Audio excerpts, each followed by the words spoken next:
Good morning, ladies and gentlemen. I love this. You know, the education group is always on time. You guys have been here early, so it's fantastic to get started early and on time. My name is Rachel Muleman, and I'm going to be your host for the next 3 days. So get excited. We're going to have a lot of fun here. Let me see by a show of hands, like someone's excited, had their coffee already. Thank you. I've been with the show for the last couple of years, and I love the education show purely because you guys are making an impact globally to people learning, okay? To the development of our brain, which I like to call a muscle, and you guys are the exercising of that muscle, right? So the mental fitness is happening in this room. Otherwise, the smartest people in the hotel are happening in this room because they are impacting so many people around the globe, especially in this digital world. So come on in, grab your coffee. We're going to be here all day. Our event goes all the way from 9:15 in the morning on time to around 6 o'clock. We have a ton of things to get through, some great value of information. And so let me see from a show of hands, who came here to learn new, latest trends, the hottest stuff happening in education? Great, we got a great amount of people that are here to learn. Well, you're gonna learn, I can guarantee you that. Who came here to connect with other professionals? Show of hands? Well, almost everybody. So if you didn't come to connect, you're in the wrong place. I'm kidding. So as I mentioned, my name's Rachel Muleman. I work for a company called the Biz Advisors, and we are Connection Catalysts. And I want to make sure you make the most out of this event.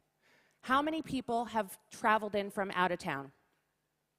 Look at this. Look around the room. Almost everybody. So welcome to Dubai. Ahlan wa sahlan. If you didn't get on a plane, you're watching us live and we stream on YouTube. So any of your friends, colleagues, clients, make sure you share those links with them so that they can actually share and see what's happening throughout our event. It's streaming live. So it's like they're right here in the room. There's thousands of people globally that are going to be part of this event with us as well. Exciting?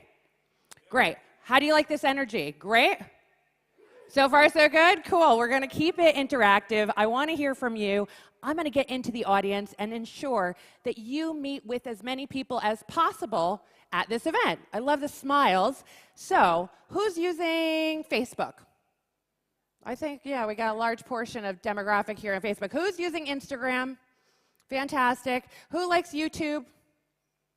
Okay, great. Well, guess what? We are going to be posting on all these social media platforms because you are who Google says you are. So nowadays, when you're meeting new people, they're going to Google and they're looking for you. And guess what's coming up? LinkedIn, Facebook, Twitter, anything of these platforms where they have a massive amount of search engine optimization, you're going to be found. So I want to make sure while you're here, you're going to make the most of these platforms, okay? We have a hashtag. You'll see it on the table. Anyone see it? Scream it out. Oh, I want to make sure everyone knows. We're looking. You see it? Oh, you got it streaming live. Awesome. Well, I want to make sure you have that hashtag. Hashtag education2conf, C-O-N-F. Why is that important? Because when you meet someone, or if you see someone up here, and you love what they're saying, take a picture. Post it on your platform. Use that hashtag to get into the conversation. Because once you use hashtag education2conf, guess what? The organizers see it, they're going to share it, and everybody will see you. That's how it's going to work. Sound good? Okay, so we have so much great content to get to. I don't want to spend too much time talking. You'll see me throughout the day. Again, my name's Rachel. You need anything, let me know. We have a fantastic crew of organizers here to support you all to really make sure that you're getting everything you need. So, before we begin with all the discussions, you must see some banners, and there is a lot of gratitude to give to some of our major sponsors making these events possible. So with my deepest gratitude, our partners, thank you. On behalf of the conference committee, I'd like to thank our gold sponsor, Consultancy Group, for International Education and the silver sponsor, Agile Evolutionary Group. So making this event possible, we couldn't do it without you. Let's give them a round of applause for a second. Everybody deserves, thank you very much. Look at this fabulous turnout. Couldn't happen without you. So really important. So let's start an anticipated session of day one. Again, we're here for 3 days, lots of knowledge. We're going to have some great, acknowledgement of professionals in the field, and I hope that you make the most. Set yourself with a great expectation to network with at least 5 new people today. Right? Mix it up, mix your tables up tomorrow. I want you to meet the most amount of people globally to expand your brand and your connections. Sound good? Okay, I like it. So we'll start out with an enlightening first panel discussion that unravels the complexities of learning. So from the inner workings of the brain to the power of the mind, it is truly remarkable what the mind's doing and the influence of individuals on that mind. I always say, you are what you think, right? So the significance of experiences on your mind, of your subconscious, and the impact of schools, the education system. Our experts will share their expertise and perspectives. So I'd like to welcome the moderator, Monica Perna, founder. Come on over to CEO of Auger International Consulting. Give her a round of applause. First one up. Great way to start the day. She's going to take the session forward. It's all about understanding and learning. Come on up here. Brain, mind, people, and the experience of school.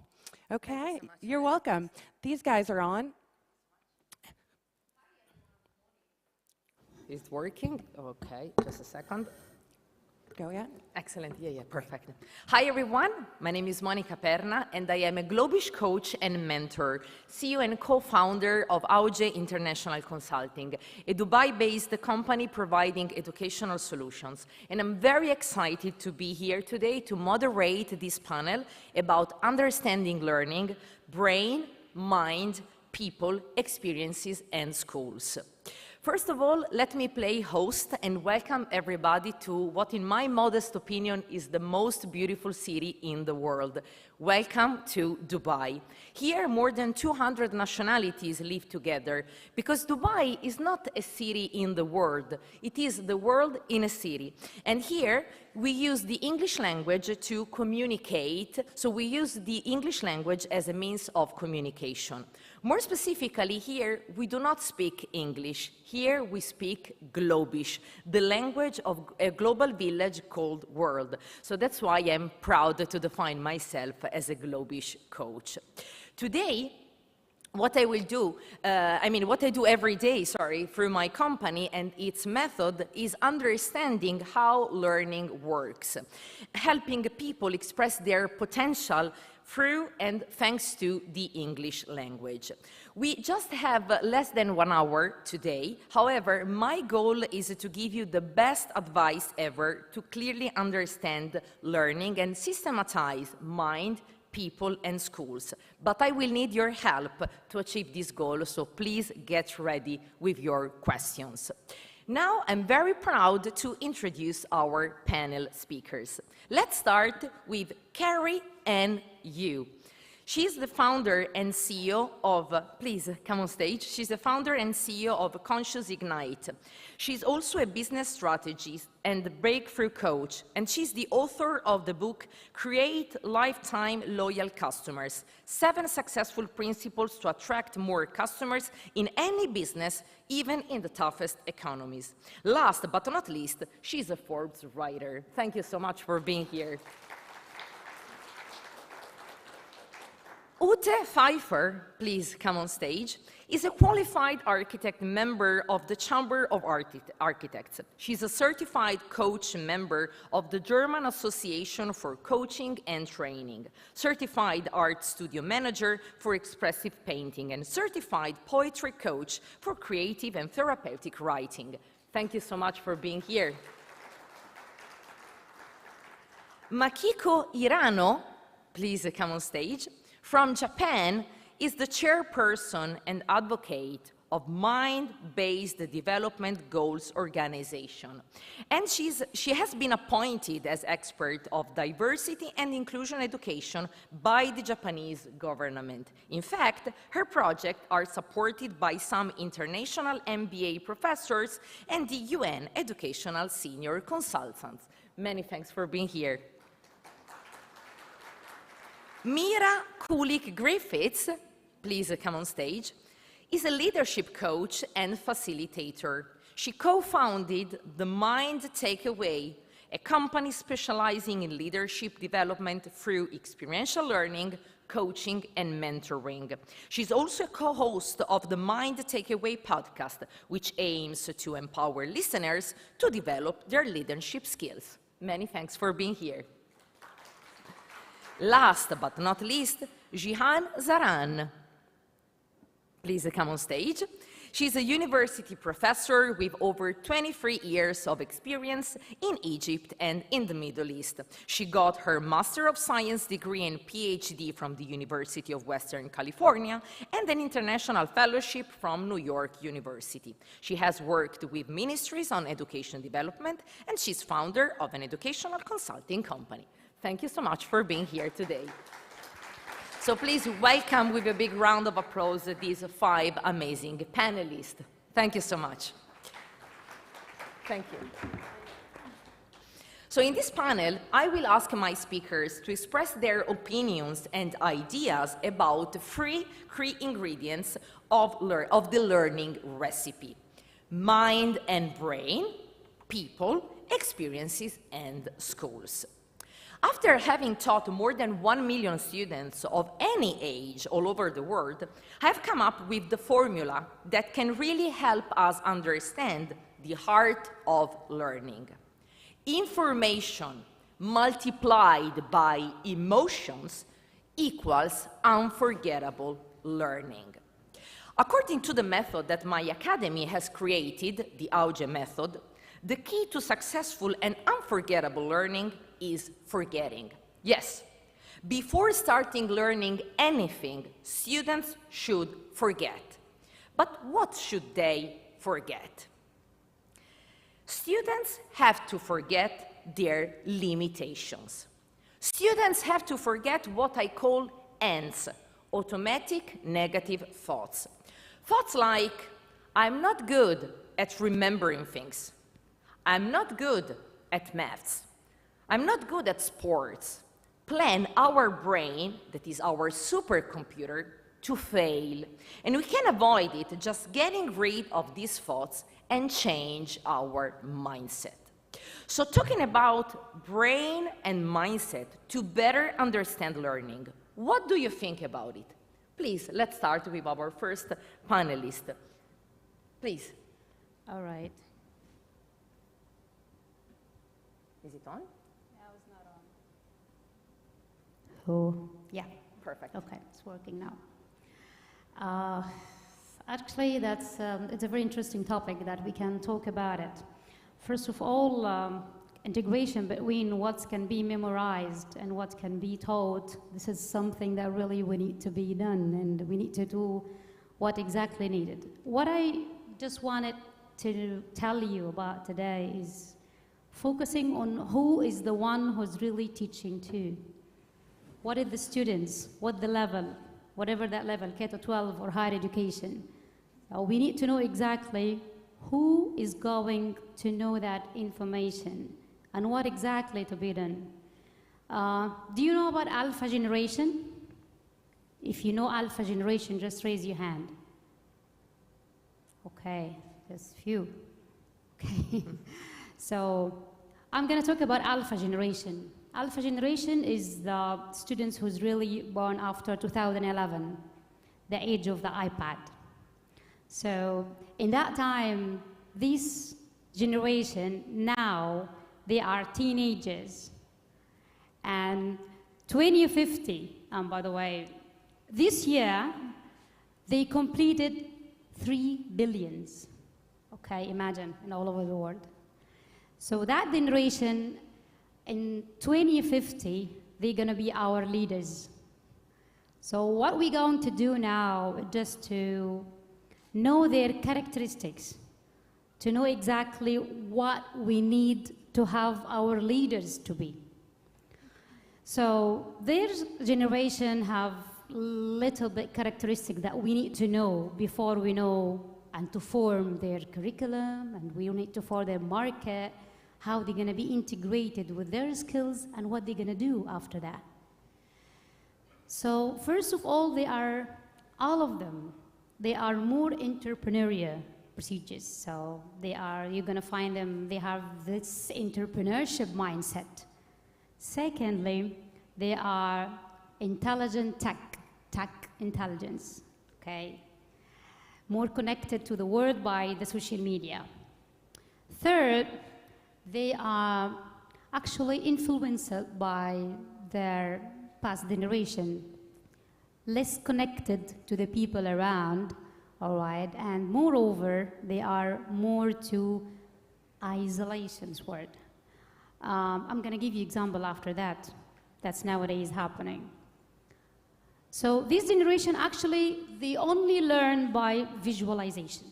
So you can know that, you can try this. You are educators and you really know how they are really, can know anything by 2 minutes video. And now after that, you can explain them what exactly you want to do. But lecturing and give them like all information like before, this is gonna make any result for them.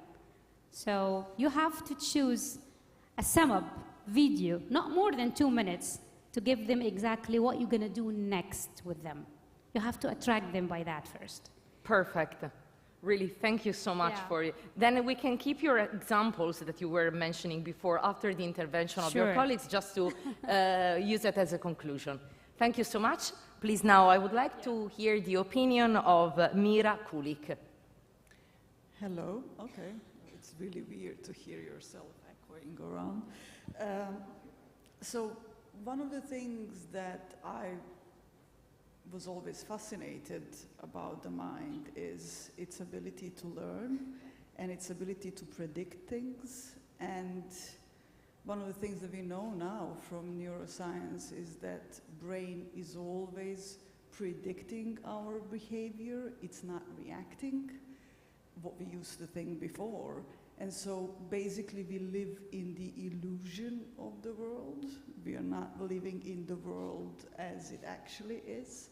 And so when we are working with, I'm a leadership coach, and when we're working with leaders, that's one of the things that we really have in mind, is to help people see different perspectives, to help people learn different things.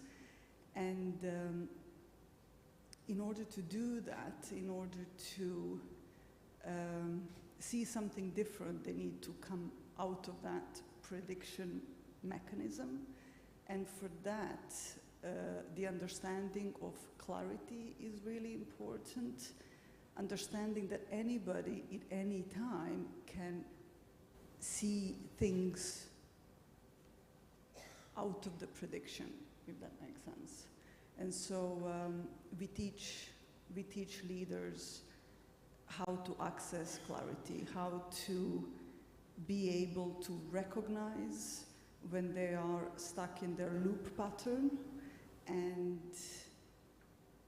by that recognition, through that awareness, actually do things differently, because that's something that we really need in the future, in the world where everything is changing so rapidly, in so much unknown. I mean, it was always unknown, we just recently discovered it with COVID. And so being able to be agile and being able to change things faster and solve complex problems in the future, we really need to understand where are we not seeing things, and how can we get better at changing and basically get out of our loop. Yeah. Thank you so much. Many thanks. Makiko Hirano, what do you think about it? Yes, in education, the positiveness or the energy, proactiveness is really important. So all of us know that kind of positiveness or energy is really important. That's why we try to be positive, we try to be proactive, or we try to have a vision. But it sometimes helps people, we can be positive by doing such an efforts or by making good actions. They're very important, but in some kind of situation, it doesn't help. That means those kind of efforts or making actions sometimes makes us tired mentally and physically. What this happens because in some situation, the making efforts or having a vision is it's ready for them, but in another situation, it's not ready for them. In that situation, when it gets worse, maybe people get tired mentally and physically. To avoid it, we need to get what is the important procedure, what is the important mechanism of springing up emotions, springing up energy. And this is not by trying to make efforts to be positive or to try to make actions. This is not the effective way for people. So the point is there is a methodology misunderstanding in improving our mind, a fundamental part of the mind. And that means the misunderstanding is that being positive or being proactive is not gained by trying to be that, trying to be so. This is different. So if we want to be positive, if we want our students to be positive, or be energetic in learning or for their lives, the important thing is we learn what's the mechanism of springing up systems, springing up mind, and then try to be communicated with them in with that mechanism in our mind. And I think that's the misunderstanding. And the correct way, or we recommend educators to understand the mechanism of the energy or proactiveness springing up from our insights. That's the point, and that's the sustainability in education, really. Thank you so much. Please? Yes, thank you. First of all, I would like to say thank you to the organizers that I'm here and can introduce my opinions and give you some hints and advice, perhaps. So first of all, I would next like to say I agree with you. The people, the young people and the children who are growing up now are our common future. And today it's not only a recall of knowledge in the future, or as well as in the future, but it is more because we are facing tremendous challenges and problems at the time, and I think always in the future. So we have to give them the tools, yes, to develop new knowledge and to find new solutions and to be good team players and to be good self-organizers and that they can rely on themselves. And next, I would like to tell you that it's very important about which kind of inner beliefs young people have in matters of themselves.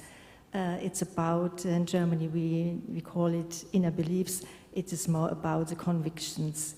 And we have to strengthen the strengths of the people, and we have to encourage them that they feel they are able to tackle new things and to do things which have to be done. This is, I think, in my opinion, the most important things. And we do not talk about grades. We are talking about methods and how to deal with what is coming in our future. Sure. Thank you. Many thanks. Please, Carrie, and you? Hello, everyone. Thank you so much for having me. And every one of us a brain superstar. So, like decades ago, I was a primary school teacher for 4 years, and then I worked in higher education as an administrator for 1 year. And right now, I work with like a Fortune 500 company CEO and many amazing entrepreneurs around the world. And so from my life experience, I really witnessed how powerful we are. So I would like to share with you those amazing speakers and those amazing audience right here, over here, that I always have one question. How can I, in my lifetime, I can fully reach my full potential? So this is the one question, just an open door for me, guide me from former primary school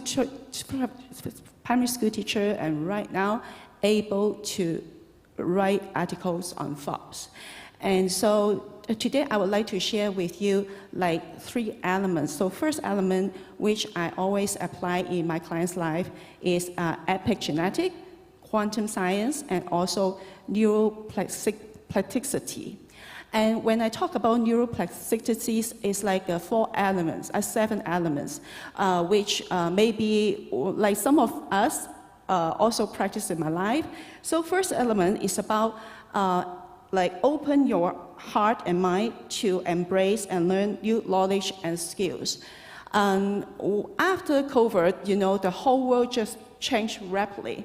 And many people, because they, for some reason, they may be worrying about lose their job. And if they are kids, and the parents will just think, right now it's a different era, right? So how can my daughter or son grow up, can keep a pace with the world?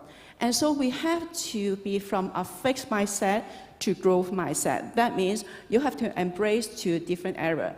And right now, really popular, right now is growing popular is we call mindfulness. So when you take a look of the industry, mindfulness industry is growing really, really well.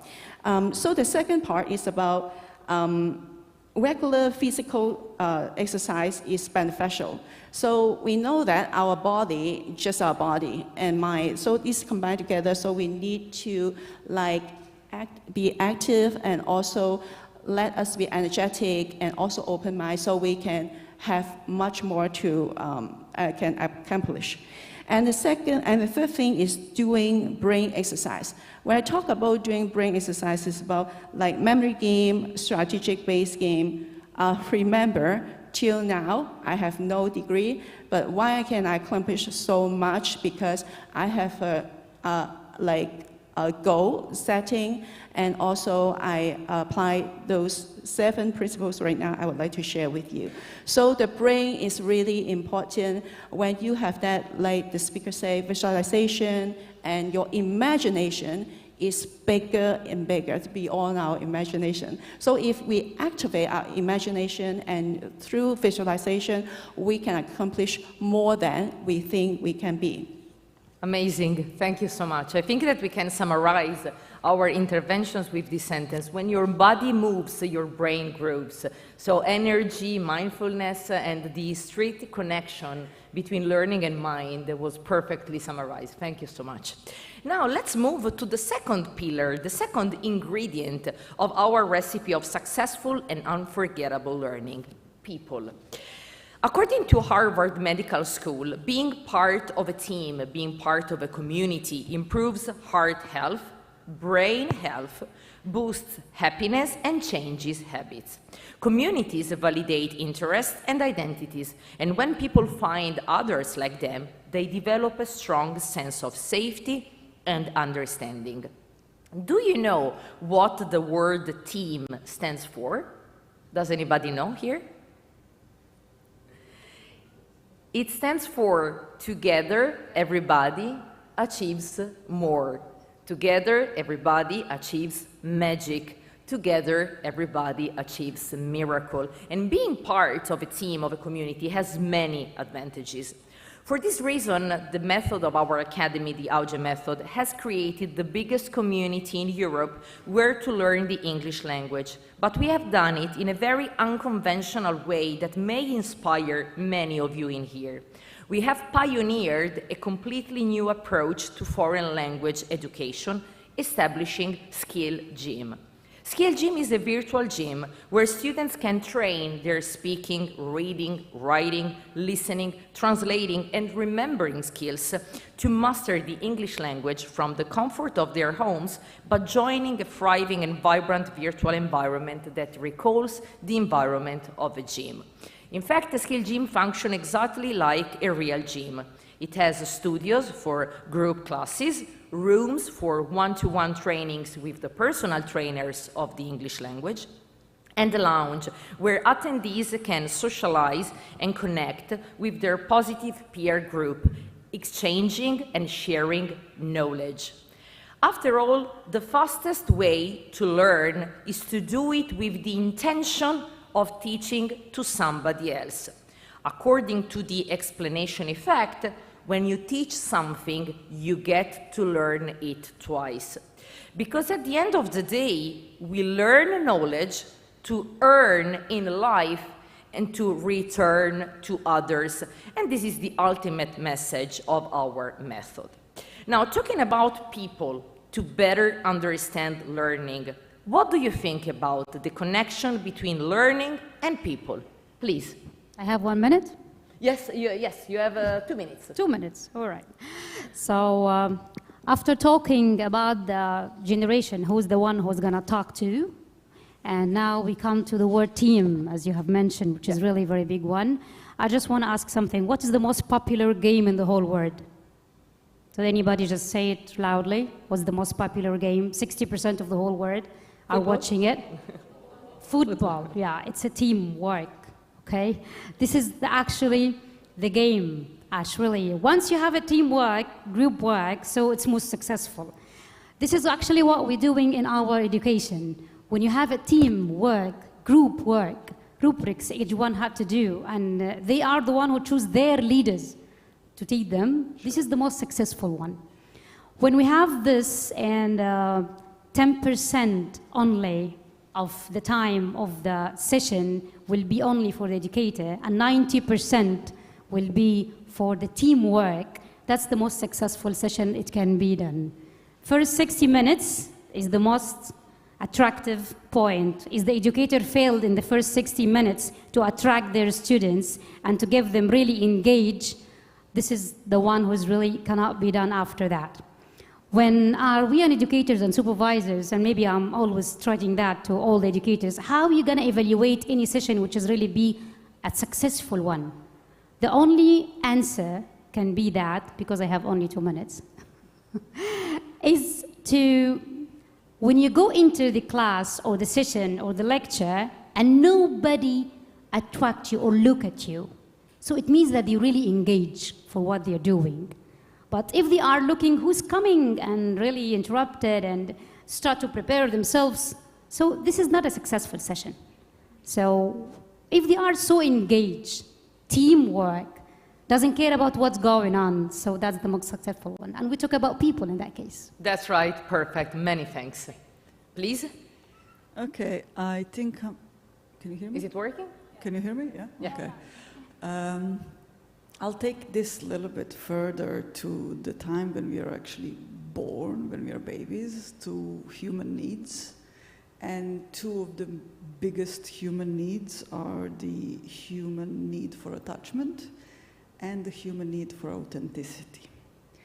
But when we look at survival, then the human need for attachment goes first. And as kids, we let go of our authenticity to be part of, to be attached to our parents, and then later on we transfer that to our peers, we transfer that to our organizations, and so on. And that's why when we talk about teams, we need to think about inclusion, about diversity, because when we let go of our authenticity, we let go of our ability to solve problems, we let go of our ability to connect with others on a deep level, we let go of our creativity and ability to develop trust with people. And so that's also a big cause of mental stress and mental health issues. So if we really want to work well as teams, well with people, we also need to create inclusive environments in school, at work, where people feel safe to be themselves and supported even when they make mistakes. And that's what you have mentioned on the very beginning. And hopefully in this way, we will be less manipulated in the future and be able to make better decisions for all of us. Perfect. Thank you so much. Many thanks. Please. Yes, about people, I'd like to talk about a little bit about the people who are around the students, around the children. As I said, to be positive or to be proactive, to have a vision is really important for the students to learn positively. So the educators or the parents try to make them be positive, try to make them have a vision, and so the educator try to support their children like that. However, there's a word of vision harassment born from educational sides. This is the point. For some people, the students, they're ready to have a vision, but for the other people, they are not ready to have a vision or to be positive because something is not ready inside them. So to try to make them positive, or try to make them have a vision or goals, we need to make sure they are already ready to have it. So if they're not ready, we need to, the first priority is to try to make their mind state be in a certain state. That means they need 3 steps of, one is self-understand, the second is self-approve, and as a result, self-trust. If the students have that 3 steps, maybe they will have a vision springing up from our inside. They will have a positiveness or energy or sustainable mental state springing up from our inside. That's why to try to be positive or to approach like that. You should be positive, you should have a vision, you should do more. Yeah, we know that. Every student knows that to be positive is a good thing, but some people can do it easily, but some people cannot do it easily because their mind is not ready to that. So the springing up mechanism is very important for the educators to understand. Thank you so much. Many thanks. Ute? Okay. So we are talking about people, and this is very important in matters of learning, because all and everything we have learned in our life, we learned from others. Maybe most of the adults are not aware of this fact, but if you think about this, from whom did you get to know how to read, how to write, how to walk, and how to eat, and even how to surf in the internet? It has always been others to show you how to tackle things. And you may say, no, I'm able to do all and everything by myself, and I will go into a secluded room. Then you have had to learn a lot before. So how to read, how to write, and even to switch off the light when it's getting dark. So what we know today is that all our learning experience and what we keep in our mind has to do with others. So the relation to other people is a precondition of learning. And this is a very important fact. And the other way around, you could also be a good teacher, yes? So whenever you have learned something, some of us feel the impulse to forward this knowledge to others. And this is a very important fact.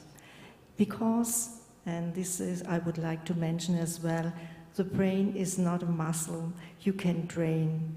and the more you train, the better you are. No, it has to do with the relationship of the things to others, which is anchored in our brain.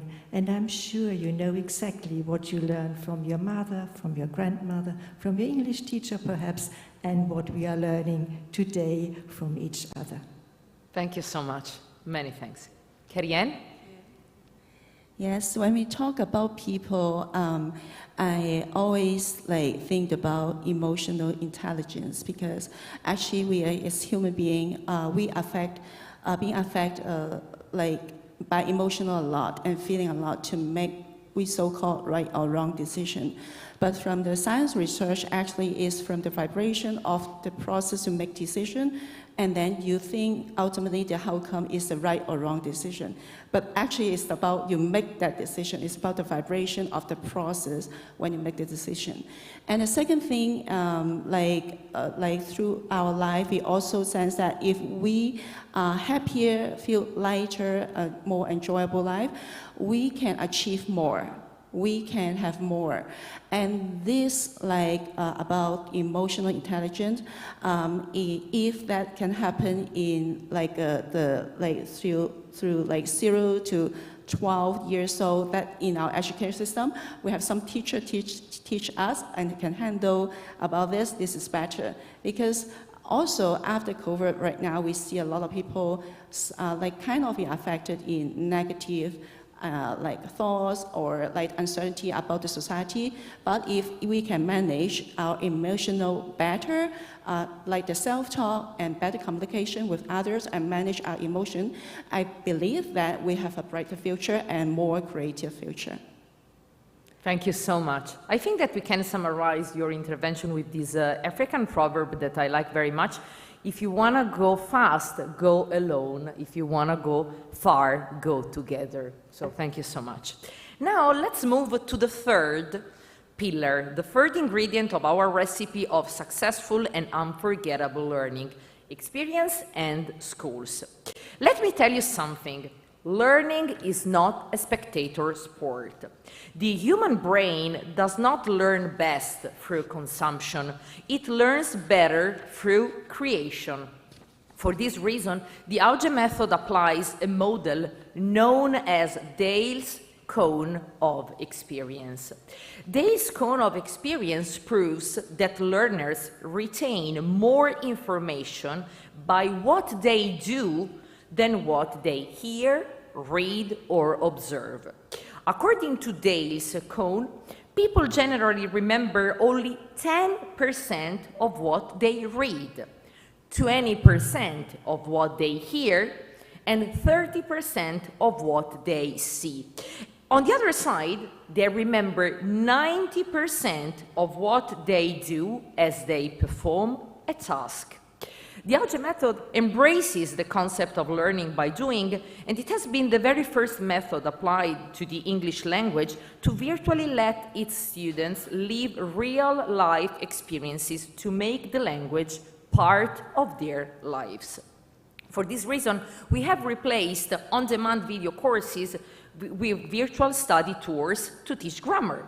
We have replaced never-ending list of vocabulary with cooking classes, live travel blogging, movies and TV series to acquire everyday vocabulary. And we have replaced fill-in-the-blanks exercises with our version of the most popular television game shows, like Who Wants to Be a Millionaire, where students have the real chance to win real prizes like books or tech stuff or Amazon coupons. Our main goal as facilitator of the training process is to involve emotions and reward the students' effort, as all learning is state-dependent. And talking about experiences and schools to better understand learning, what do you think about it? Please. So, engagement.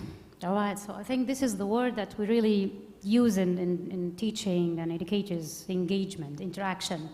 So when you interact and when the students interact together and engage together, this is the most memorable things that, as you said, they do something.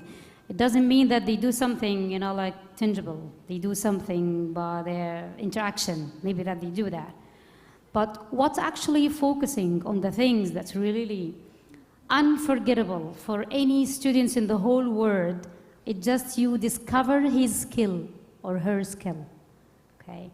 When you discover the skills of really that, he can do something, he can do it and never forget it, all right? So it's not just doing it, but when he's doing it, and you know exactly that's the skill that he can develop later on, and this is his future, and you focus on the things that really need to be memorized and developed later on, this is the thing that's really unforgettable.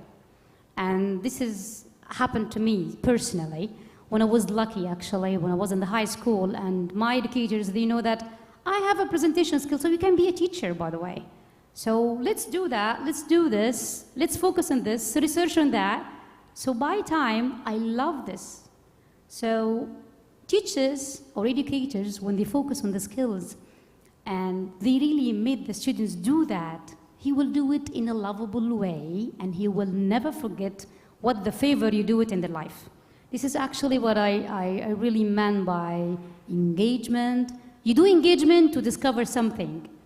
Now educators, they have lots of resources. They are not suffering like before for getting this information or this YouTube video to enhance, you know, like the idea of the information itself. Now everything is there. Everything is there. ChatGPT and the videos and resources, international curricula, it has everything. So educators now has only one thing to do. Focus on the skill that's really in your students that will help them to be enhanced in the market when he grads, whatever K-12 or higher education. Thank you. Thank you so much. Many thanks. Please. Okay, so I'm going to... I think it's not working.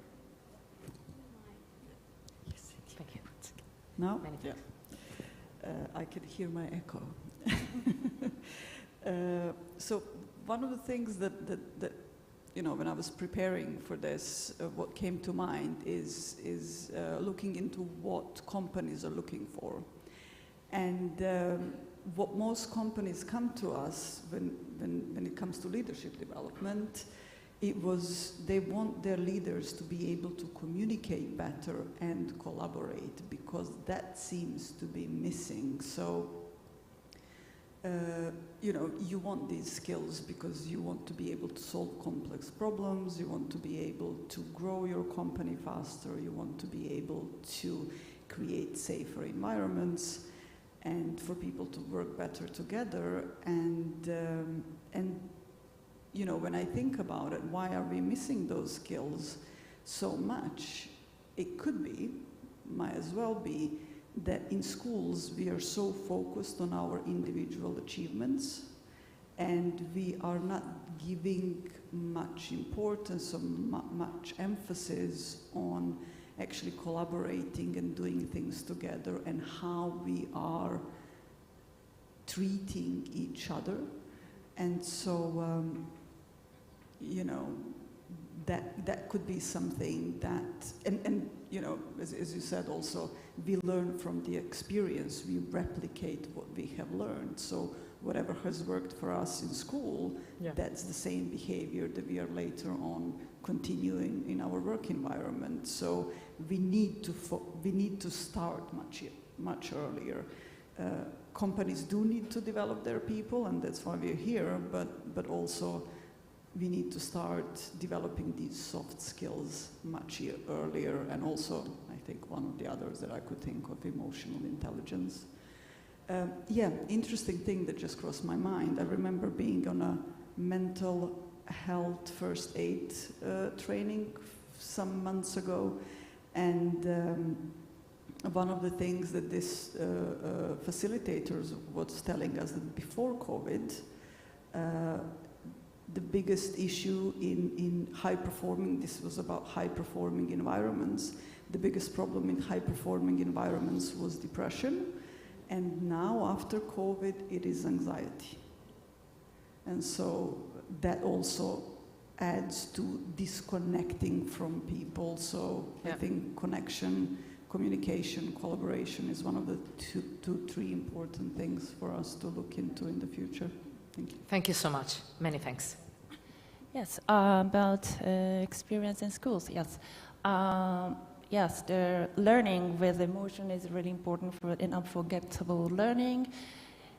Yes, and experiences with emotion is really important, but there is a thing that so many professors or educators, mentors related to management or MBA have, which is so many high motivated students learn a lot from them about management, get more information, and even get a good network about running a business.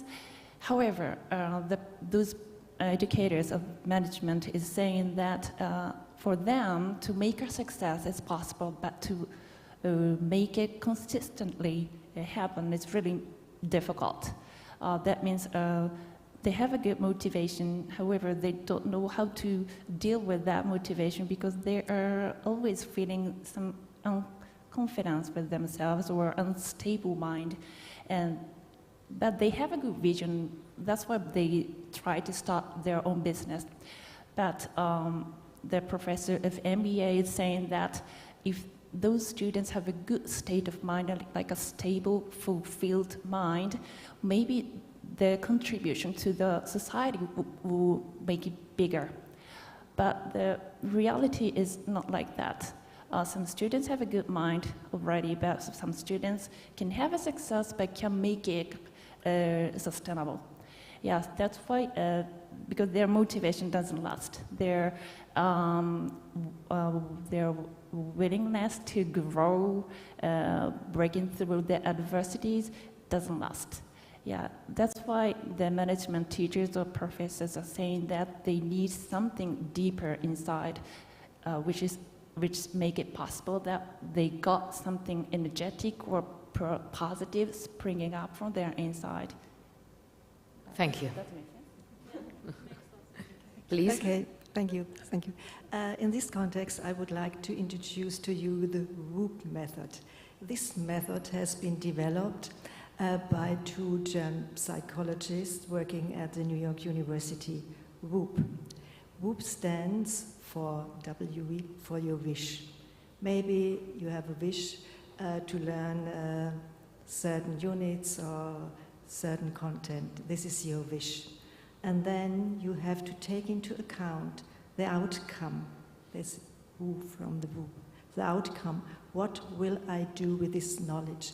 And how will I feel when once I have it achieved? You know this, you make your examination and then you feel rather empty because you had not in your mind what will be the outcome and with what will come after this and afterwards. So this is very important to have this outcome in your mind.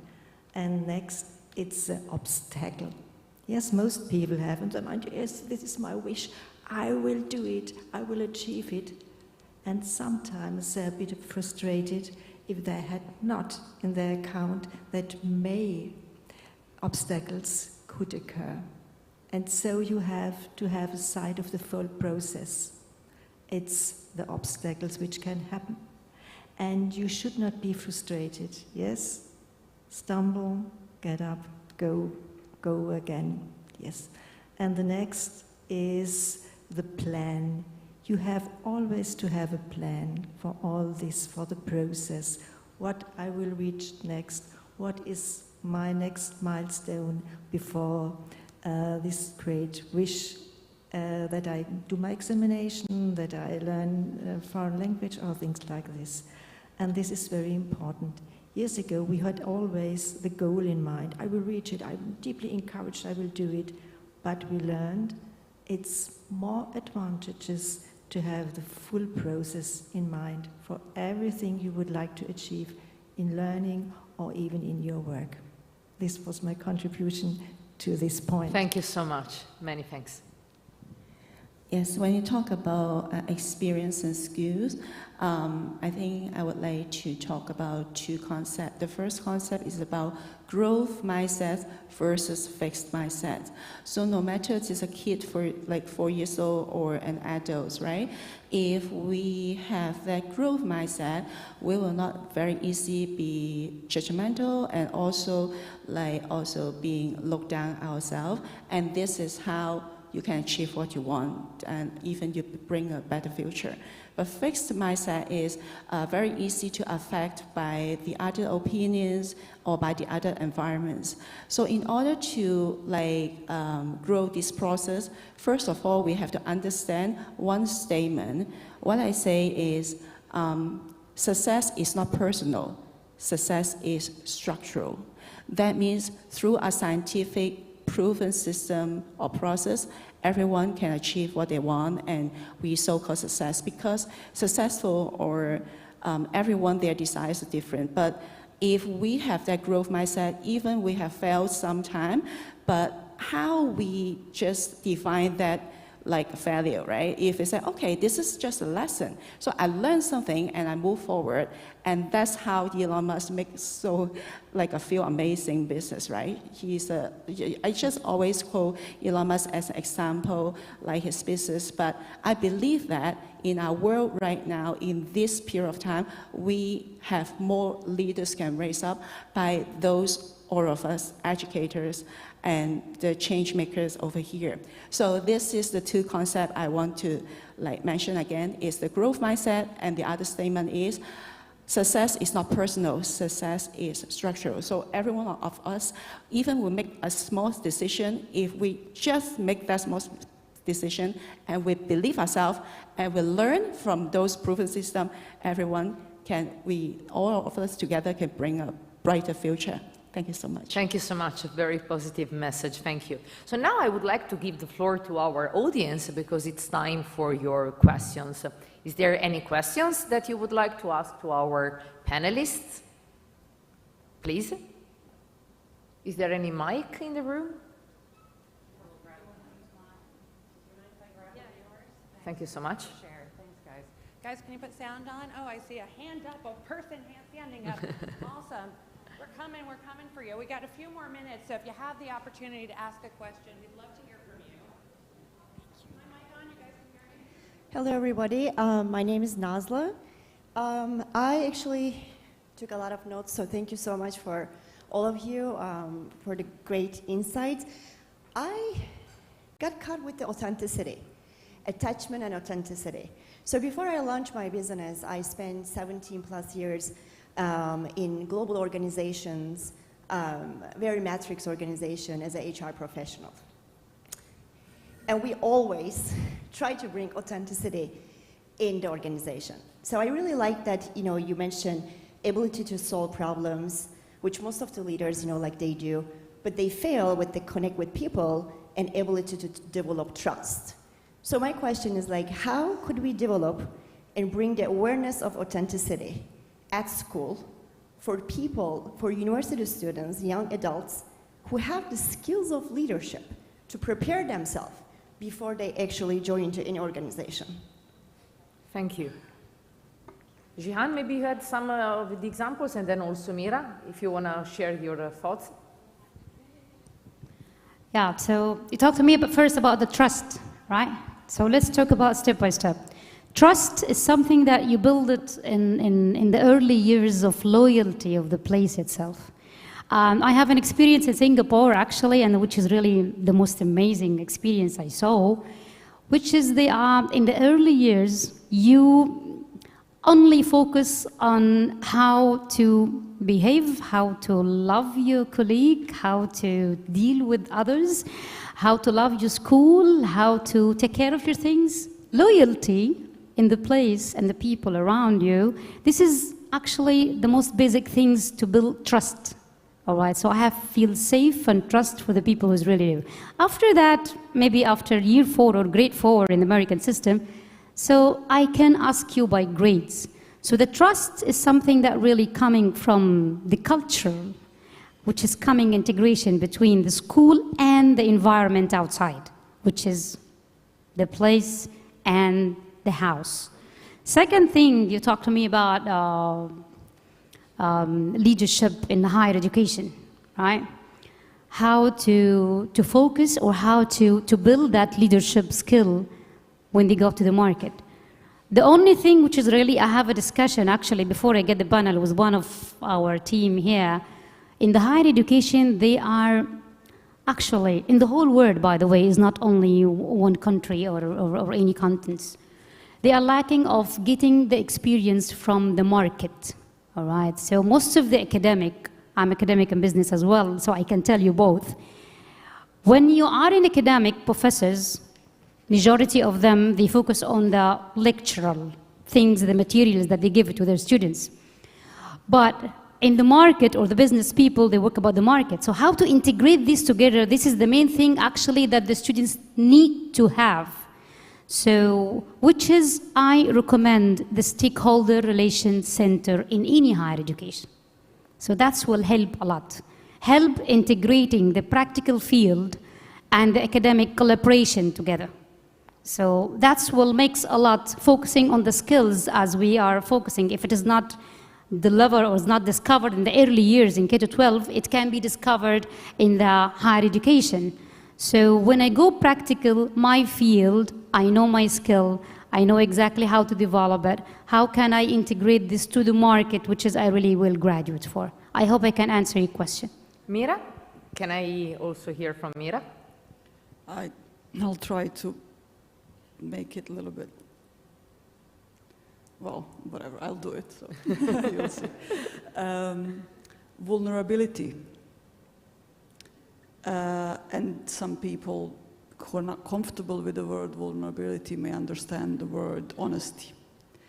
And it is being, as a leader, it's not easy because leadership role is an amplifying role. All your fears will get amplified and and so it is really being honest with yourself first. You know, I'm not comfortable with that. I don't know this. I feel like an imposter here.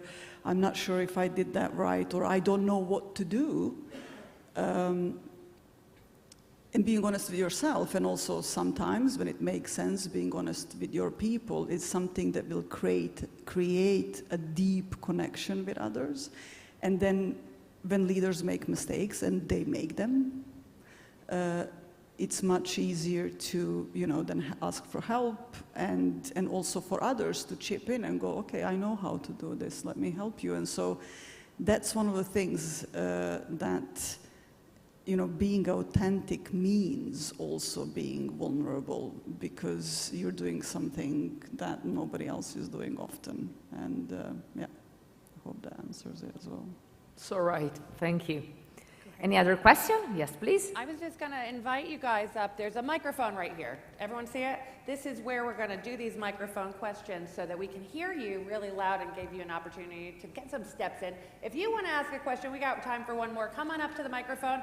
I want you to take this opportunity in front of all these professionals, say your name, where you're from, and I'm going to give a little accolades to some in the audience who's already posting and doing a great job so we can connect with you. Time for the question? Last question. Thank you. Thank you so much for all that insights. That was really good. My name is Rajiv. I run a leadership consulting company in India. I have a question to all of you. Any one of you can choose to answer the question. I work with corporates, and I also work with education system in India in building a culturally fit organization. Now, one of the things that I've seen lacking in the education system, and I would like to hear from the experts, is how do you create an education system which is not just focusing on subject, but creating a very powerful community? First question. Second, how do you create an institution which is moving to create a society-ready students rather than just subject-ready students? These are two things which I see missing in the education system as compared to the corporate world. Insights on that, please. Thank you.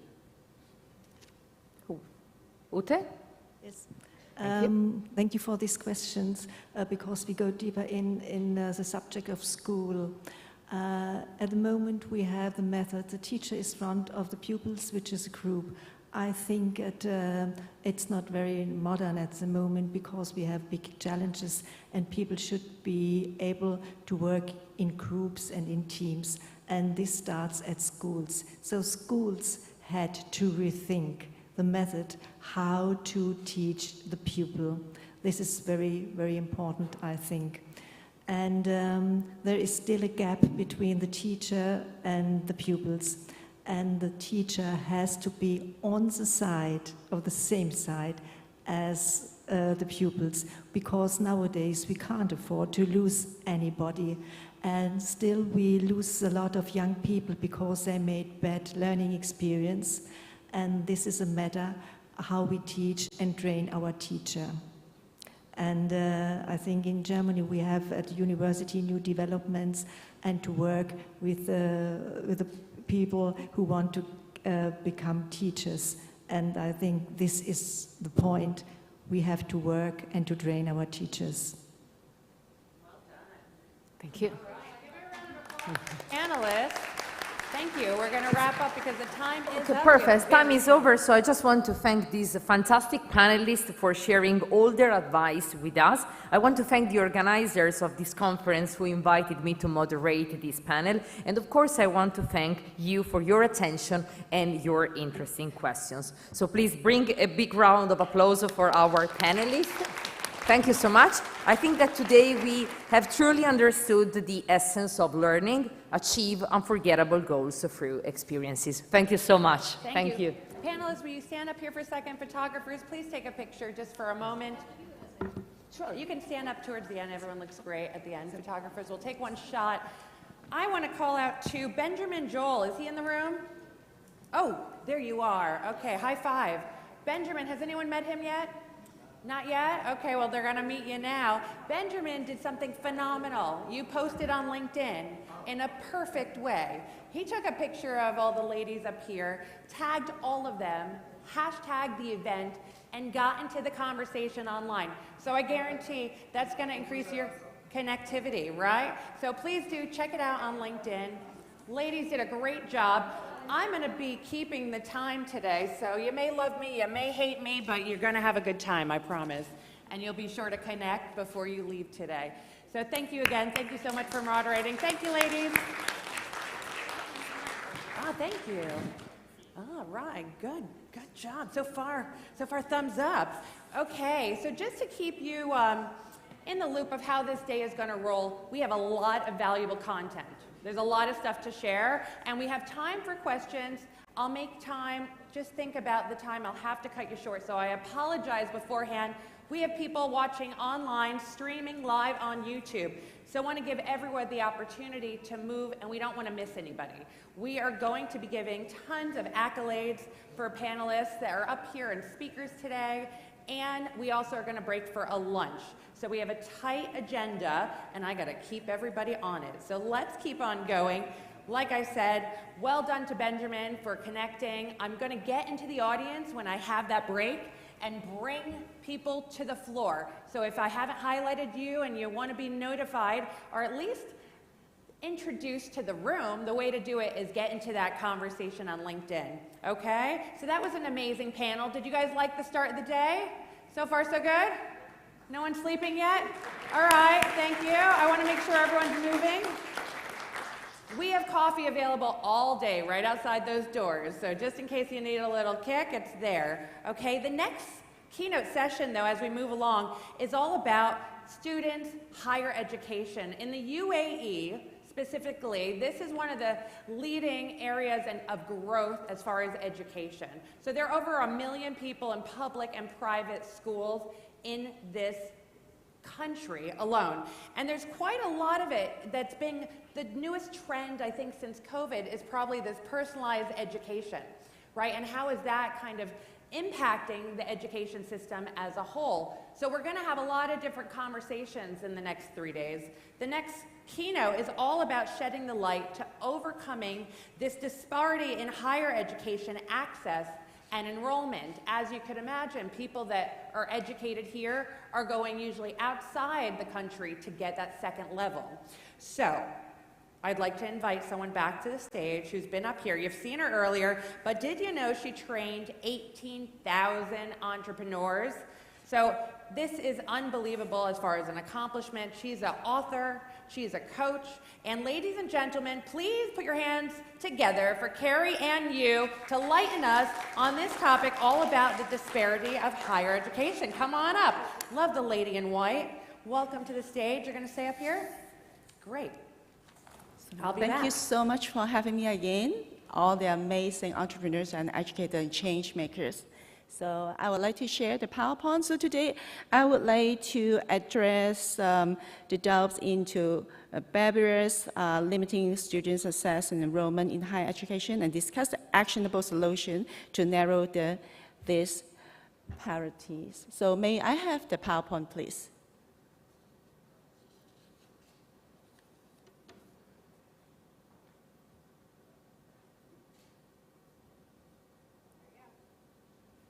Okay, so I recently published an article on FOBS. So this is a QR code on the left corner. So you can just scan the QR code and you can read the articles on FOBS.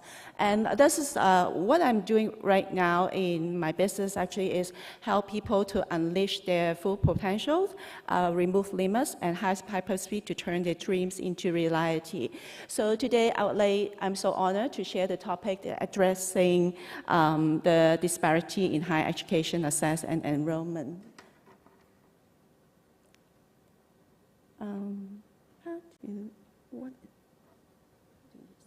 The next PowerPoint. Okay, thank you. Okay. So today we would divide into two parts. And the first part is I will address barriers limiting student success and enrollment in higher education. And the second part is discuss 10 actionable solutions to narrow the disparities. Okay, so the first part that is like 5 factors that will affect us. So in order to just remove all the limits to help the student to access enrollment in higher education, that is like 5 areas we have to pay attention to. The first is financial barriers, and second is geographical, and the third part is socio-cultural barriers, and academic and also political. So the first one is financial barriers. The high cost of tuition fee, textbooks, and living expenses makes higher education unaffordable of many students, especially those from the low-income families. And this is the issue that we have to pay attention in all around the world. And the second is about, can I get back to the, okay, geographical. Geographical is like a limited access to universities and colleges, especially in rural areas, make it difficult for students to enroll in higher education institutions. The third barrier is socio-cultural. The society just plays against certain groups, such as women, minorities, marginalized communities, and limited their access to higher education, and this is our reality. Next, academic barriers. High academic requirements such as high grades and standardized test scores may limit access to higher education for students who do not meet these requirements, but some of them may be really talented in some areas. And the fifth point is political. Political instability, conflicts, and war can disrupt higher education systems, making it difficult for students to enroll in university and colleges. According to UNICO, only 1 in 3 young people globally are enrolled in higher education. In sub-Saharan Africa, only 9% of young people are enrolled in higher education. In many countries, women are less likely to enroll in higher education than men. Efforts to address these barriers have been made, such as the establishment of scholarship programs, the provision of financial aid and tuition fee waivers, and expansion of online and distance learning programs. However, much more needs to be done to ensure equitable access to higher education for all.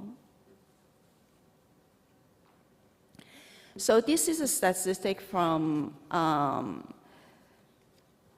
the Unicode. So you can see this is the figures that show about the education, negative previous learning experience discourage many adults from participating in adult education. And so that's why some of them discouraged to join, to further the education, but some of them are limited. So we have to take a look of our educational system right now. Part 2, 10 actionable solutions to narrow disparities. The first one, right now we have seen a lot of resources on the internet providing free access to online courses. Providing free access to online courses are an excellent way to increase access to higher education, as they can be taken from anywhere in the world. And many top universities offer free online courses, and some even offer certificates and degrees. For example, like MIT in US offers free online courses through its Open Courseware program, which has reached over 200 million learners worldwide.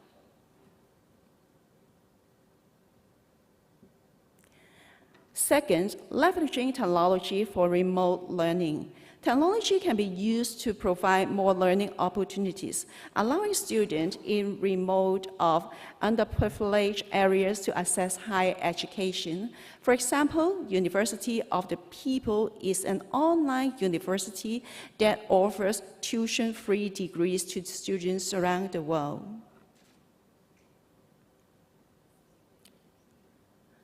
Third, offering scholarships and grants. Scholarships and grants can help students overcome financial barriers to higher education. For example, the GATE Millennium Scholarship Program, this provides full scholarship to low-income minority students. And we need more of that. Fourth, increasing community college and vocational skills. So this is like one of our speakers mentioned about the community. Community colleges and vocational schools can provide students with affordable and practical education opinion. For example, the City University of New York, CUNY system has a network of community colleges that provide affordable and accessible education to students in New York City.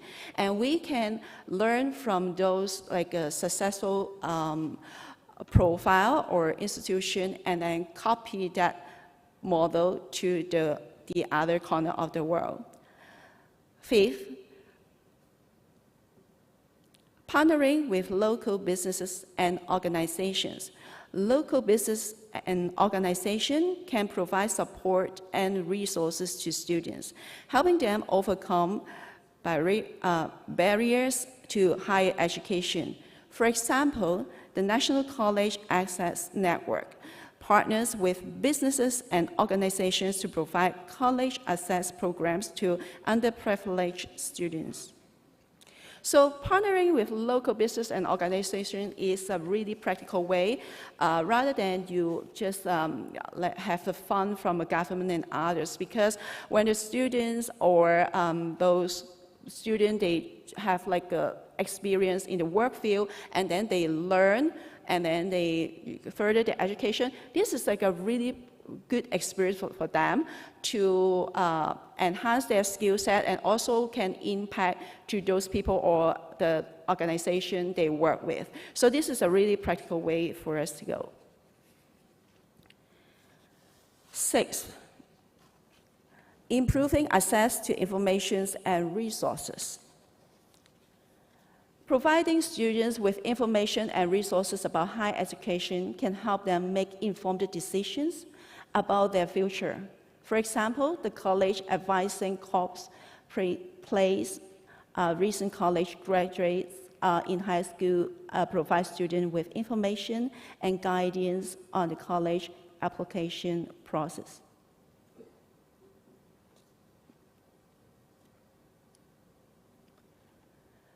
Seven, addressing socio-cultural and political barriers. So socio-cultural and political barriers can prevent students from accessing higher education. Just like, for example, the cultural bias, language barriers, and discrimination. To overcome these barriers, affirmative action policies can help level the playing field for underrepresented students in the college admissions process. Also, educational institutions can provide diversity training to staff and students and create a welcoming and inclusive environment for all students.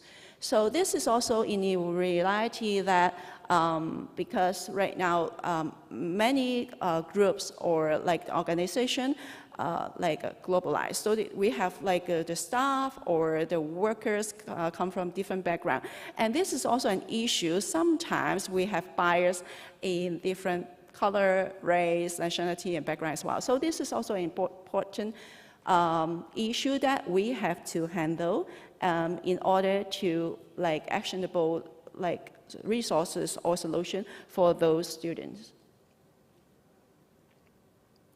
8, increasing funding for research and development, and this is really, really important. So why we can see those most richest entrepreneur, they will have a funding, quite big amount of funding in development and research, because this is for humans' future, for humanity. And funding research and development can help improve educational outcomes and create new opportunities for students. Like the National Science Foundation funds research on STEM education, which can help improve STEM education outcomes for students. Also, funding can be allocated towards research on the impact of technology in education and the effectiveness of various educational programs. 9, creating mentorship and support programs.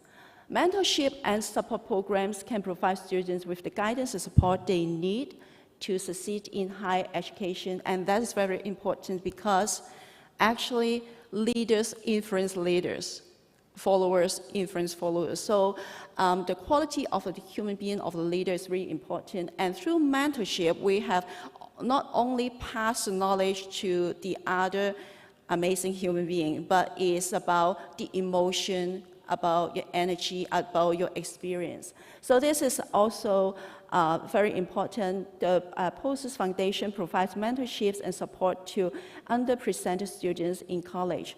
Other educational institutions can create similar programs to help students from all backgrounds succeed in higher education, and these programs can include academic support, career guidance, and personal counseling. 10, implementing policies to address completion rates.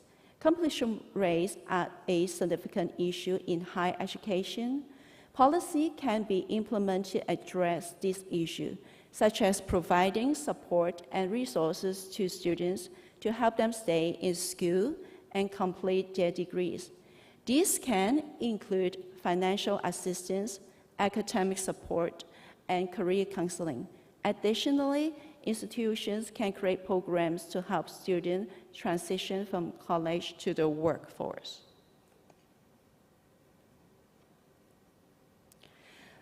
So this is like 10 actionable solutions that we can address and apply to right now the challenge we face in educational system globally. And providing free access to online courses, leveraging technology for remote learning, offering scholarships and grants, increasing community colleges and vocational skills, partnering with local business and organizations, improving access to information and resources, addressing socio-cultural and political barriers, increasing fundings for research and development, creating mentorship and support programs, and implementing policies to address completion rates are all important ways to address these all of the disparities. By working together to address these issues, we can create a more equitable and just society where everyone has opportunity to access higher education to achieve their full potential. Thank you so much. Great. Well, thank you. What a great, insightful session. I kept a couple minutes on the clock, so please, I invite you up to the microphone if anyone would like to engage with some questions. She has some great tips here of how to really get involved and move forward. I love that. Forbes cover girl right here. Any questions for her to the stage? The microphone. Don't be shy. Don't be shy. Come on up, come on up. We invite this to be engaging. You get up there, you introduce yourself, let us know who you are so we can connect with you. Yeah, good morning. And I'm part of this universe, and my name is Kaushik Chatterjee, come from India. And I'm in the business of helping children identify and pursue enjoyable careers.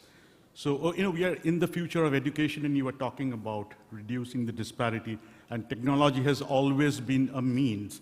And now with all this AI thing happening, where teachers or educators may be complemented or supplemented, we do not know, with AI bots, and schools and experiences may shift to the metaverse, do you see that? Is it too early for us to take into cognizance? Do we deny it, or do we grow with it? Okay, so AI invented by who? Human being. And I know this is like a lot of discussion among in the society about the AI application in the university or in the school. And the thing is, what we think, even the top scientists, is if this is a tool, right? No matter how they evolve, like some people will say, oh, they will evolve like much more. What I suggest is, if your role as a parent, if your role as an entrepreneur, if your role as a policymaker, in your role, you just think, how can I leverage these two to the maximum, to the best? And what can I prevent the dangerous in my role? Because I am just here, I am just one of a human being, but we have a super brains a lot of over here, right? Every one of us play different roles in about protection and leverage the tools or resources around us. This is the concept of me. So if we have here like a university professor, the really experienced like his school teachers, right? Every one of us also important. The first question I would ask is, AI right now I can assess that. So for my audience or for my students, what can I leverage these two best for them, and what I need to protect them? Yeah, because it's like, this is like a really huge question for me. But I think that every one of us is also important, because this is my question, right? How can I unleash and reach my full potential? Every one of us can be a main role in our world, in our network. So the dangerous part, just think about, what can I protect to those follow me or those around me? And the next question is, how can I leverage these two to my network to achieve the best result? Yeah, I hope that I answered your question. Great. Any other questions? AI is a scary place for some of us. It's going so fast, right? Imagine God, when I'm 80, I don't know what I'm going to do. Any other questions for Carrie? Really insightful sessions. If you don't get a chance to talk to her now, talk to her during coffee breaks. There's so many other times. So I'm going to thank her one more time for a great session. Very insightful. Thank you so much, Carrie. Thank you. Who's connected on LinkedIn to Carrie so far? Yep, we got a couple hands here. Great. Okay, thank you very much for that fantastic session. We're going to keep it going because we are the trailblazers of education in this room. You guys are making headways around the world. I'll say it again, #education2conf. Get in that conversation digitally. We are streaming online, and there are so many people to engage with. So I invite you to please don't be shy. I'll get in there to break the ice, get you comfortable so you can stand up and really highlight who you are at this event, and everyone will be recognized and connect before they go home after day 3, okay? Thank you, Carrie, really lovely. So, this conversation continues with lots of great themes and topics that we're gonna touch on. Now, we talked about talent just a little, but is talent enough? I heard a quote that said, talent's not enough. Hard work is what makes the difference. Who agrees with that? Okay, well, the next panel discussion is going to tap into this and find out how are skill development programs key to a big global problem. There's a huge problem where the global talent is missing. So how do we bridge that gap? And we want to know exactly how to upgrade it so people get more knowledge so that they can really help this global talent lack of experience. So let's put your hands together. The panelists that are coming up next are going to be talking about combating the global talent shortage through skill development programs so that they can get knowledge and add to the workforce. So the moderator of this session, put your hands together, Peter Griffiths, who's a co-founder, CEO of the Mind Takeaway. Time to come on up to the stage. The stage is yours. You have a great panel this morning. All right? Have fun. You're welcome. Can you hear me? Yeah. So my name is Peter Griffiths. I'm the co-founder and CEO of The Mind Takeaway, a boutique consultancy specializing in leadership development through experiential learning, coaching, mentoring. I'm also a mentor for the European Innovation Council and an adjunct professor for Watson University in Hyderabad, India. So I want to welcome the first panelist, Dr. Garda Al-Munajam. She has a PhD in business administration, specializing in finance. She is a programs design consultant at the Saudi Industrial Development Fund and the former deputy chair of the finance department of KSUTA. She is a second prize winner of the Bloomberg Economic Research Challenge for Saudi Arabia in 2021. Welcome.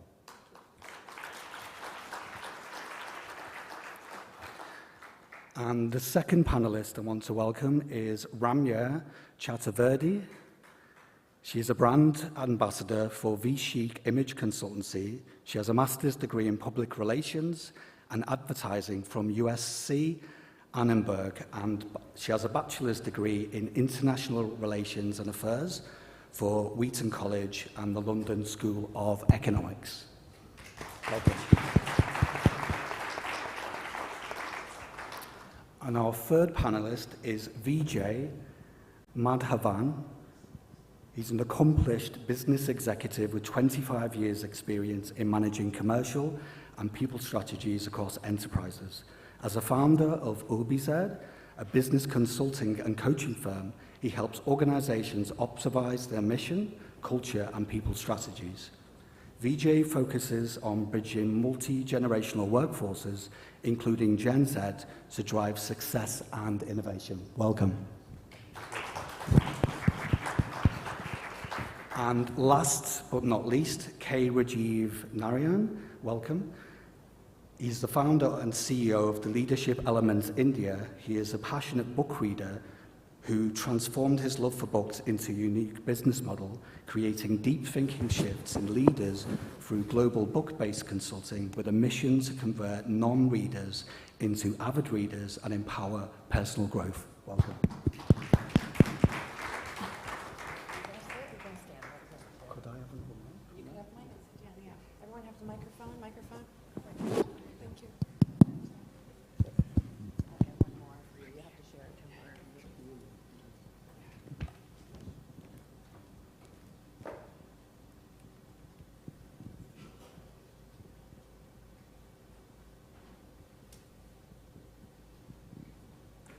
Yeah, I thought I would come down from the podium and be at the same level and connect with you. Although we're in a straight line, so I have to keep doing this, yeah? So in my experience coaching and mentoring leaders and entrepreneurs across multiple industries, I found there to be skills gaps, especially in leadership skills. So some of the skills gaps that we see every day working with leaders in large and small organizations, the startup scene, in my experience mentoring for programs for the European Union, the biggest ones are how to listen to understand, how to delegate, give feedback, coach and mentor, and how to be present and focus. So this is really giving your team your time, the gift of your time and attention to be able to build trust and psychological safety. Others, which I'm sure my panelists will agree with, are how to manage your emotions, so emotional intelligence, communication skills, and creativity and innovation. So I believe there will always be skills gaps and talent shortages. However, that doesn't mean that we can't bridge that gap, and obviously we have a room full of talented and experienced educators today. So over to the panel. I'll start with Dr. Garda. And the first question I want to ask is, what are the skills gaps in your experience? Okay, thank you, Peter. Good morning to you, to the respected panelists, and to everyone here. From my experience, the gap that was discovered actually, but it was by a comment by a former CEO when he mentioned that our trainees who are in the training for development or for employment programs graduated after 2 years of training without knowing how to generate a report. So this comment caught my attention, so that I recognized that there is a gap that we need to fill in our training programs. So let me give you a brief about our organization. It's a development fund that funds projects in different industries, such as logistics, industry, energy, mining, among others. So when a client comes to the fund, the request is reviewed by different departments at the fund, such as credit, market studies, and technical. So usually we design the training for employment program for 2 years, and we designed it from a theoretical, we give them theoretical training, and on-job practical training, internally and externally. So also we accept all majors, so this might also add to the previous gap, meaning that we don't accept only graduates from finance or credit or business. We accept all majors, including pharma, law, all majors. So this comment actually made me think about designing a case study from one of our real current clients of SIDF or the fund. So we have a real client. We have a legacy of 48 plus or 49 now plus years of funding such projects. Why wouldn't we use real clients, real case studies to write a case study to apply it in our internal programs so that our trainees would generate these reports upon when they finish their in-house training and within 4 months. So we came up with this proposal, and I presented to the previous CEO, and actually it was a big no. So, but I don't take no for an answer. So I just went through with the case study, and I designed it, and I worked on it for almost 1 year, although it was a no. but it was a big success, alhamdulillah. So the objectives of this case study was or were to transfer knowledge between different employees within the fund, between different clients. We fund large corporates and small and medium enterprises, so to transfer knowledge among also these clients, and to measure our training impact, since we had a thing with the training impact, and to create a competitive advantage for the academy as we also serve our ecosystem. So our stakeholders for this case study were our clients, our ecosystem, which contains of 13 organizations in the mining and industrial ecosystem, and the wider ecosystem, including universities and other educational and training institutions. So the case study was designed to be delivered throughout the in-house training program, which is 4 months. We designed it to be delivered as a capstone project to be for the trainees to work on for 10 weeks.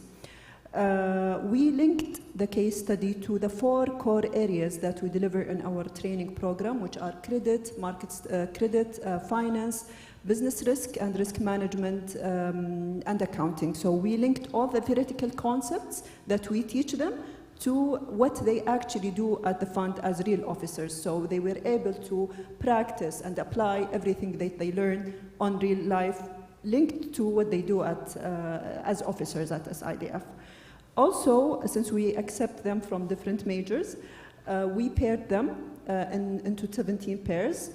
We mix up the gender and the background so that we have 17 pairs between males and females from different backgrounds, working together on this project for more than 10 weeks. We also designed it as 2 versions, 1 version for the instructor and 1 version for the trainee. And we provided them with expert sessions from our experts at the fund to provide them with their expertise in credit, market studies, and technical studies as well.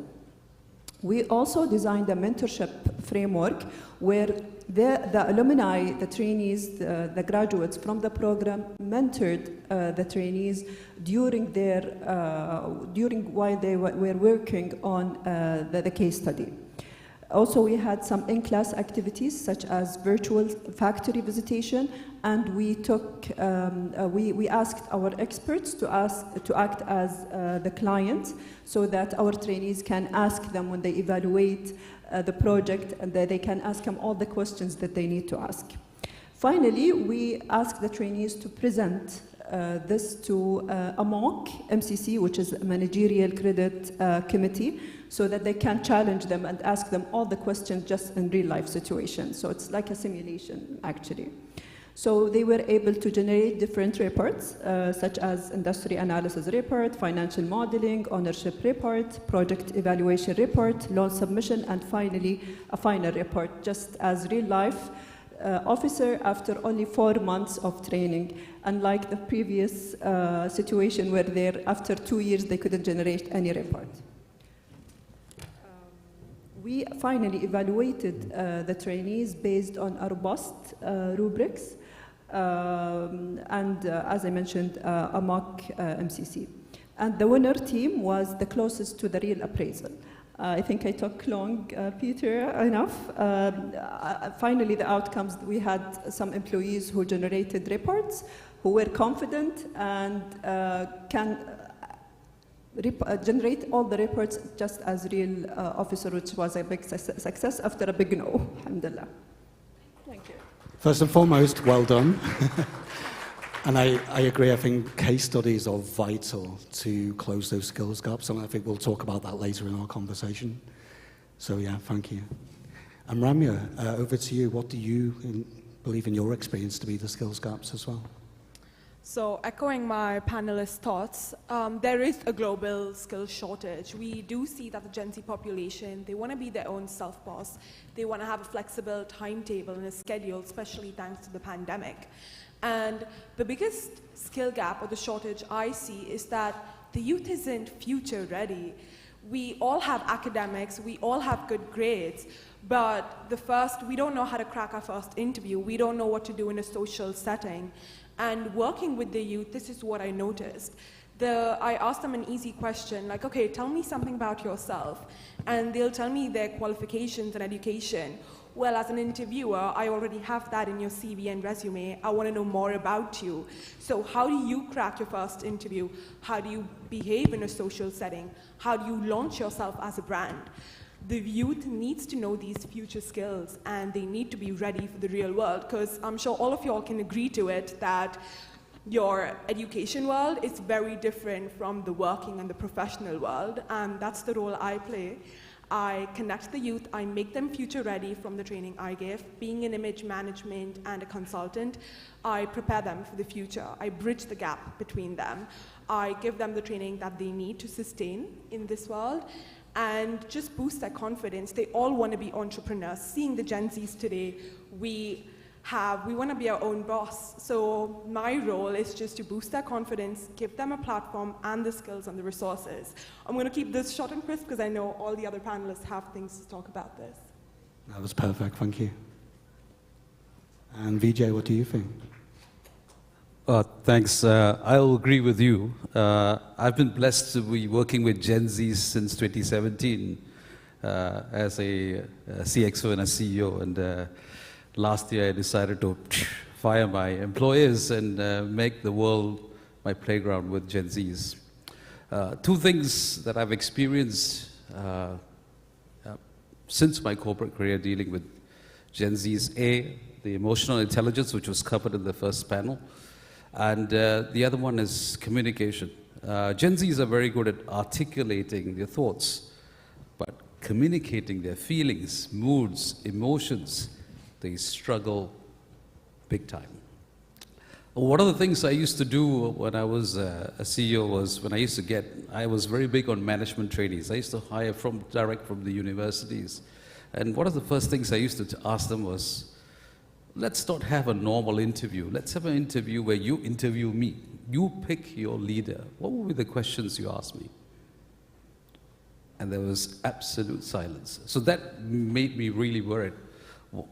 What can we do to sort of integrate young people into the workforce? Because as schools, we have a control environment. In the workforce, it's a crazy environment. It's adaptive, you've got to be agile, you've got to be thinking on your feet. Then you have Gen Zs already being labeled as, cocooned, soft, and that's not unusual.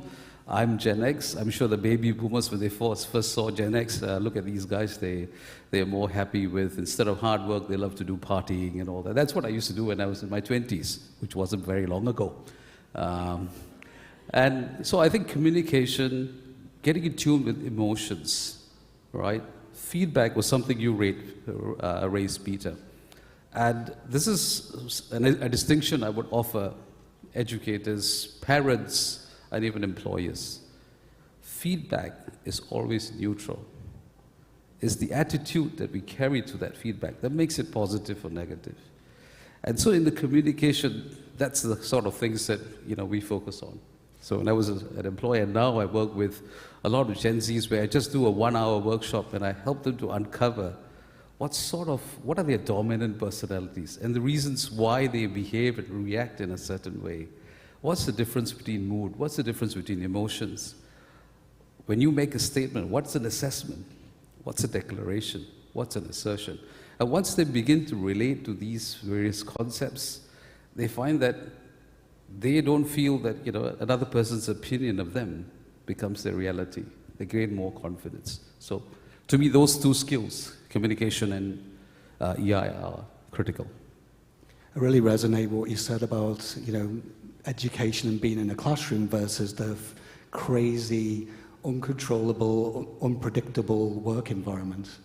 Yeah, and that's where there's definitely a massive gap. It's almost like a catalyst of fire, right? Yeah. Rajiv? Well, I work with the senior leaders in organizations and not the generation that Vijay works with. There's a very powerful book called Grit, written by Angela Duckworth. She talks about a very powerful equation which says passion is equal to purpose plus interest. I think it's a very, very powerful equation. And with the leaders that I have worked with, what I see as a fundamental gap, and I'm not going to pick this gap or that gap specifically because there are many kind of gaps that you see, but I see this equation falling equally in all places. I see a lot of leaders in the mid-management level and the senior management level not understanding the purpose of why they are doing what they are doing, equally driven by the leaders who are not giving them that particular clarity. Plus, many of them do something because they just want to do it. They don't seem to have the deep interest in what they want to do. And when they don't have the deep interest, they can't get into a deep work of doing their work.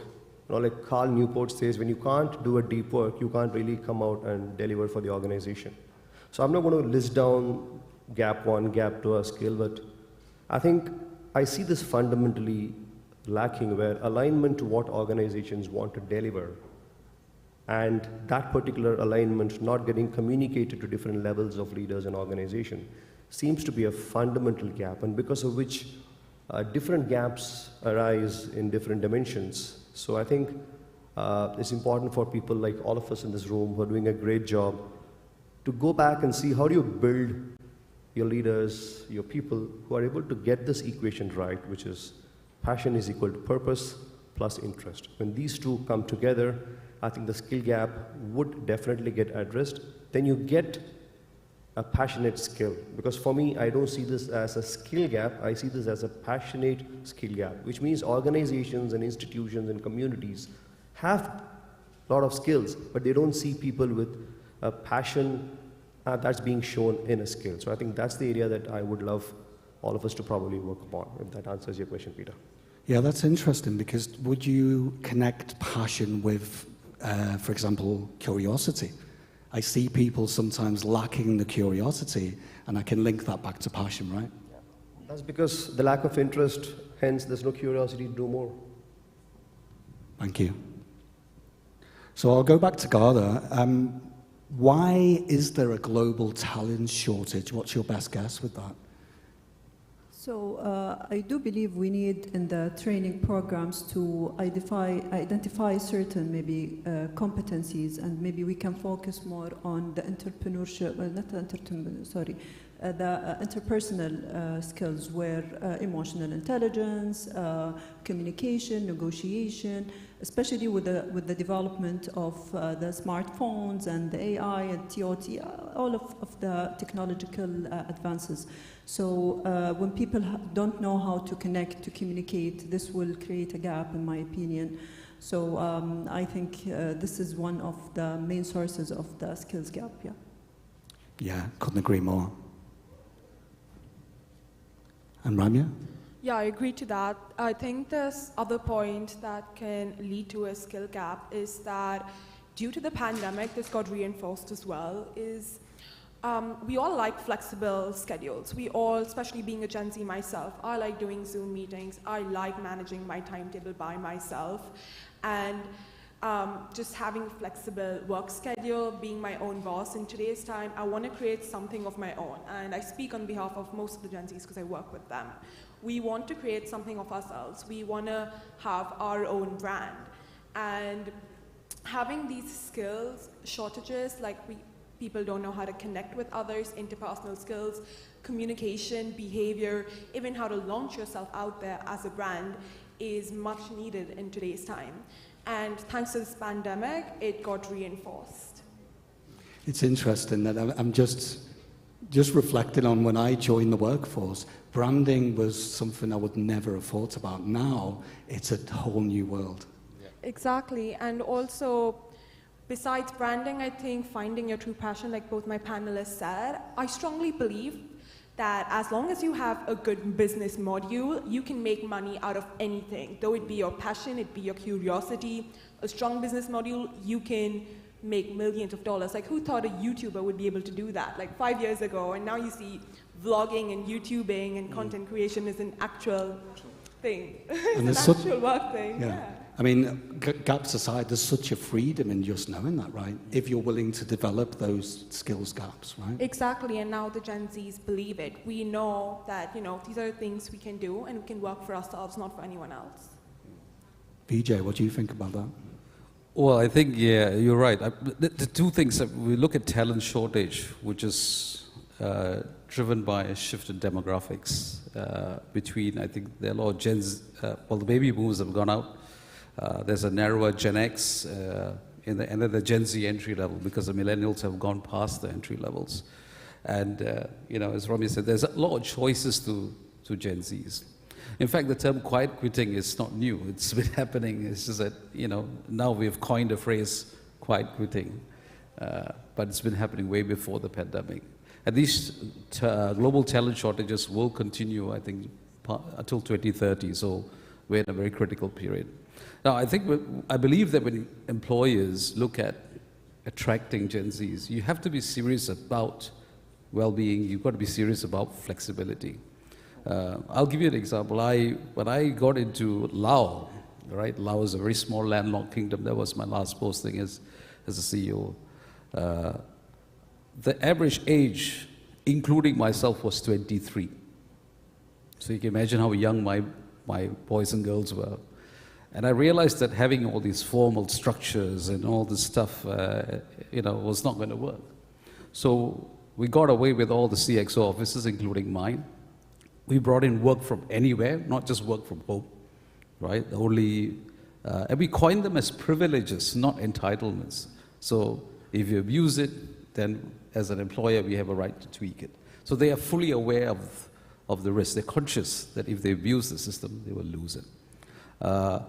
And there's also the thing about vulnerability among leadership.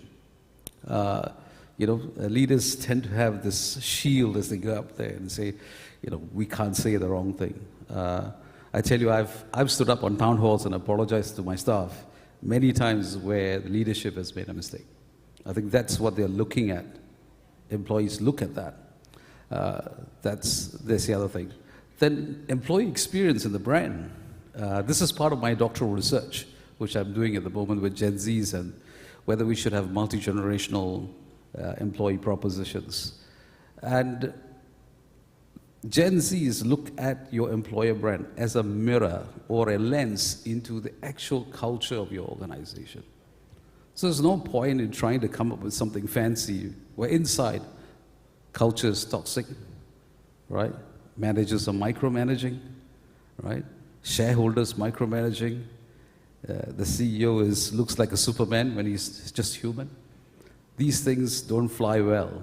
And so you don't just have quiet quitting, you have early quitting, right? And that's because a lot of Gen Zs have a very nice safety net, right? Particularly in Asia. What do? So, well, my parents are there, they're making enough money. I don't mind going back home and, you know, sitting down and taking a break. And they love these breaks, you know. They think after a year they need a 3-month break. But that's them. We need to understand that. So I think these are some of the reasons. Yeah. I agree. I love what you said about, you know, yeah, the old school way of leadership is shield up, deflect the shield over us, right? And correct me if I'm wrong, you were pointing to vulnerability, right? Yep. And that's another skill that's widely in need of being developed, right? Yep. Yeah. That's right. And what do you think about that? All right, so we are talking about skill gap. Let's remove the word skill and probably bring two another words, you know, ability and capability, right? And I'm telling this from an example from India, and I come from south of India, and there's a north of India. What we see there is a lot of people from the north, boys and girls, they migrate to the south of India to take jobs. The reason is people in the south of India have a comfort for which they don't want to go and pick up jobs. The political system has also given them a lot of freebies because of which they don't want to really stretch themselves. Whereas the boys and girls from the north of India, they come down to south for search of jobs. They get good money, they save, they send money back to their families in north. If we just pick up that as an example and bring it to the corporate side. So what is ability? You know, ability is the natural talent that an individual has, right? And I say this here because I've seen this across the leadership space, and I'm going to keep it only to leadership because that's the area in which I operate. I see a lot of people not converting that ability into its fullest potential. And when that happens, that's when ability becomes capability, right? Now, I think a lot of leaders and a lot of individuals need to really figure out, how do I create a system where this gap can be plugged by helping individuals and organizations, and again communities, to stretch that ability to its fullest potential.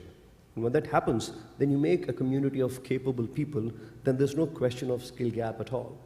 I think it's important for the system and the individuals both together figure out, how do we create a sustainable method of helping people to reach their fullest potential. I don't see that happening in multiple organizations, because individuals come for doing certain jobs, leaders get those jobs done transactionally, and then quarter ends and year ends and targets are met, and that's all.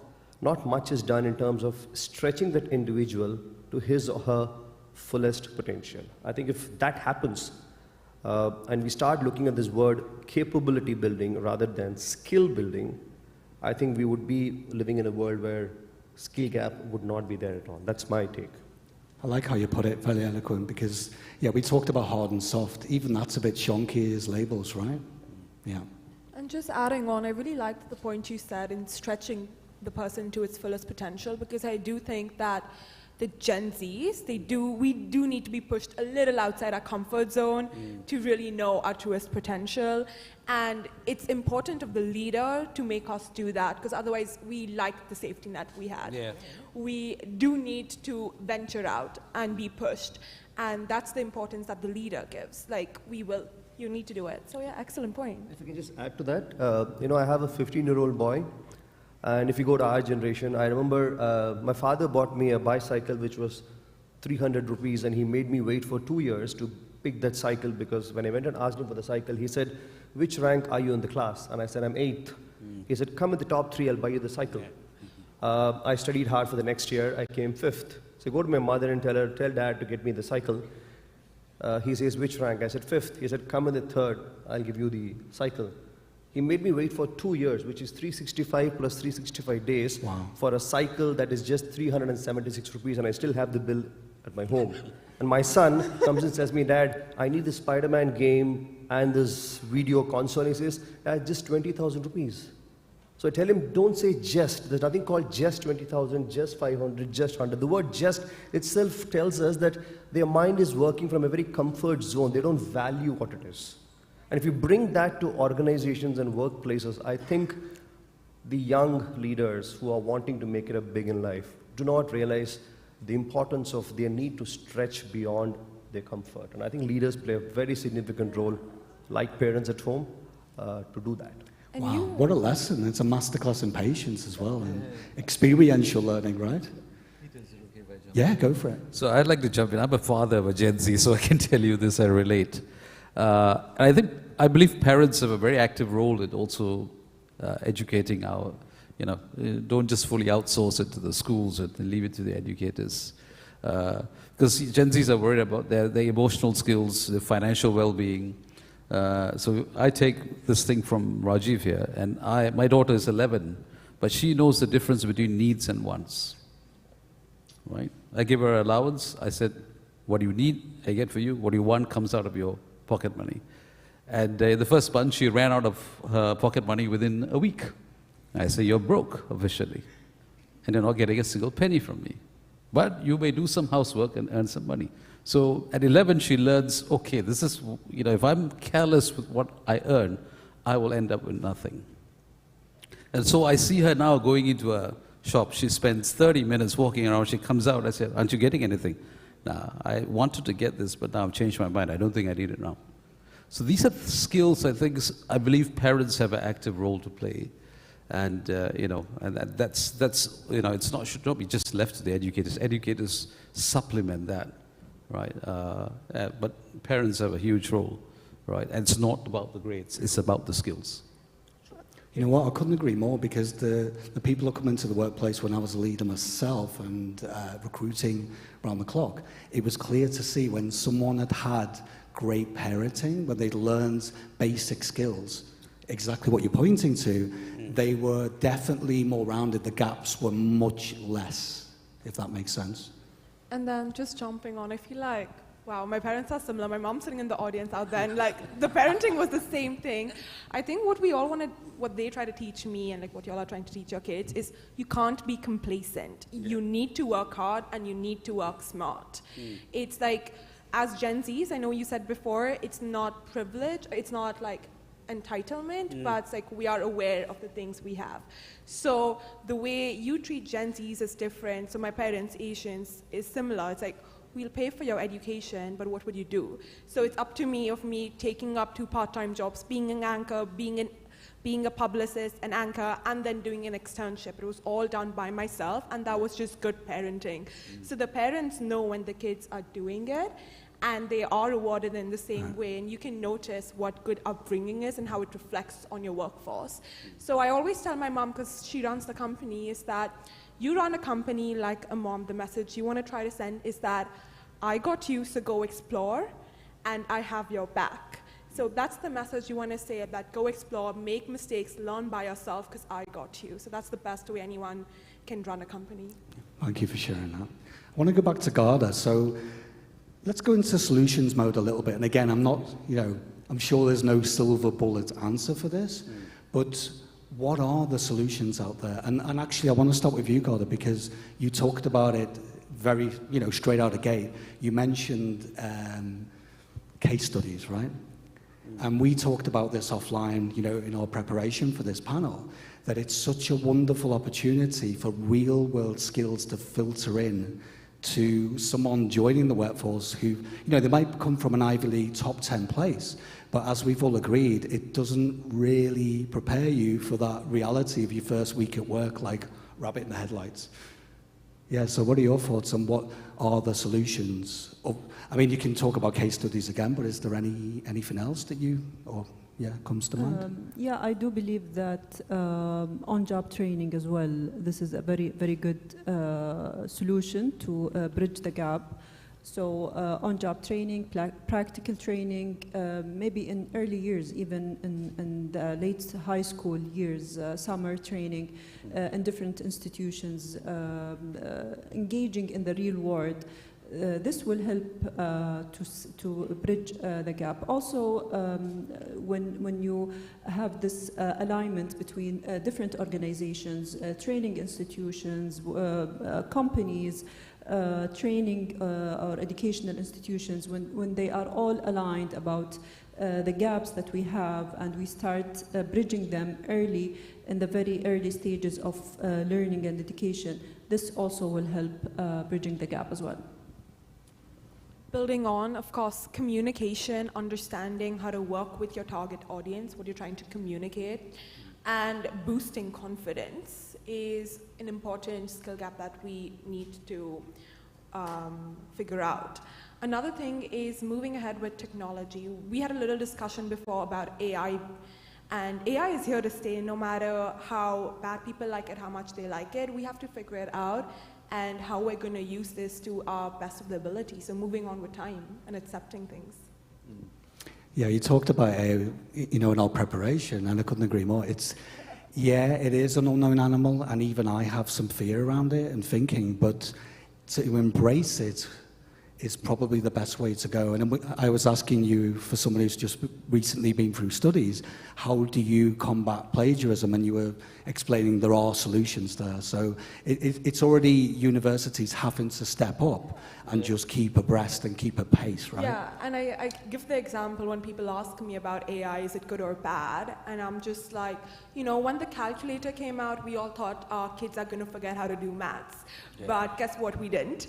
So now AI is here, and we're just going to make the best of it, embrace it, and be more efficient. Thank you. Oh, well, I take your point from AI. Wait till you see the power of AI and quantum computing together. And that will transform jobs, and that will also have an impact on the education sector. Because the green jobs, right, the AI-related jobs will become more popular. You will find other jobs, which is subject of another panel, so I'll reserve the comments there. But I'll go back to the first panel where they talked about who. This is what we really need to focus on, right? Who are these students? Who are they? So instead of ways of doing, we should be focusing on ways of being.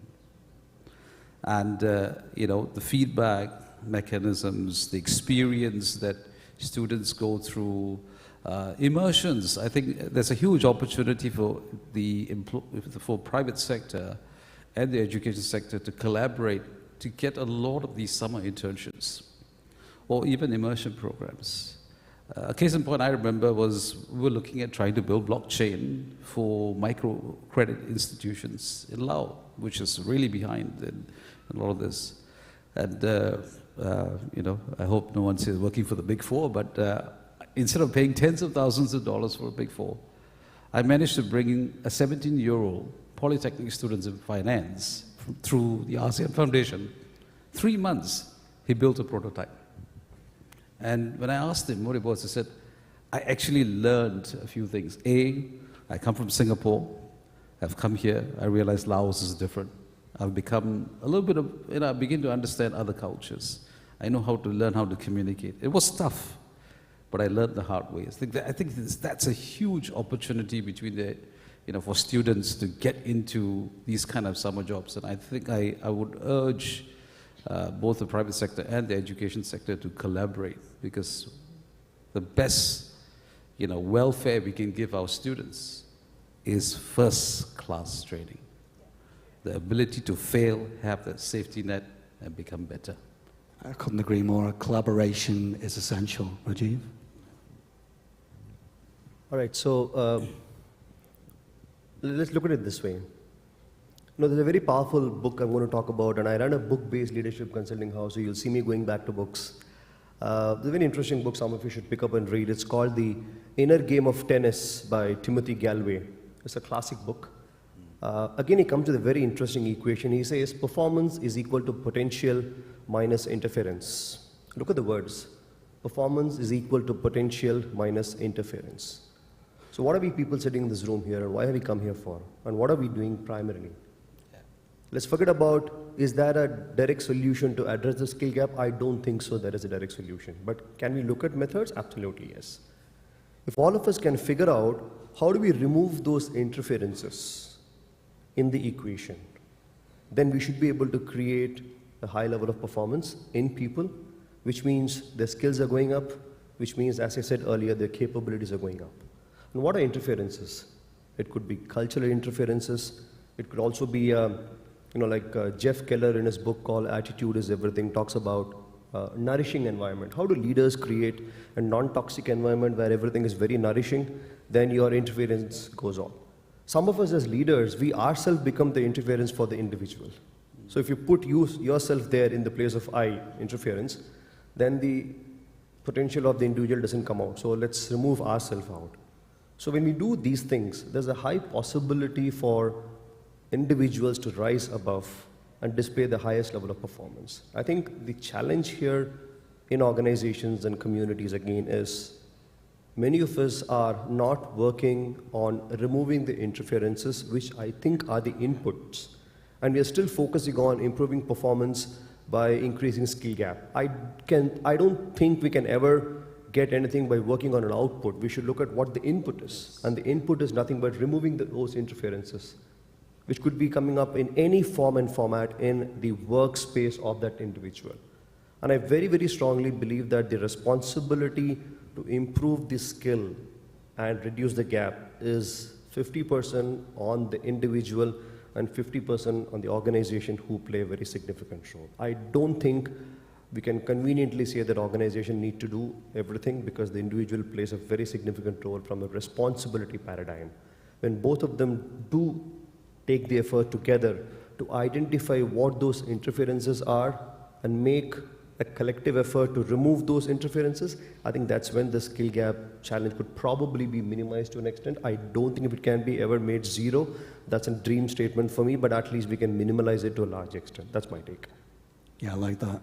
And interference, yeah, I mean, I'm just reflecting on it now. It's the old school way of leadership, micromanagement, too much measurement, all of this. They're all interferences. Yeah, but it's easier said than done. I mean, most of the leaders that come to us or organizations, they believe a good support system is to be in someone's face, standing over their shoulder. But, I couldn't agree more to what you said, that really it's about being in the background, listening to understand, but being transparent and being a bit vulnerable and saying, look, I support you, I trust you, I value you, I see you, but I'm not going to stand over you. And they're the best leaders who can develop that skill. Like they're almost in the background, but if something happens, they're straight out the gate there to support you. Yeah. Well, this has been amazing. We've got 3 minutes left. Does anyone, in closing, have anything to say just on the topic, really? Or I can keep talking. No problem. I'd like to add something here. I think for all of us,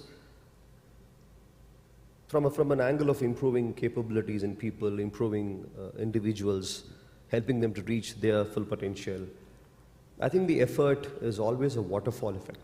Everything happens from top to bottom. So when we go back and try doing certain things, whether in the education space that many eminent panelists spoke earlier, or in the corporate space, I think all of us should start hitting at the top level. Because when we make very deep thinking shifts at the top level, that is bound to see some effect at the bottom level.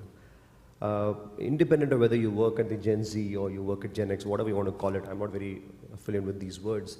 But I fundamentally believe that you need to know where you need to hit so that you have the right noise. And we should not get confused between the signal and the noise. And I think every time all of us should figure out that we do everything at the top level in an organization, a community, or an institute, then you can see a lot of change happening at different levels in terms of skill gap addressal, in terms of performance improvement, or whatever you want to call it. So I think it's a very top-down and a waterfall effort from all of us. That's my summary statement. Yeah, it's interesting you say that because it's so overused, top down, all of this, right? But when I see a leadership team start to develop themselves slowly but surely, and that trickles down, that's when there's impact and culture change. Without it, quite often, there might be the money on the table to run a skills program, leadership development over 6 months or a year, but quite often there's key stakeholders, key decision makers, senior leadership who just don't buy into it. And it almost becomes almost like a box-ticking exercise, so to speak. Well, yeah, I'll take this one, which is nice. I look at, we spoke a lot about communication, EI, a lot of strategies, including case studies from the policymakers' view. I believe the biggest challenge for education sector is this, and I'll offer this as a distinction. I think we've heard fixed and growth mindset, but I think we are going into the era of a reinvention mindset. What are we doing as education, educators? What are we doing as employers? What are we doing as parents? I think there's this huge thing about embracing a reinvention mindset. And schools are going to be, education institutions are going to be under significant pressure.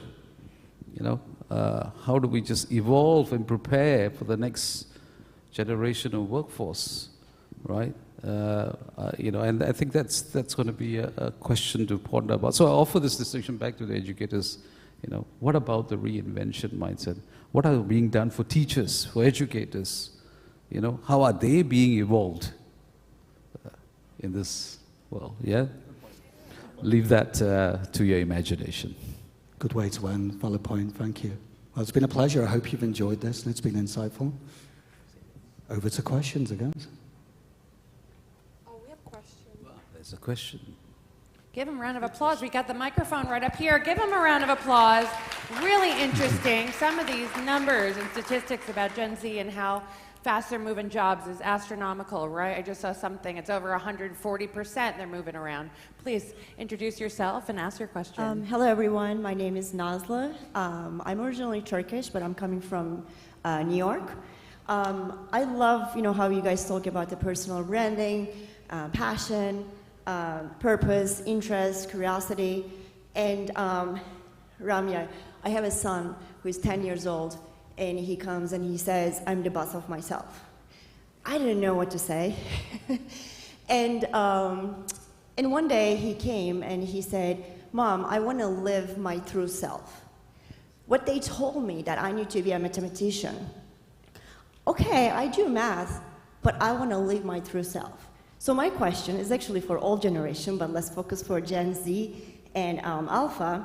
Do you think if Gen Z and Gen Alpha live their true self, would they be able to build right skills, design their career with purpose, and be able to live their passion?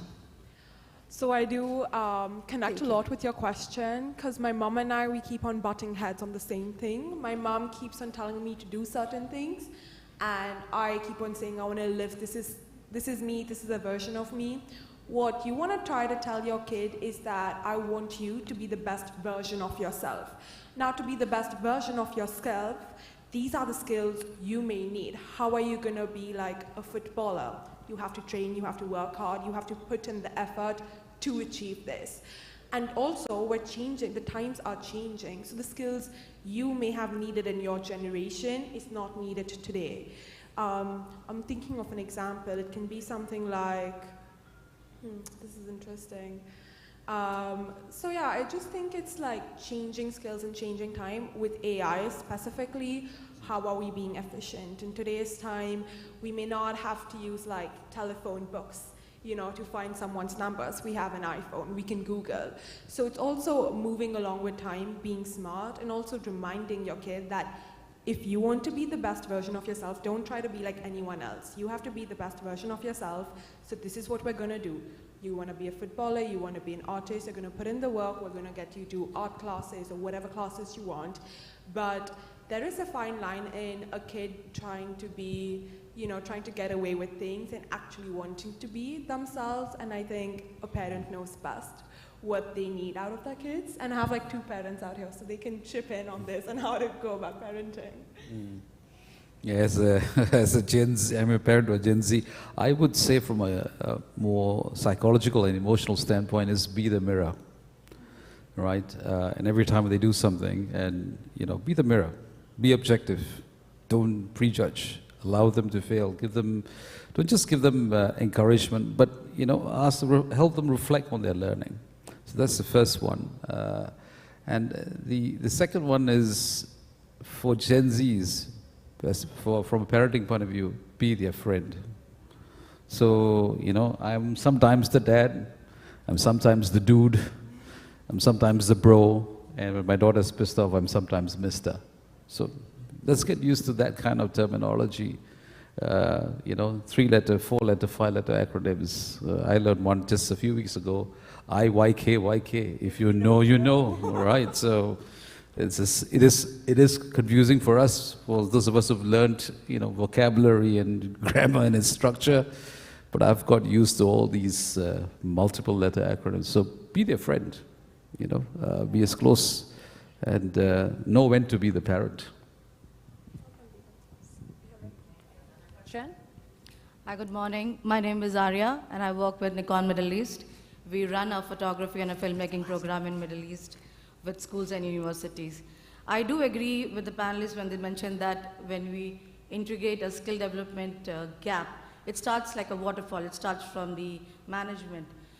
We have after-school programs in Middle East. How important do you feel that we need to integrate that in our education system? Not like an added program, but then they should be going through it on their daily lecture plans, because that's what we're trying to bridge that gap with our Nikon School program. It's free of cost, by the way, we do it in the region. But then something that I always have a challenge, that the school management don't understand the importance of having it in their curriculum rather than as an added program. So what are your inputs on that? I couldn't agree more, and actually it's not like an addition, it should just be a living purpose. And again, it goes back to curiosity, right? That if everyone sees leadership as an individual endeavor, not just for the leadership team, and actually I've just started working with a university, and Mira and I, who's in the audience now, we collaborate on case studies, this kind of thing. And when we see everyone embodying self-leadership, that's when it becomes more fluid, it's more natural. That's when I see students actually keeping the faculty on the toes. And that's what we need to see for the future generations, that they should be going there first just as much as the leaders, just as much as, for example, the dean of the university. And I'm kind of seeing that already in education. So that's the shift that really excites me. I don't know what you what the rest of the panel thinks about that. Just adding on, instead of telling them that, so being an image consultant, it's like instead of telling people that, oh, it's important that you take these services because, you know, you'll become confident, you'll know basic manners and etiquettes, start with an insight. You have to tell them that, you know, in a social setting, you aren't going to feel awkward if you don't know, you don't know how to eat this way, if you don't know how to present this way. You aren't going to feel awkward when an interviewer asks you, tell me about yourselves, tell me why was there a gap, why was this? So lead with the insight rather than telling them the importance of it. Once they're in the situation themselves, they'll understand the importance of it automatically. Use the halo effect, I would say. Round of applause, our panelists, second panel for the day. Great, thank you so much for your time. Please, I invite you to stand up so we can get a nice photograph of you guys together. Anyone in the audience that wants to jump into the conversation, now's your time. Tag them, #education2conf. That's how you get into the conversation digitally. So far, you guys having a good time? First part of day one flies by pretty quickly. We're coming up really quick with the next part, which is recognition coming up really soon. One thing that I took away is passion equals purpose plus interest. We're all searching for it. Thank you for the guideline of how to achieve it. Well done, panelists. It's a pleasure having you up here. So thank you, thank you, thank you. Okay. That was rather mind-opening. I like these conversations because the Gen X space, how do you work with them? How do you work without them? You can't. They're growing. Their demographic is growing. And now I'm going to invite up, as we get moving along, a pioneer who is in another space. Now, I don't know if you noticed, we are one of a number of 6 different events going on at the same time. So we are the health experts in this room, but we have the education experts in this room. We got the health guys next door. We're bringing over somebody from the health room just to shine some light over and help identify some of the people in this room that deserve accolades for all they've done in the education industry. So without further ado, I'm going to invite up to the stage someone with 22,000 followers who's pioneering medical tools globally. Thank you for the lights. I was trying to see what I could read here. And from Lifespin, GmbH, put your hands together for Dr. Ali. He's going to help me give out some of these awards to a number of people. So is he in the room? Come on up to the stage, Dr. Ali. There he is. There he is. And like I said, we can't do this without some of our sponsors. So I'm going to give him a minute to just introduce himself. Thank so much for coming over. Thank you for having me here. The microphone's yours. Morning, everyone. Just a quick bio. I'm PhD biophysics, biochemistry. My ancestors are from Turkey and Russia. I'm US and German national, leading a company right now in Germany, moving it into growth mode. In the past, I built new businesses at Sony and HP. Now, what do we take out of that? It's all about communication. It's very important to communicate across industries, across cultures. This actually also makes it exciting. So I'm basically heading a company where we are developing AI-based software algorithms to diagnose disease, to diagnose health conditions. What's important is to explain it in a way that people understand it, right? So that you can break down AI to a level of really making it understandable, to simplify the take-home message, that people really don't look at a black box, but they really understand at least to some extent. So that's just my quick bio. Fantastic. Okay, now you know who's here. He's here for the next 3 days as well, right? Yes. So you may see a collaboration that we haven't yet noticed. But before we go anywhere, and can we get the lights up? Because we're going to do a couple recognition sessions. And Dr. Ali, I'd like to invite you to the stage. We're going to do a selfie. Because as you said, connection is key, right? You must know what you're doing with 22,000 followers, right? We'll just do a selfie with all these people in this audience so we can make sure that everyone, you know, if you're tagged and you meet each one of us during the event, we'll make sure you're tagged into this LinkedIn picture. What do you think? So let's see, we're going to do 1, 2, 3, everyone smile. Okay, we'll try to get you in there so people know that you actually were here, right? Okay, I like that. So as we move along, We couldn't do it without the sponsors. So the first one we'd like to recognize is our fabulous, fabulous sponsors. Please put your hands together for the Consultancy Group for International Education. Come on up to the stage. We have really appreciated you with our heart gratitude for making this possible. It's great to see you. Now I know some speakers and people who are accepting this award recognition. Nice to see you. We'll be giving that to you over there. But there's a light. They've made it possible for us all to be here together, and we can't do it without the sponsors. So show them love, guys. We're going to take this time to really recognize anyone in this industry. It's all about the recognition. I'd like to invite you to do something you want to say.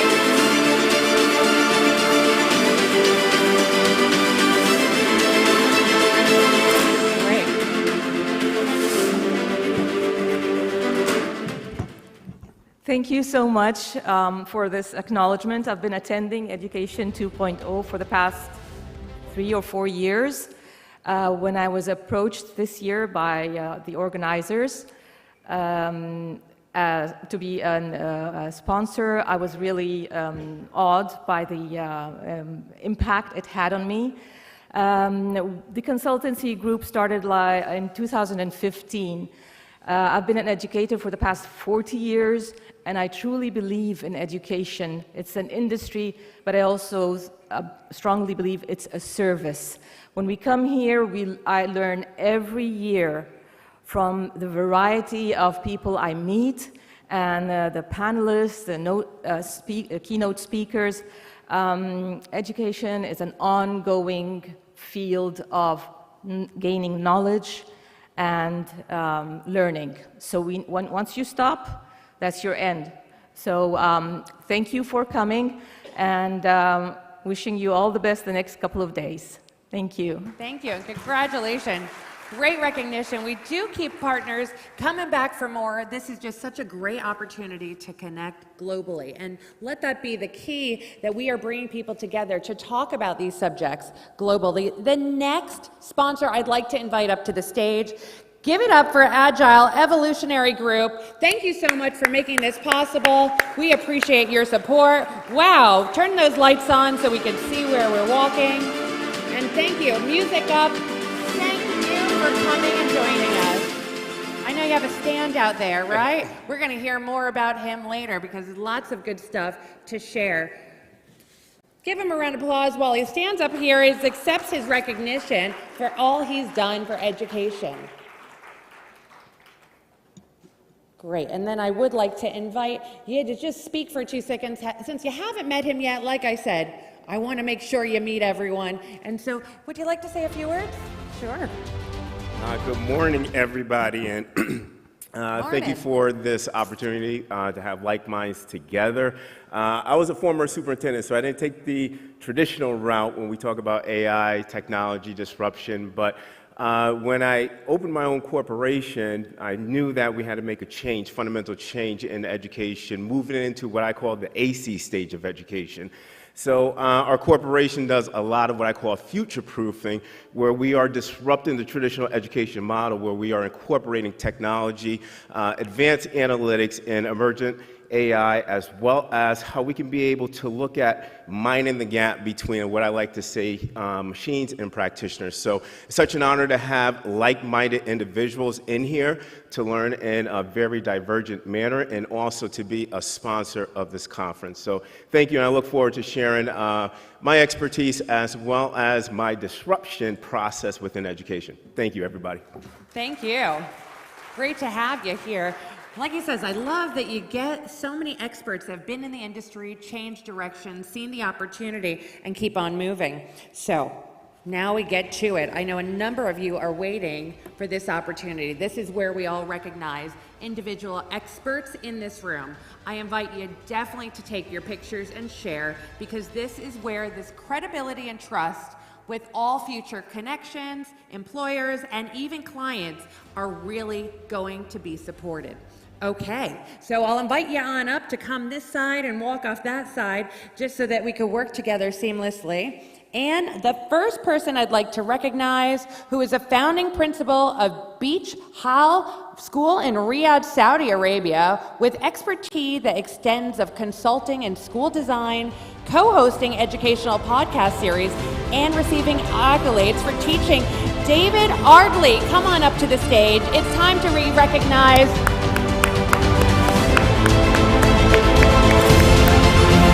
Thank you. And congratulations.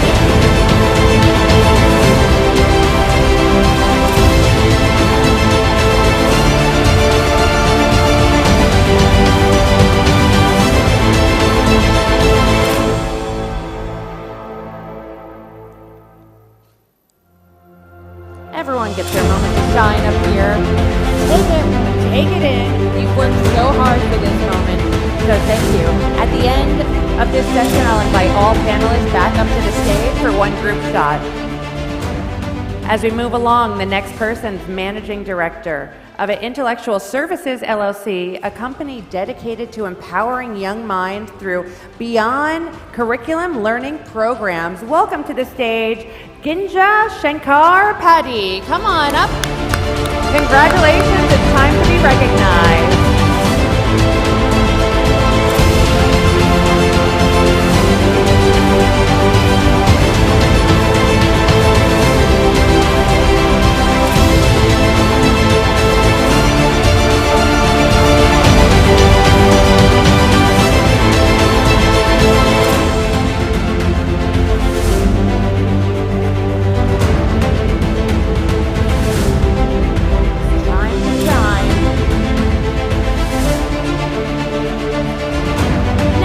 I'd like to invite to the stage someone who is a quality assurance head at the Highness Sheikh Rashid Al Maktoum Pakistani School in Dubai, dedicated to improving students' lives through educational experiences.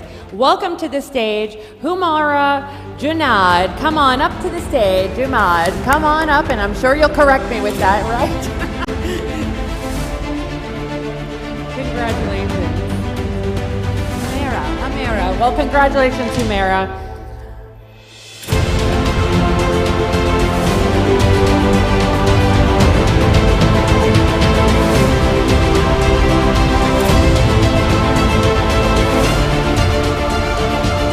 Well done for all your work. Thank you very much, Humera. And I mentioned a couple things so that everyone in the audience knows what you can break the ice with. When you see each other for coffee or lunch, you can say, hey, I saw you on stage. You work here locally in Dubai. Maybe there's a great way to connect and collaborate.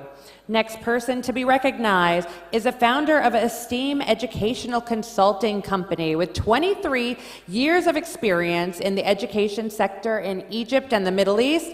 Please welcome to the stage, Jahan Zaran. Come on up to the stage. Well done. You saw her up here on a panel.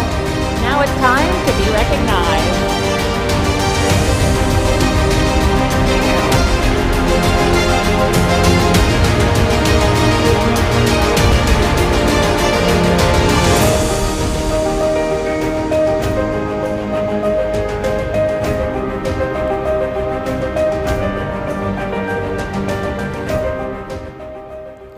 Okay, next on the stage is someone who is helping businesses with a strong team of enablers ready to help you and your company enable your full potential. We love those people that are supporting. So business through people, come on up to the stage. It's your time to shine. Businesses through people. I don't have a name here, but we'll find out who's coming up. Looks like 2 people in the audience are coming up. So be recognized for everything you're doing for your industry. So well done. Put your hands together.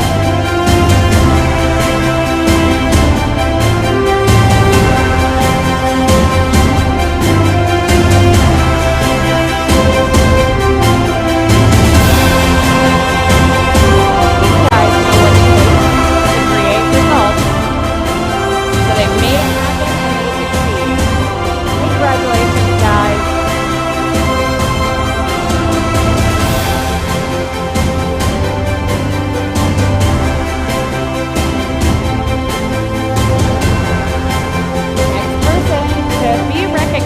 this stage today. You've seen him on a panel earlier, and he is the CEO of the Leadership Elements in India and the only book-based leadership consulting house in APAC and UAE. Put your hands together for K. Rajiv Narayan. Come on up to the stage again. Let's give him a round of applause for all his great expertise and insight at Education 2.0 today.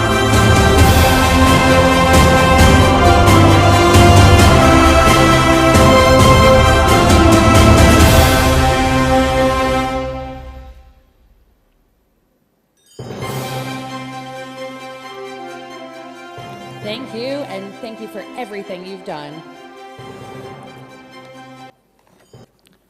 Next up, I'd like to invite to the stage the Advancement Director of Al Faisal University, co-head of IOME, and a Board of Trustee member at the Chamber of Commerce and Industry. Put your hands together to Lana El Sala. It's time to shine. It's a good exercise. We're going to have to use those hands together. First half, second half, we do the same thing. A lot of people to recognize, and now's the time.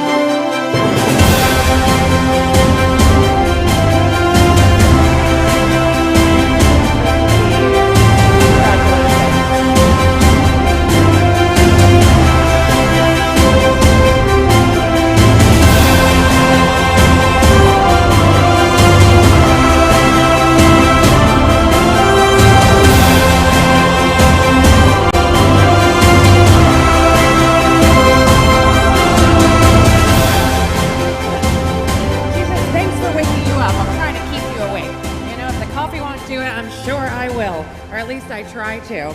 We keep this moving along. I know this is fun. It's a moment to really understand anyone you see up here has made a difference. So I encourage you, please talk to them. Engage, connect, take pictures, and really make the most out of this event. This is a great conversation to be a part of. Next person onto the stage, I welcome the CEO of Castle Mount Media GmbH and Co. Put your hands together for Laura Baxter. Laura Baxter, come on up. Time to shine from the back of the room.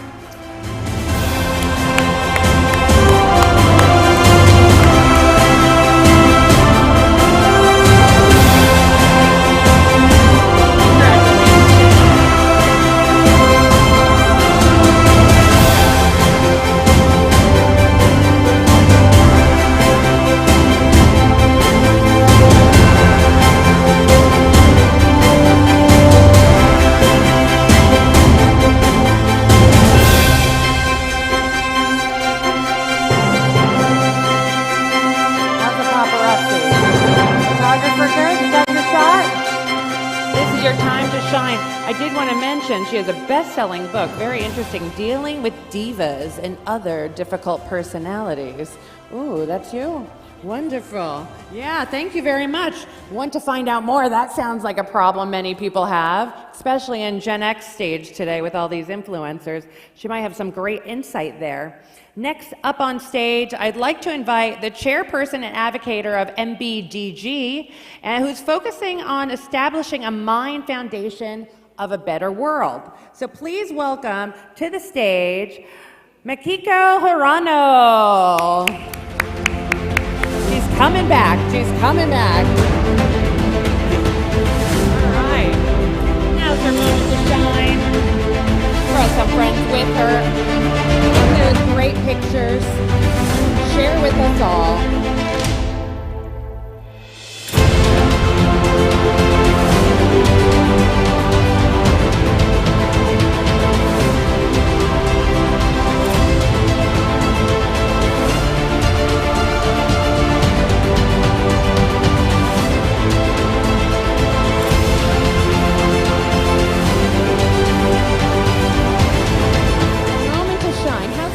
Standing here smiling. Good? Amazing. Thank you for everything you're doing. Really great.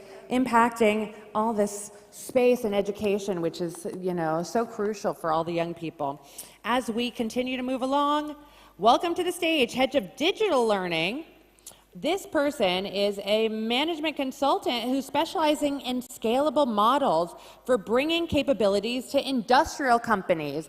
Very specific. Marcel Mariceller, come on up to the stage. It's your time to shine.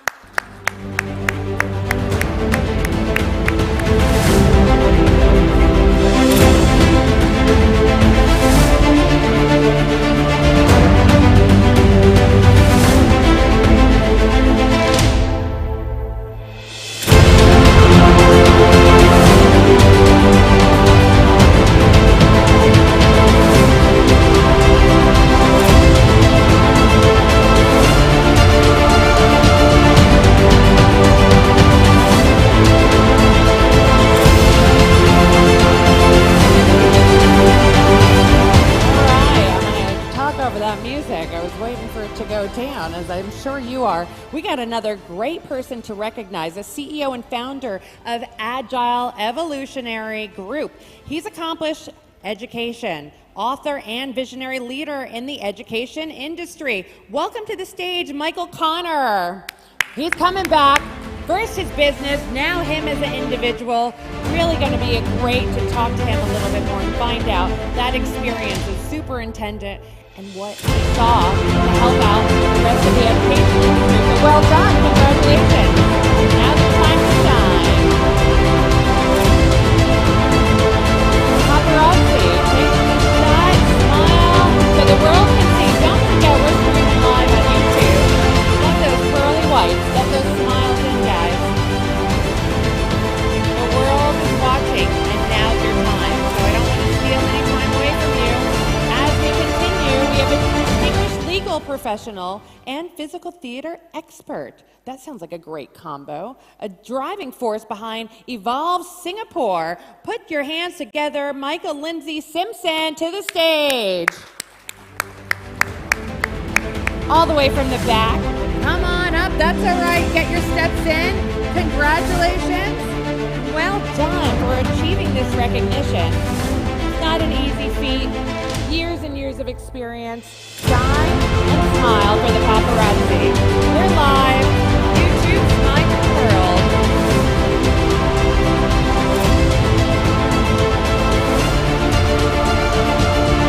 Thank you.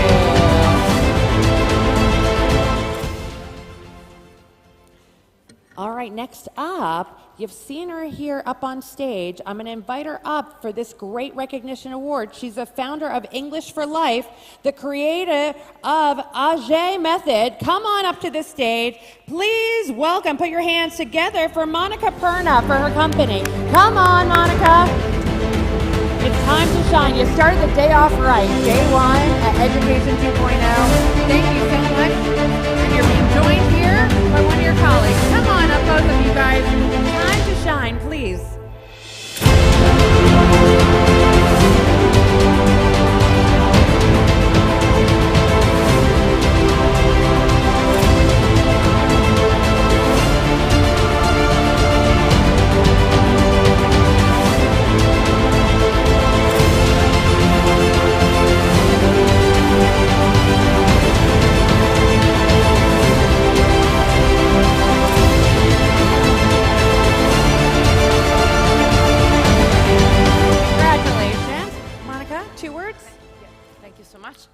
I want to, first of all, thank all my students because I wouldn't have been here if they didn't have trust and faith in our method.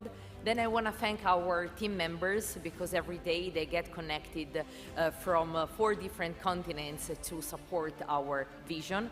And then I want to thank my mom because since her departure, big and unbelievable goals we have managed to achieve, and I'm pretty sure that she's behind all of them because from heaven she's watching on us. Thank you so much. As Sheikh Mohammed bin Rashid Al Maktoum said, the bigger your vision, the bigger the achievement that you will get. Thank you so much. Thank you. Well done. Thank you, Monica. Love that. You know, you may be a parent, you may be a teacher, right? We're all here impacting somebody else. You may be a doctor, right? Helping people grow. That's the name of the game. Okay, we're going to keep on going. We got a couple more for the morning session. Education 2.0. Don't forget those hashtags. Next person up is a doctor, another doctor, and Associate Dean of Academic Affairs at the College of Health Sciences, leading research projects and authorizing over 25 international published articles. Please put your hands together for Nisreen Elwan. Nisreen, time to shine. Come on up, music, please.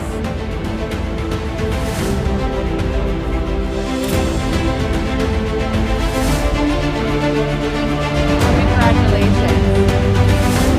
25 published articles, hours and hours of expertise. Well done to everything you've been able to create and do.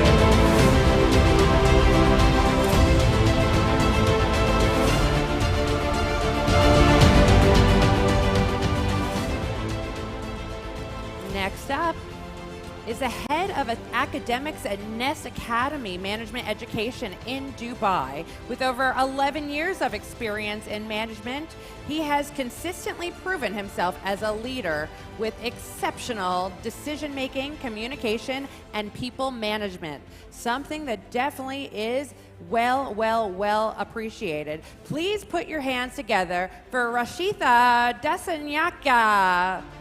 Come on, hands together. Rashika, are you in the audience? I don't see anyone moving in the dark light. Hello. All right, well, the person's not here. We'll award them a little bit later and keep this party going. The next is the founder of Peachy Picks Production, a passionate brand that's all about video creation and coach for businesses. So put your hands together for Renee Ismail. It's time to shine.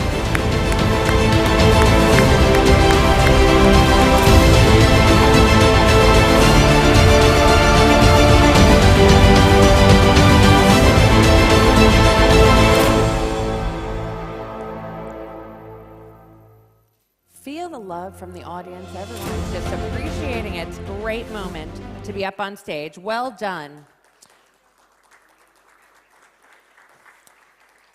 Our next recognition award is going to go to a CEO and founder of Content Guru.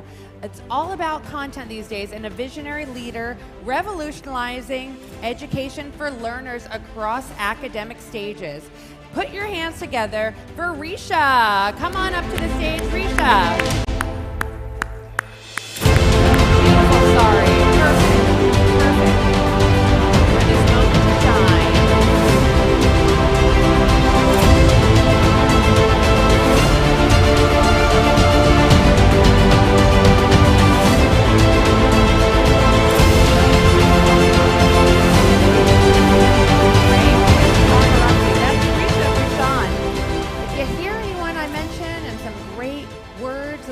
You may want to connect while we're going through this. It's great to be online on LinkedIn and see exactly what the conversation is digitally, so don't forget. I'll be reminding you. The next person for recognition award is the founder and CEO of Medvation. It's a startup revolutionizing education with interactive robotics and machine learning. Really interesting. Put your hands together for Saka Bandar El Sadi. Well done, and thank you for everything you're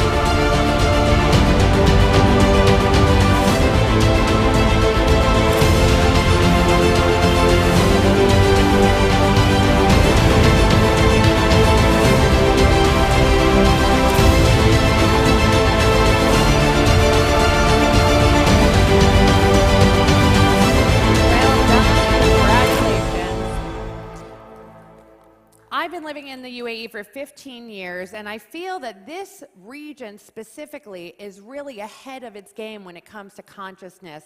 We've been talking about it slightly on the panel. The next recognition award is talking all about it in their profession. The Chief Visionary Officer of Feeling Unlimited. Put your hands together, please, for Tina Moralini. Come on up. It's time to shine.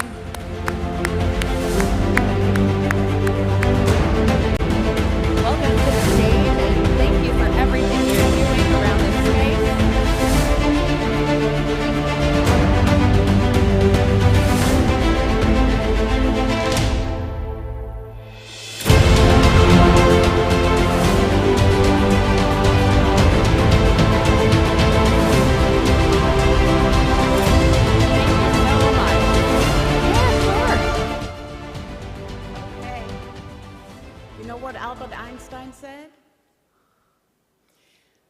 sign of intelligence is the ability to change.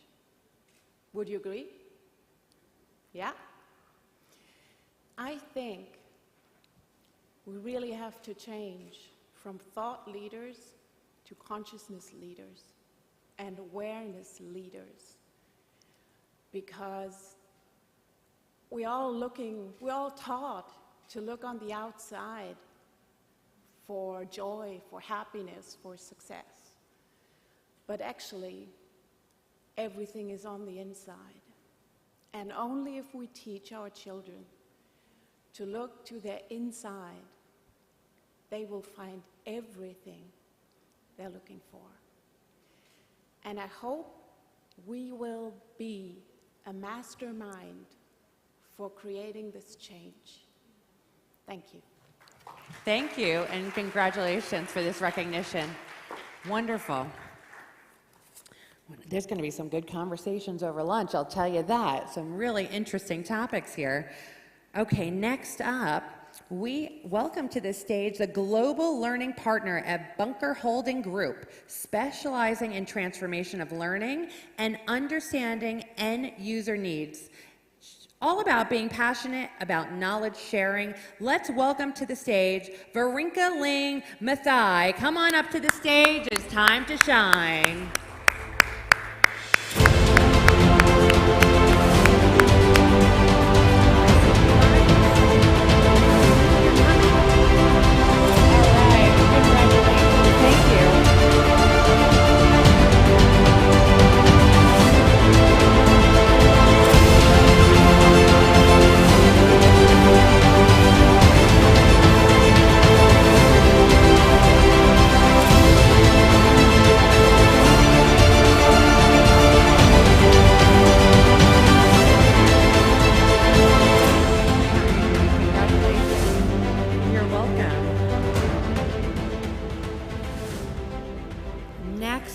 Is an assistant professor at Chow University, who actually has developed, currently working at the Institute, assistant professor at the Research and Development Initiative of Kiko University. So in Chow University as a collaborative researcher. Welcome to the stage, Akiro Oba. Come on up to the stage, it's time to shine.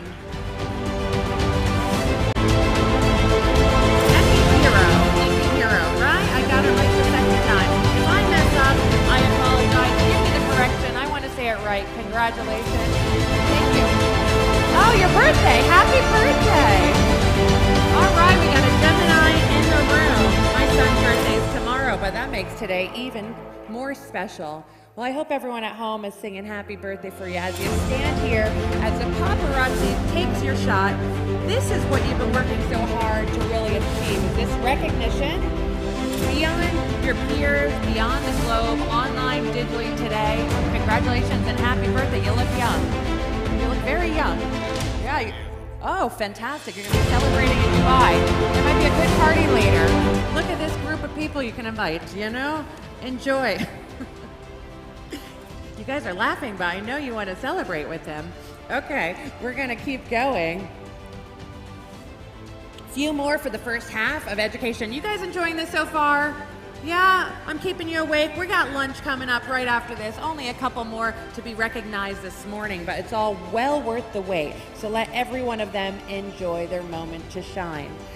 Please put your hands together for the CEO of Crisis Ally. So someone who's leveraging her operational expertise and multicultural background from the French government and international corporations to help leaders and teams thrive through crisis. Don't you know it seems every business these days is dealing with that? Alexandra Hoffman, come on up to the stage. It's time to shine. Congratulations for all you do for education.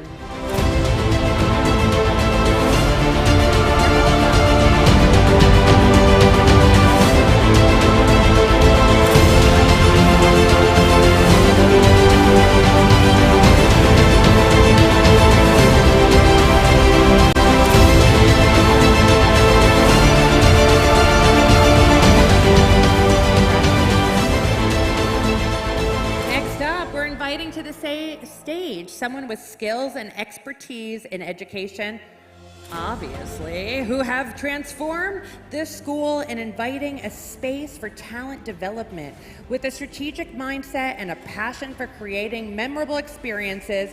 Welcome to the stage, Anthony Fernandez. It's time to shine.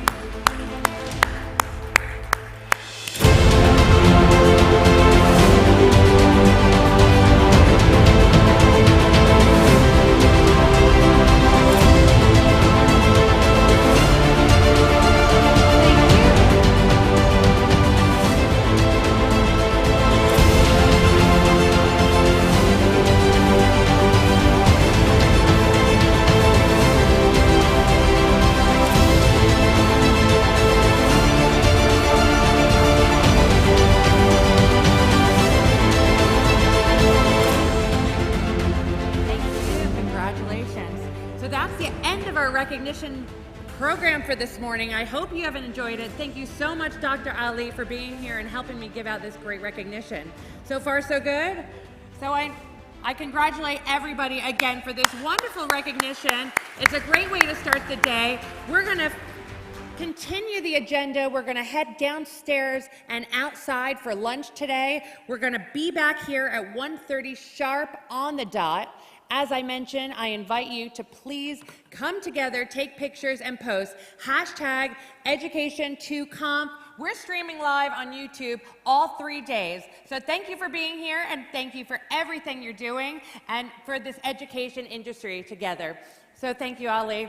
We'll see you down there at lunch. See you around. Okay, great. Lights up, guys. And this is me as we're connecting. Try to scan, connect with me. I'm happy to tag you in that picture that we took together. And I'll see you downstairs at lunch, and we'll be back here at 1:30. Thanks again, everyone. You're welcome. Lights, please.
Okay, welcome back, everyone. Wow, what a nice lunch.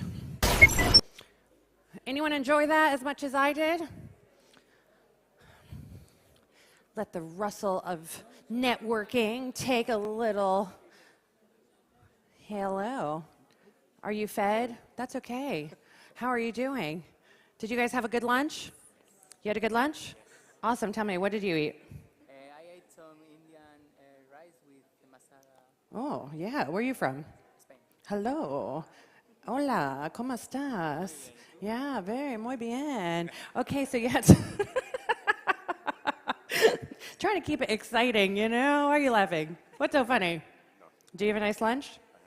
Okay, okay. You know, they have a fabulous lunch. 5 stars, guys. 5 stars. So I couldn't say anything exciting to you there, but 5 stars. Pardon? I'm saying there are 7 stars for you from here. She's been continuously praising you. Oh, wow. Okay, I like it. I like it. You know what she said? No, I didn't think so. Okay, that's the best thing about being in Dubai. Everyone's trying to speak English. We call it like, you know, we're all trying. But what were you saying? Here, take a moment. Who are you? Hariri, nice to meet you. Nice to meet you too. How's I was it going? just telling everyone how amazing and you're making the energy here positive and just keeping the flow. Great, thank you. Yeah, so we're also looking forward to your introduction to our fellow panelists. Fantastic. So my job's here to keep you awake. I hope I'm doing it because it's either the coffee or the baby. That's yours? Welcome, baby. We're inviting everyone here. We do not discriminate. Mama in the house. She is juggling, no doubt. How are you doing? Yeah, good. What did you come here to do today? I'm a speaker. It's my panel session right now. Oh, well, look at that. Got you early. Got you early. Okay, what are you going to talk to us about? Revamping the workforce. Okay. And what's your name? Karam. Karam. Yes. Nice to meet you, first. Nice to meet you too. Thank you. And you're from the area? In Jordan. Jordan. Okay. GCC, kind of Middle East, right? You traveled in for the event? Yes, yes. Okay. Yeah. You feeling comfortable? Very, very comfortable. Okay, cool. So we're going to want that everyone connects with each other. That's what I want to make happen. Did you connect with anyone since lunch? Yep, all of them. Everybody at your table, keeping it geographically desirable. I have a feeling you are connecting right now. Have you connected with anyone since you've been here on stage? Yeah. Yeah? I'm connected with Arya. Okay, one person. We're going to double that. How do you think? For afternoon, we do 2. Yeah. Sounds good? Sure. I want to introduce you again because you got up a stage for such a short time. I want people to know what you got recognized for. So if you missed it this morning, please take a moment to just introduce yourself. I'm currently working for a community school, and we're trying to provide best possible education to the students who can't afford education in Dubai. Oh, you know, there's lots of people worldwide, but Dubai specific, right? Dubai and people from Sharjah as well. Okay, and there's probably a lot because it's public and Yeah, private. yeah. I know I'm paying a pretty penny for my kids to go to school in this city. Yeah. So Right? my school fee is approximately 400 dirhams per month. Oh my goodness. There's opening. Maybe I send my children. This is a very nice deal compared to what I know. Yeah, and we're actually, recently we were able to, the new leadership team was able to raise 15 ratings. So Fantastic. the KHTA ratings are going up, the school standards are going up, but the fee remains the same, so that's the best part. Absolutely. So what drove you to do this? You're on a mission, obviously, to help a lot of kids that are underprivileged, that don't have the finances, right? Yeah. But what was it, that moment in your life that you said, I gotta help? My previous experience is from an elite school, and I've been serving people, those who could afford anything in the world. When I got a job offer in this school, I was really looking forward to it, and it is a lot of contentment. I'm very happy with what I'm doing. When I see smiles on these faces and we introduce new things, like we had an annual theater last year, and it was such a grand function that and the kids performed so well, so it was their very first opportunity, and I could see those smiles and that gratitude, so that makes me feel really great. Great. So it sounds like you found your passion. It's a good combination, Absolutely. interest, right? You got it, and Yeah. it glows from you. So congratulations again for that great Thank you so acknowledgement and recognition. All right, we're going to start closing the door here, getting started. Welcome back to the room. Another recognized individual. Now, did you guys have a good lunch? No, you didn't have a good lunch. What happened? Are you hangry? No, I just came. You just came. No wonder. You missed out. It was 5-star. It's fabulous. We're getting started. shout out that people can probably attend the exhibitors. Oh, yeah. Wait, tell it. Go ahead. Give a shout out. Guys, my name is Shahbaz. I'm representing No Paper Forms here.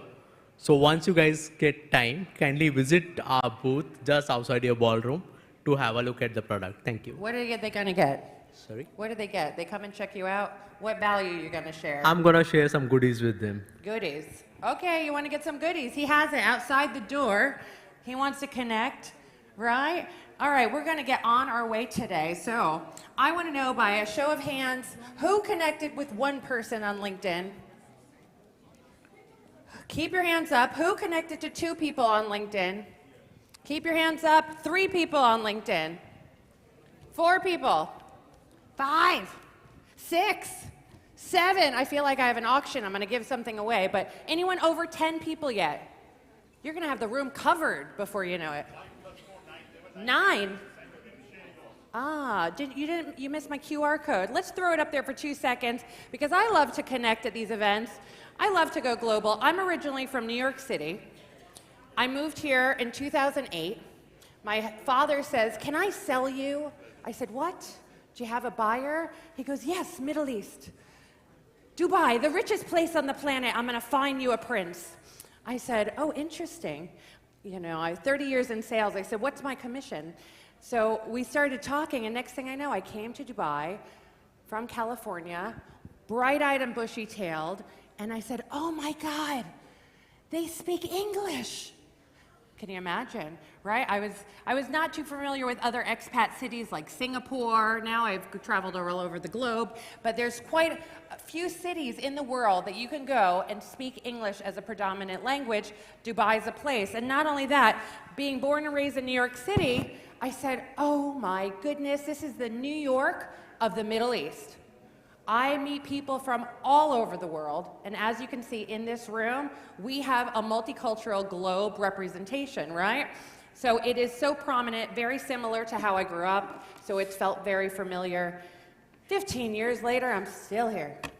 Can't get me out of here. It's hard, you know? There's a couple of people in the room from the UAE, living in the UAE. Can I see from a row of hands? Great, so we have some local people here.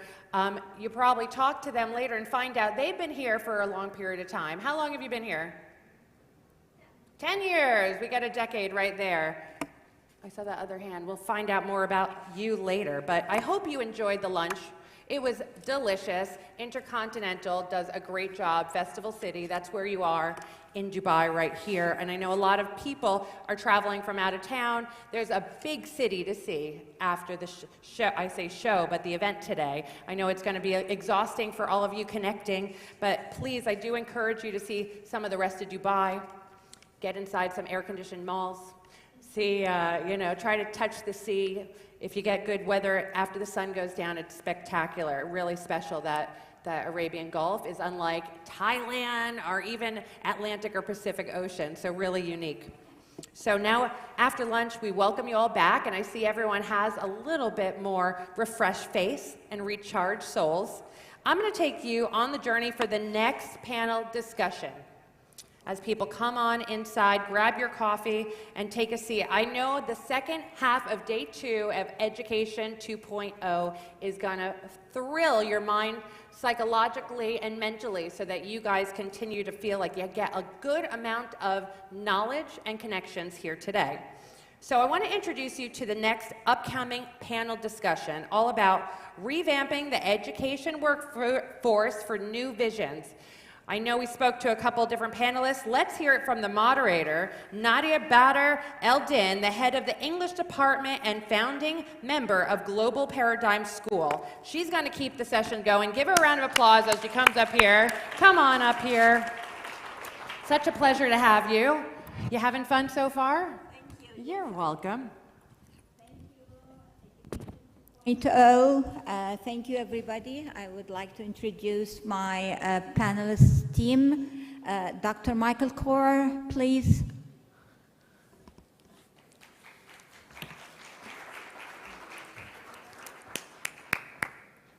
Dr. Michael, would you like to introduce yourself before you take your seat?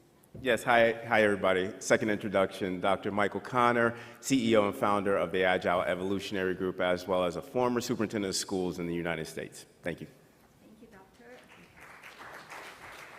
Oh, wherever. I mean, yes, you need the mic with you. Right.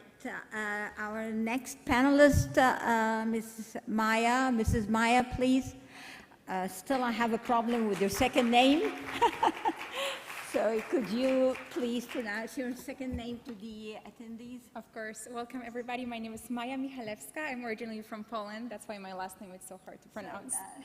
I'm a leadership and wellness coach. I founded a company called Elevated Leadership, and my work is to support and empower sustainability leaders to actually lead the change without burning out. And I'm really looking forward to this panel discussion. Great. Thank you. Our last but not least, Ms. Karam Bashir.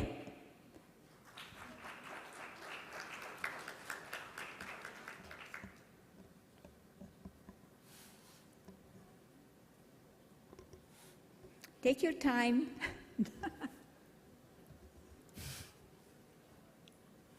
Okay. Hello, everyone. Sorry, I couldn't find a front seat. My name is Karam Bashir, and I am the head of primary at Sami International School of Jordan. And my role as the head of primary is to support teachers and ensure that that education goes beyond just delivering information and curriculum. Great, thank you. Okay, as usual, I prepared an introduction to introduce. But then suddenly I decided, no, I'm not going to go to that through the classical way of introducing the topic, because something nice really happened yesterday.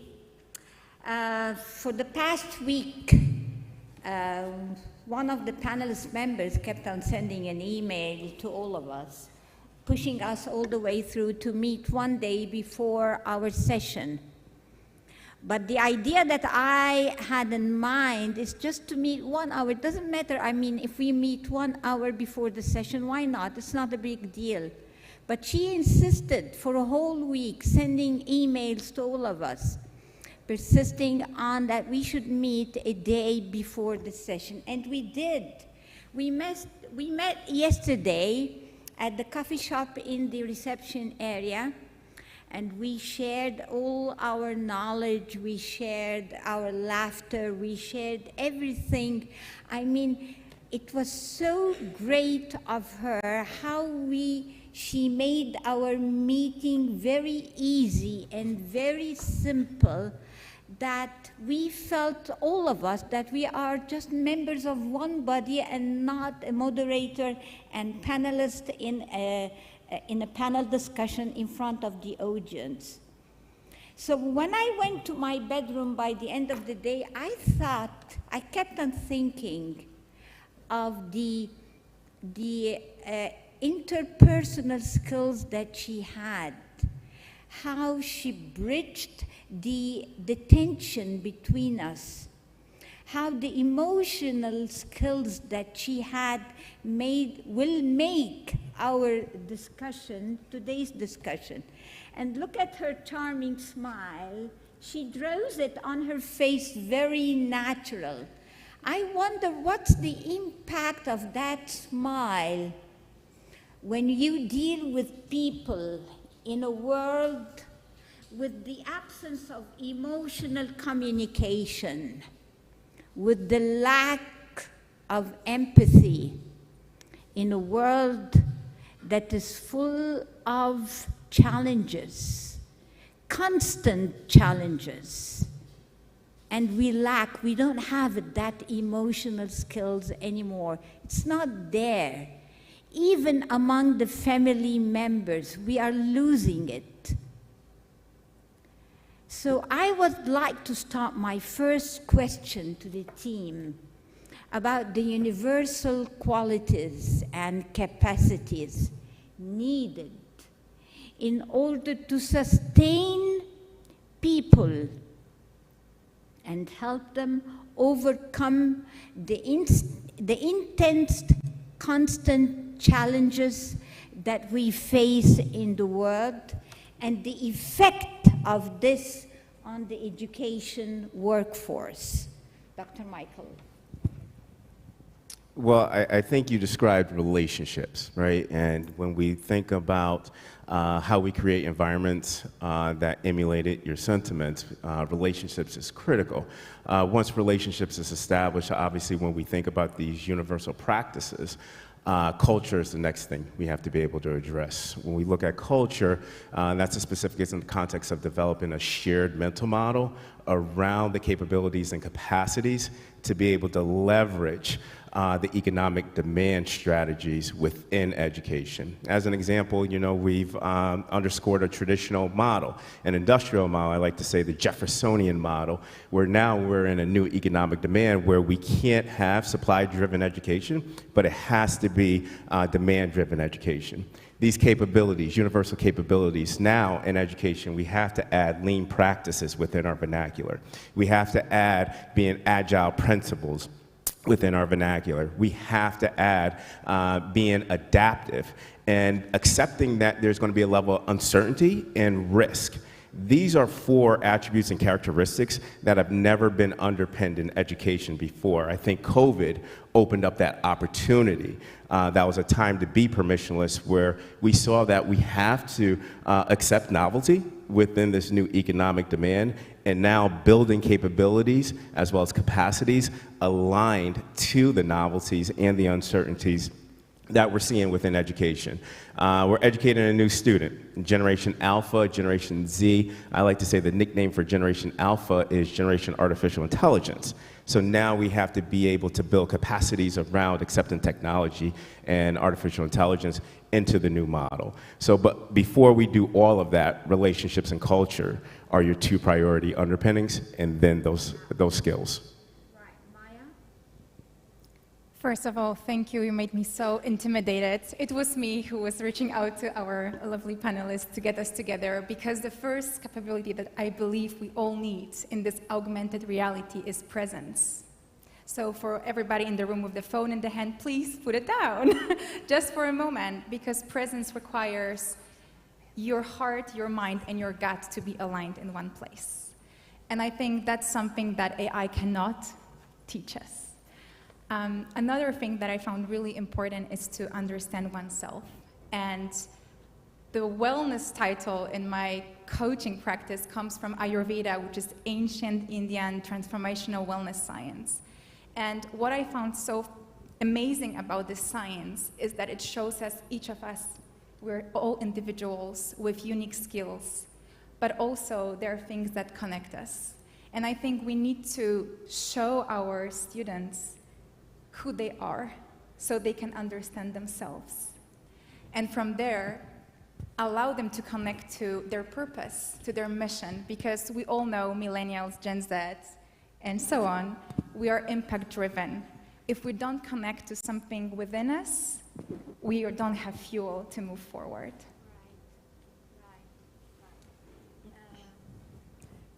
So we're talking about ways to revamp the workforce, and the workforce is, as you all know, it's fundamental to the success of any educational process.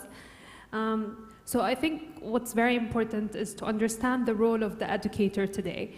Educators today have a role that transcends going into the classroom and covering the syllabus or whatever. We need to cultivate connections that matter. It's all about connections. It starts there and it ends there. As simple as walking to the classroom, checking with your students, checking on them. How's your day so far? How are you feeling? This gives them the sense that you genuinely care about them. And this will cultivate that connection, and ultimately you'll be able to get your message across, whatever your message is. So that's why, from my humble experience, I felt like the teachers who were able to succeed in the classroom the most, whether in classroom management or whether in motivating students, whether in pushing them to work to their highest potential, is the teachers who genuinely cared about that connection. They are passionate about education, and I would like to emphasize on passion, because nowadays the resume is no longer the sole indicator for an educator's performance. As you all know, sometimes we are very impressed by the CV or the resume, but in reality, the educator is completely disconnected from students, and this is very dangerous. The other day I read something in an educational blog, and I want to share it with you. It says, other aspects of school leadership, such as test scores, teacher evaluation, student discipline, and staff morale, seem to take precedence over teacher recruitment. What's so ironic about the statement? Well, it's when you recruit and hire effective teachers, all those other issues take care of themselves. So you have to reach before you teach and cultivate that connection, so you can have a meaningful impact on any learner. Right. Okay, Dr. Michael, I mean, now we focus on the emotional intelligence and the role of the relationship in establishing and sustaining the education. Now, the education system, or the current education system, was originated from the first industrial revolution. Can you tell me about the changes that happened throughout the decades up to now, and what kind of changes and visions do we need for the coming education system? Sorry, I want to make sure everyone hears you. Yeah. Can you hear her? Thumbs up, thumbs down. Thumbs down, okay. Microphone check, test it on. Looks to the bottom here. Sorry about that, guys. Hello, here we go, you're live. Try it one more time. Now you hear me? Thumbs up. Do I have to repeat what I have just said? Yes, really? Okay, thank you. Starting from Dr. Michael? Okay. Take two. Okay, Dr. Michael, I think you... I hear you loud and clear. We have mentioned about the importance of the emotional intelligence and its role in building the relationships between not only the workforce, but even with the students and their teachers, and the impact of this on the learning environment and promoting their learning style. Now, but we still have, or we still suffer from the style of teaching or education system that was originated from the first industrial revolutions.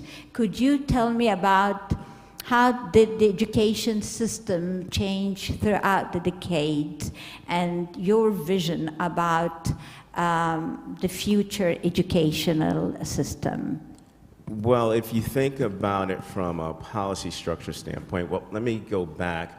During COVID is when I believe when we discovered that there are 3 stages of education: before COVID-19, during COVID-19, and now after COVID-19. And in the before COVID-19 stage, we know we were perseverating over policies, right? We have a bastion of policies in the United States ranging from NCLB, Race to the Top, A Nation at Risk. I mean, if we even go back to 1954, when Brown v. Board of Education, that was the Great Desegregation, but it was still separate but equal. The adoption of IDEA for special education in 1972. So we have only incrementally gotten better with our model. But what we saw as an effect was the exacerbation of more students falling behind. We were using old psychometrics for proficiency in some of the most, I would say, inequitable policy adoptions. With COVID, during COVID, we've seen these inequities grow. But we also learned that this is a new technological era where now technology has to be the driven lever for this change. So we still now in the AC stage, I like to say, AC stage of education, we're still trying to underpin incremental innovations, modularity and proven systems and structures in the context of whether it be instruction, whether it be operational systems, but we haven't moved to what I like to say, this demand focus, where we have to integrate technology. AI has to be underpinned. We are educating a completely different student. Specifically, when we look at it in the United States, 54% of public education is black and brown. And when we look at it from Generation Alpha, they are 13% coming from non-traditional homes. So we have to be able to change and not double down on best practices in the BC stage of education, but move to next practices in the AC stage of education. So digitalization and emotional intelligence, do they match? I think that we have to be able to differentiate, because when we look at the BC stage of education, it was more of a dissemination of information, purveyor of information where I have to regurgitate it back to you. Now, we're in a stage where we have to be able to separate, I like to say, these three prongs in order to meet the emotional intelligence of the students, of every student. Separate time, separate place, and separate learning. We did that during the DC stage of education, where we had to be able to mitigate and use measurement around the novelty of the pandemic, but at the same time mitigate the spread of the virus. But that's where we saw this level of differentiation. You know, that's where we saw the critical needs of our students. So now we have to be able to integrate, we have to be able to innovate, we have to be able to create new opportunities of learning, new opportunities of facilitation of learning to be able to meet the individual needs, whether it be emotional intelligence, as well as IQ, and even BQ for our students. Okay, thank you. Dr. Maya?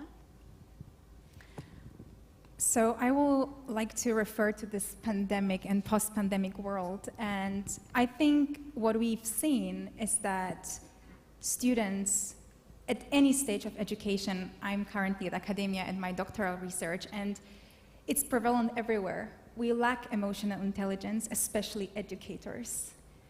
The only way to learn to be human is from another human being. So if we think about the educational workforce, that's where first we should educate. We should teach our teachers how to be emotionally stable, how the mind works, how to balance nervous system, what technology does to our body, because it does a lot. So understanding how to regulate ourselves so we are not fried out after 8 hours before a screen. I think that's something that pandemic showed to us that we are lacking, and post-pandemic world where we have access to Google, to internet, to everything that provides us information that we can memorize or we can just come back and Google it again. What we need actually is this emotional front and self-regulation and understanding of how can we interact with each other in this new world. And I loved previous panels that were mentioning anxiety, mental illness. This is something that we as workforce need to tackle in the first place, because a person who's anxious, who's in the nervous system that wants to just freeze or run away or fight, which is not a regulated nervous system, cannot cope with himself or herself. And I think that's where the workforce comes in, as a model, as a supporter, someone who has place to hold presence for this person to regulate. Because only when you're regulated, your mind is open, you're curious, you can learn. Karam? Well, talking about the evolution of education that you just mentioned, nowadays everyone is heading towards establishing a culture that is that promotes friendly connections between management and teachers, teachers and students, and even parents, the learning community, let's say. So I think that's why schools need to invest into, as you just mentioned, Maya, into their teachers' well-being. Even when it comes to professional development. In the past, we used to talk about professional development, teaching strategies and techniques, best standards and practices, classroom management, but now we need to have professional development sessions that focus on the teacher's mental well-being, and that's something that we actually, I'm proud to say that we started at our school, where we now have sessions that enable teachers to understand how they can think in a positive way, and ultimately when they're feeling better about themselves, they can transfer that energy to their students. And also supplying teachers with tools to help them build that connection. So you cannot expect a teacher to have prior knowledge on how to build that connection with her students. Maybe they're genuinely not aware of how you can foster that connection, so supply them with those tools. one example is, for example, you can build a unit that is derived from the students' interests. By the end of the lesson, you can have them do a reflection card. What was your favorite part about today's lesson, for instance? So this way, you're giving the teachers tips on how to foster that connection. And before you do that, you have to invest in your teacher's mental well-being. I think that's very essential. Yes, you're absolutely right. We focus on professional development courses and programs just for strategies, pedagogical methods, and learning environments and standards, lesson plans, so on. And we do forget something very important, which is, as Maya does, the relationships, the importance of relationships to establish and to sustain all the methods and strategies. Dr. Michael, could you, probably it could be the last question, I don't know about the time, I lost track of time. So we have 15 minutes. We have 15 minutes more, but we need 10 minutes for the attendees, right? Conversation with everybody. Right. If you want to continue talking and no one wants to talk, no problem. We'll make it Okay. happen. Good? Dr. Michael, what kind of skills do we need really for the transformation of a learning inside, in the educational system? I think one, we have to be able to deepen our collective knowledge around interpretation and analyzing data. I think that in the education space, and again, this is more subjective, we only look at, I like to say, small data, small analytics, as opposed to really increasing or accelerating the processes of big data. We have to be able to bring predictive analytics into education. I believe we have to be able to develop skill sets where now we're looking at big data in a variety of different ways to prototype for experimentation, to collect that data continuously, to analyze it, and underscoring predictive analytics and data science as well. So I think, when I look at that one, because we rely on, I like to say, outdated and archaic research, and sometimes empirical studies aren't aligned to the students that we're educating, Generation Alpha and Generation Z. So in order to be able to challenge empirical studies and research, we have to be able to increase our capacity and skill set around big data analytics. Thank you, Dr. Maya. What we taught in the past is completely different from the skills needed nowadays. So what do we need now for the workforce and for our students to learn and adapt? I loved what Cara mentioned in her experience working at school.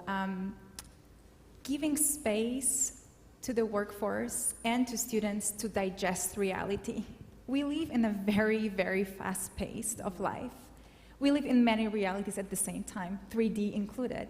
We need to digest all of it, not only the mental and the food we eat, but everything, all the interactions. So asking simple questions, how was this exercise for you? How was your day today? What have you learned? What have you taught? How do you feel? It's so important. This is basic emotional intelligence that if the workforce at schools can master, we will create a really healthy society. Because part of that is what we call in neuroscience resilience. We need resilient people. People who can handle pandemic, post-pandemic, next pandemics, happy life, sad life. We need to prepare students also not only for working in their future jobs and careers, but also for normal life. And that's where resilience comes in. Right.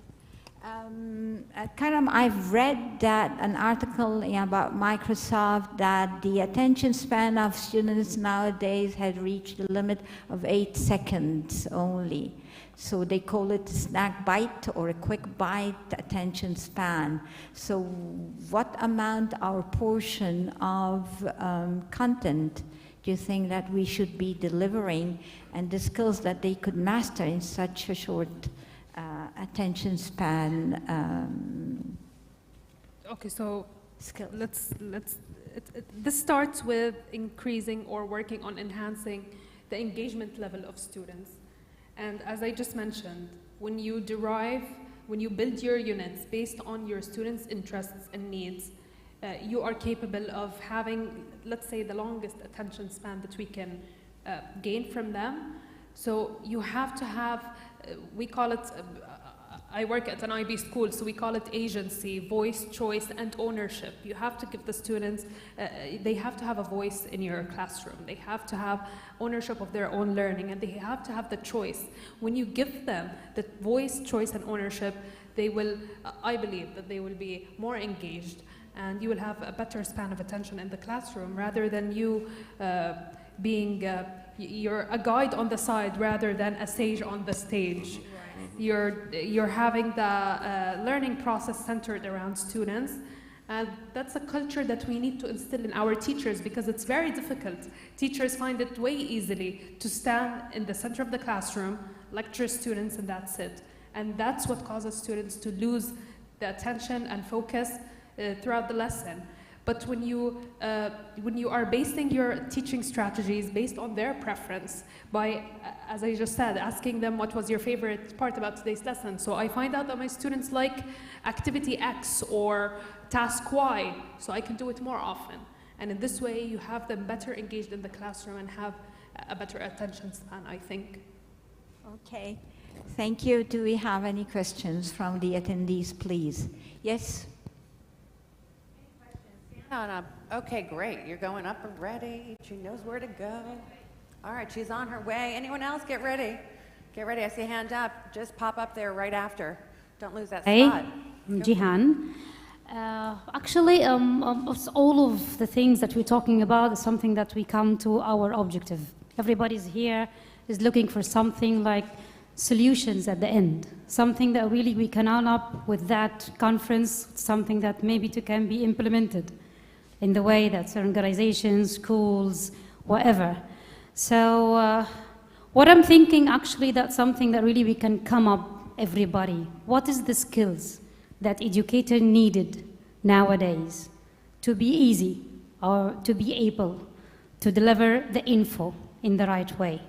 As an HR, okay, and there is some criteria have been changed lately. The same is the educators, K-12 or higher education. So we need actually that, what is the skills that really, what the educator need to be a qualified teacher or educator? Thank you. Okay, Maya, could you answer this question, please? And I will repeat my mantra, it's to regulate our nervous system, body, and understand how our mind works. And I think that's something that in this room makes us, actually connects us, because we come from different cultures, from different educational backgrounds. We work in different public, private, other systems, but what connects us is our humanity. We all are in this mind-body organism, and we all need to regulate ourselves.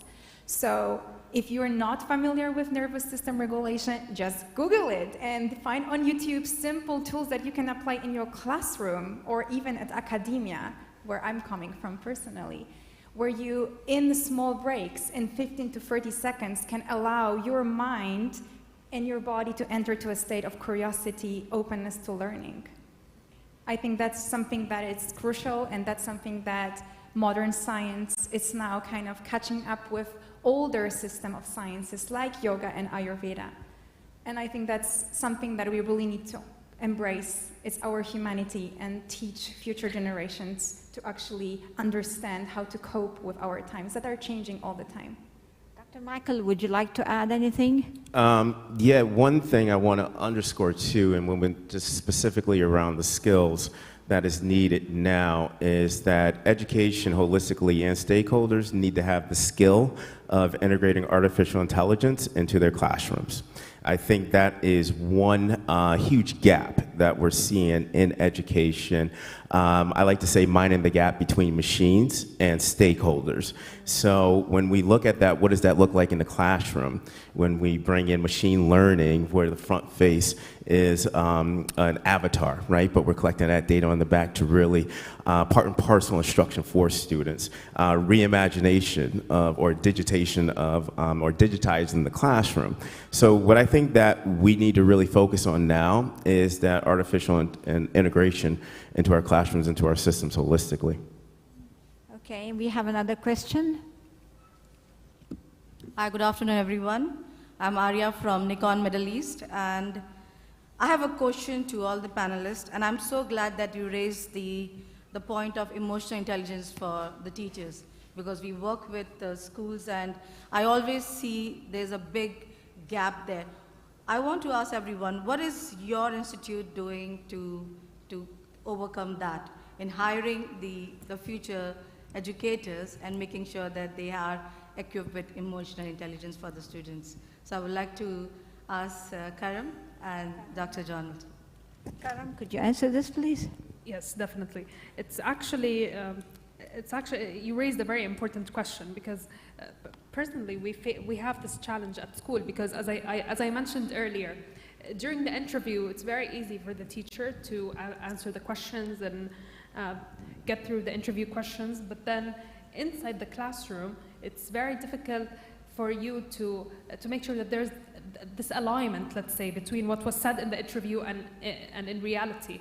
So how can you ensure that you are recruiting the correct teacher?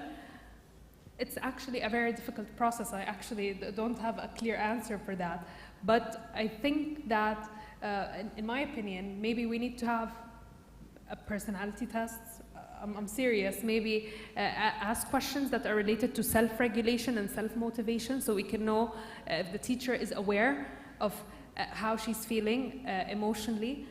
I think that, but it's a very, very difficult question, to tell you the truth, because I'm personally looking for ways to recruit teachers who have self-awareness and have self-management and can do good in the classroom, just like how they're doing good in the interviews.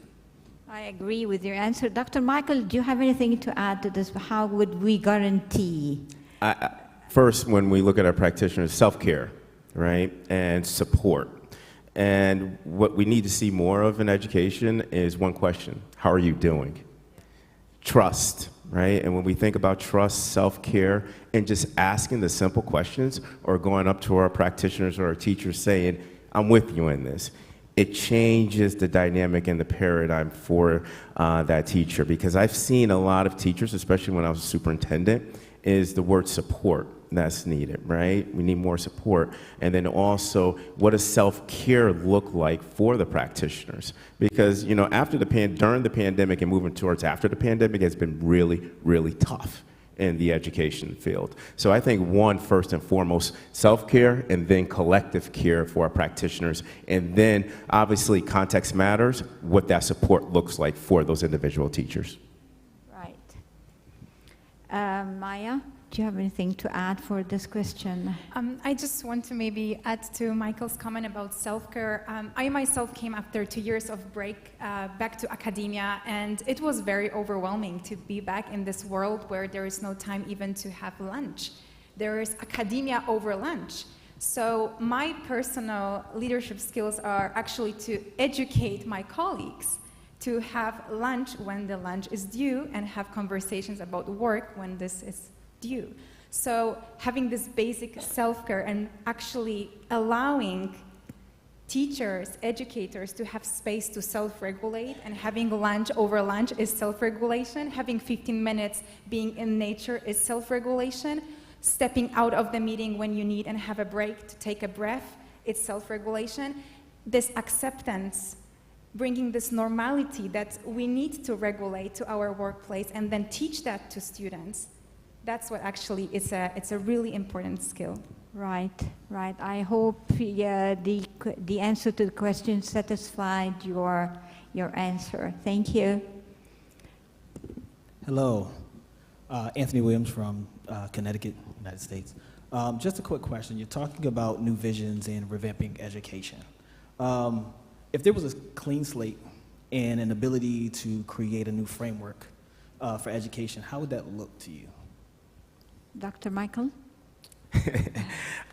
Essentially, one, I would create the framework where it underpins leadership principles that are looking at progressive practices, and then 2, incorporating science and data to be able to guide the step function change so that we're able to create a new system for Generation Z and Generation Alpha. Also taking in consideration, too, of our practitioners, right, and our leaders. I always used to tell my leaders and my teachers, it's okay to feel your feelings, right? It's okay to say you're not feeling good today. How can we be able to support you with that? Being able to recognize that, and then also, too, identifying what those changes look like from an equity standpoint. In the United States, equity is a big taboo, right? You can't say the word is polarized. However, when we look at it, you can change the word equity and substitute it for excellence, right? Because everybody wants excellence for our students. So being able to close the excellence gaps for our students and for our families, but more importantly, providing the necessary professional learning and professional development where our teachers are culturally responsive and culturally sensitive, and also making sure that we're able to address all the foundational and fundamental needs of our families and students as well. So that's a nirvana in the United States, right? We want to reach that utopia very, very hard, but again, coupling with the whole emotional intelligence component, creating a framework where leadership, science, and data is underscored for change. Right. Karen, would you like to add anything here to this question? I actually agree with you, Michael, and I think it's very important to invest in teachers so they can bring out the best versions of themselves, and ultimately they will have their students bring out the best versions of themselves, and this will result in good citizenship later on because you're helping these students grow mentally, emotionally, physically. Perfect. Maya, would you like to add anything? So I'm personally working on a book called Elevated Leadership, where I'm including 7 steps, principles for elevated leadership, which means overcoming this limitation of stress life, where we as change makers, because that's the field I'm coming from, are actually having very short span of our work. We're burning out very fast. So the 5 first steps is basically self-care, self-regulation, understanding our bodies. Based on that, connecting to your purpose. What is that I actually want to achieve in this lifetime, in this mind-body organism, and self-leadership and sharing with others. Time's up on my side. Oh, that's why it turned red. Yeah, that's right. It's like stop, hard stop. But I want to It was white all the way through. Yeah. Anyone want to hear the rest? You gave us 3. I want to hear the rest of the 7, right? You got any other tips for us to walk away with? Yeah, so the first 5, it's all foundation about body, understanding yourself, how to take care of your body based on your individual unique blueprint, based on the Ayurvedic principles. And then you expand on the mission, on digesting the reality. You need an inner fire for that. And then you step to self-leadership so you can lead others. Amazing. I love that. Give them a round of applause. That's it for our panel discussion. I see hands popping up. Great. You guys are visionaries right here at Education 2.0. Thank you so much for your time. Thank you. Thank you, my dear panelists. Thank you. Take a group shot. We got paparazzi in the house. Please stand over here before you go anywhere. They like to take a picture together, post on social, tag, get involved in the conversation. You know, it's amazing how visionaries are coming together and unveiling a range of innovation strategies. And I hope that's what you got. You got to walk away with this conversation, this panel discussion, with a bunch of tips of what to think about, how to regulate, how to prioritize.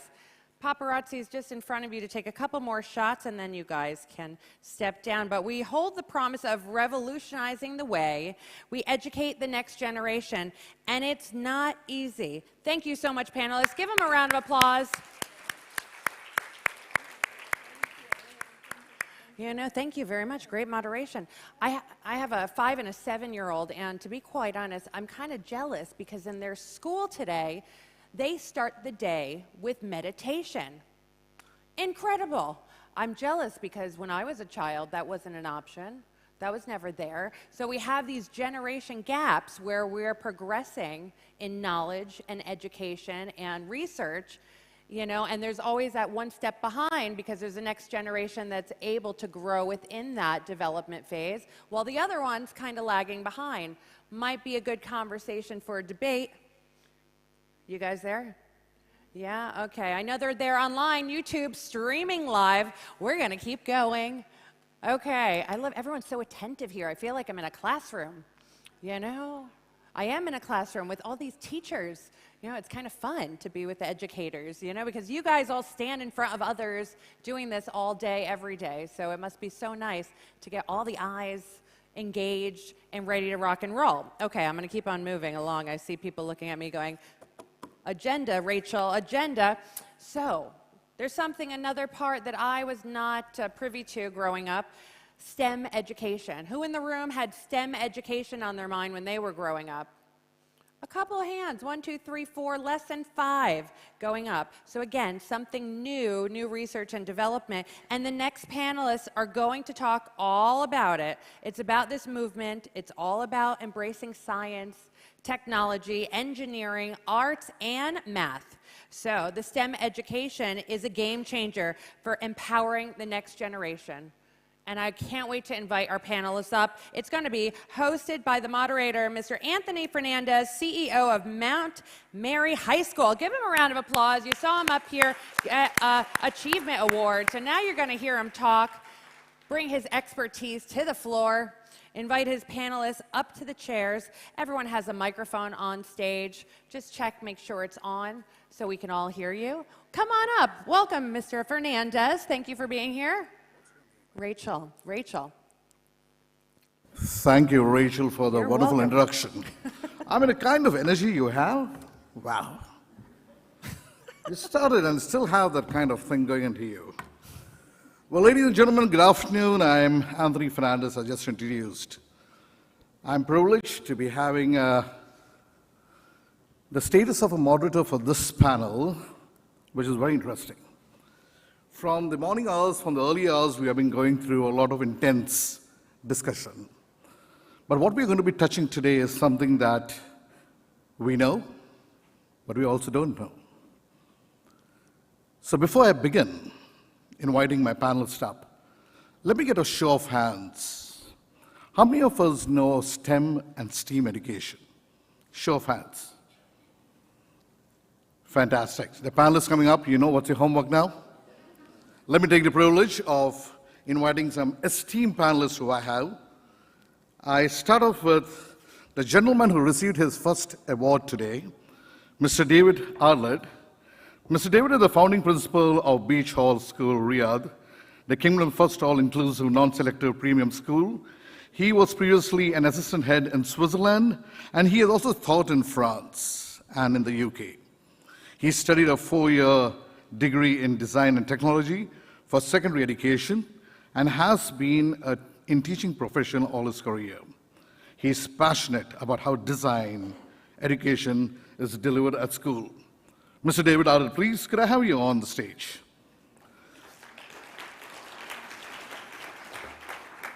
Following Mr. David, I have another very, very impressive gentleman by the name of Mr. Michael Lindsay Simpson. Wow, you will hear this guy. Michael was a lawyer. Now we get lawyers coming in here from educationists. We had HR guys, we had coaches, and now we have a lawyer. Michael was a lawyer and changed path to physical theater.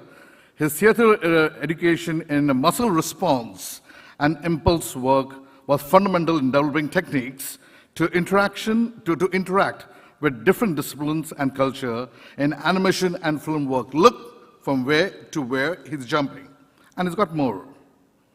He has further fused this information into corporate landscape, utilizing the art practice to assist a different team of thinking from science, engineering, IT, finance, and management to successfully collaborate on projects-based initiative, and is an associate of Evolve Singapore.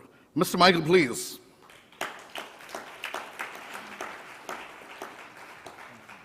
Our third panelist is Mr. Lam Ki Fu. Is he around? Oh, yeah. Mr. Lam Ki Fu, the professor, Professor Lam, he's a professor of architecture and building environment at the National University of Singapore, is a US licensed architect, educator, and researcher who specializes in design support system for total building performance analysis and building diagnostics. He was a consultant for several major awards-winning projects and certified green building in Singapore, China, and the US. He was awarded the 2013 Alexander, I hope I pronounce this right, Squarswat Cop, am I got it right? Prize from the US National Science. Put your hands up to Mr. Pooh. Enough of men around, right? We've been having ladies all around the whole day. Let me invite my next panelist, and she is Miss Patricia Farao. Miss Patricia Farao tells me that she's a Spanish and is a young, dynamic 24-year-old woman walking up there, a co-founder and co-head of the Women in STEM in Amsterdam, heads the Science Student Council of World University of Amsterdam. These positions were during her MSc students into neuroscience and international public health in Amsterdam. And yeah, she's come all the way from there to be able to connect to us, to our subject matter. My last panelist for today is another beautiful woman, and she goes by Saka Bandar Asledi. I hope I got her name right. Saka, are you around? Yeah.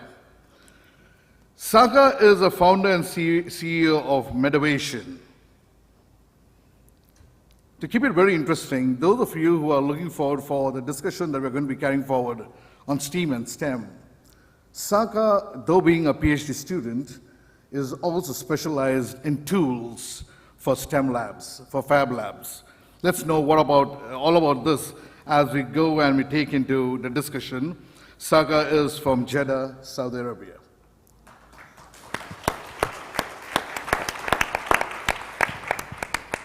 So when I asked you this question, my dear audience, and I'm going to keep it a little informal because I tell you why. I have got no specific questions in my mind what I can prepare, but I've got a zillion of things to talk about. The idea behind what we want to connect with my panelists down here is to be able to reach out and connect to the topic, STEM education, conditioning the new generation with innovative teaching. Since I got a few hands going up, understanding that most of you are not aware of STEM and STEAM education, I would bring in my panelists to give a brief introduction, and I would start it with David. Could you do that? Thank you, Anthony. Good afternoon, everyone. Good to see you all and see you over lunch, and lovely to be here. My journey is slightly different in a way, because I don't know any difference in education since the kind of early 70s right through, because I've studied design education as a kid. I did it as my degree, a 4-year B.Ed in design and technology, and I've taught it all my career, and now I'm in a school, leading a school, I believe passionate about design education. Ironically, though, design isn't in the acronym for STEM and STEAM. So I've been watching STEM, STEAM come into the fore in the past probably 8 to 10 years and seen it in education. But I've never not seen what that activity, which is currently happening, not be in schools, if that makes sense. So for me, education, and certainly design education, has always been about anthropology and not technology. It's about improving the quality of products and services and what we do for humankind. And kids are brilliant at doing that. It's not about the technology side of it. I'm passionate about using technology to support delivery, not just in STEM, STEAM, but in languages, humanities, you name it, sports science. But it's not, it's a tool to support. What I'm interested here with the panel today, and with hearing from you guys and girls out there, is how STEAM and STEM has been adopted in a curriculum perspective, and how the aspects, we can go back to Don Norman and all the thought process from MIT going back, but how design thinking is brought to the fore in terms of planning our curriculums, planning best thing for our kids in our care, planning for the design of the environments that we deliver this stuff to in schools, the design of schools, and all of that. But discreetly, no one in this room argues that we shouldn't have maths, technology, engineering, and so on and so forth. But I am curious why we kind of separate it from languages and history, for example, when we're talking about culture and development and so on and so forth. And I was interested earlier when we were talking about, the first panel this morning was talking about the mindset. The mindset, yeah, Generation Alpha. And that's cool and looking at the generations going ahead. But if you think about it, everyone in this room was responsible for getting a load of children through COVID and through to where we are today over the past 30 or so years. So that's quite a good accolade as well in terms of what we've done. Before all this artificial intelligence, the clue's in the name, artificial, and all of that type of thing. So that personal stuff, it's about human beings and it's about talking with people. But this is why I'm here today, because I'm really interested to see where we go on this journey over the next 40 minutes or so. I'll be quiet now. You finished? No. And, yeah, I have gone. Go. Thanks, David. I guess I'm doing STEAM education in the corporate classroom. I've been involved now with a variety of projects involving IT, engineers, architects, and they're going into different countries almost to deploy some of their projects. So I was brought in as a consultant to work out some of the issues different cultures have and different work streams have within those projects. And that came back to my arts background in theatre, where we looked at reflection in action, in interacting with different cultures and interacting with different work streams. How do we actually communicate with each other? So we introduced a whole different modules, if you like, in getting different work streams working together towards one goal. So that's my interest with STEAM in the corporate classroom. So I'm going to hand it over to yourself, sir. All right, well, good afternoon, and it's a pleasure to be here. I'm an architect, as have been introduced, as an educator. There are many schools of architecture around the world, and you will find different schools emphasizing different things, and they get branded or known for certain approaches to architecture and to design. But my personal experience in engaging in this field is motivated by a quote from an architect, Louis Sullivan, who said that architecture is the crystallization of the thoughts and feelings of a civilization. That inspired me no end. That talk about inclusiveness, that's inclusiveness, because we are all part of that architecture and the built environment. Now, in executing that, of course, there is the art and the science of design, as has been said. And from young, I've always believed that. 47 years ago, when I picked architecture school, I deliberately went to a school in UK, in Nottingham, that had this, what we call double majors today. In those days, are very rare, extremely rare. But I went, and it was in Nottingham University. And they really grounded us in both the art and the science. So much so that when they said, we're going to teach you about environmental science, 40% of our degree grade is in that area. So it wasn't just a lip service. And I think that sort of commitment and seriousness of doing it, as I said 47 years ago now, had really continued to inspire me and continued to help in my work even today. Thank you.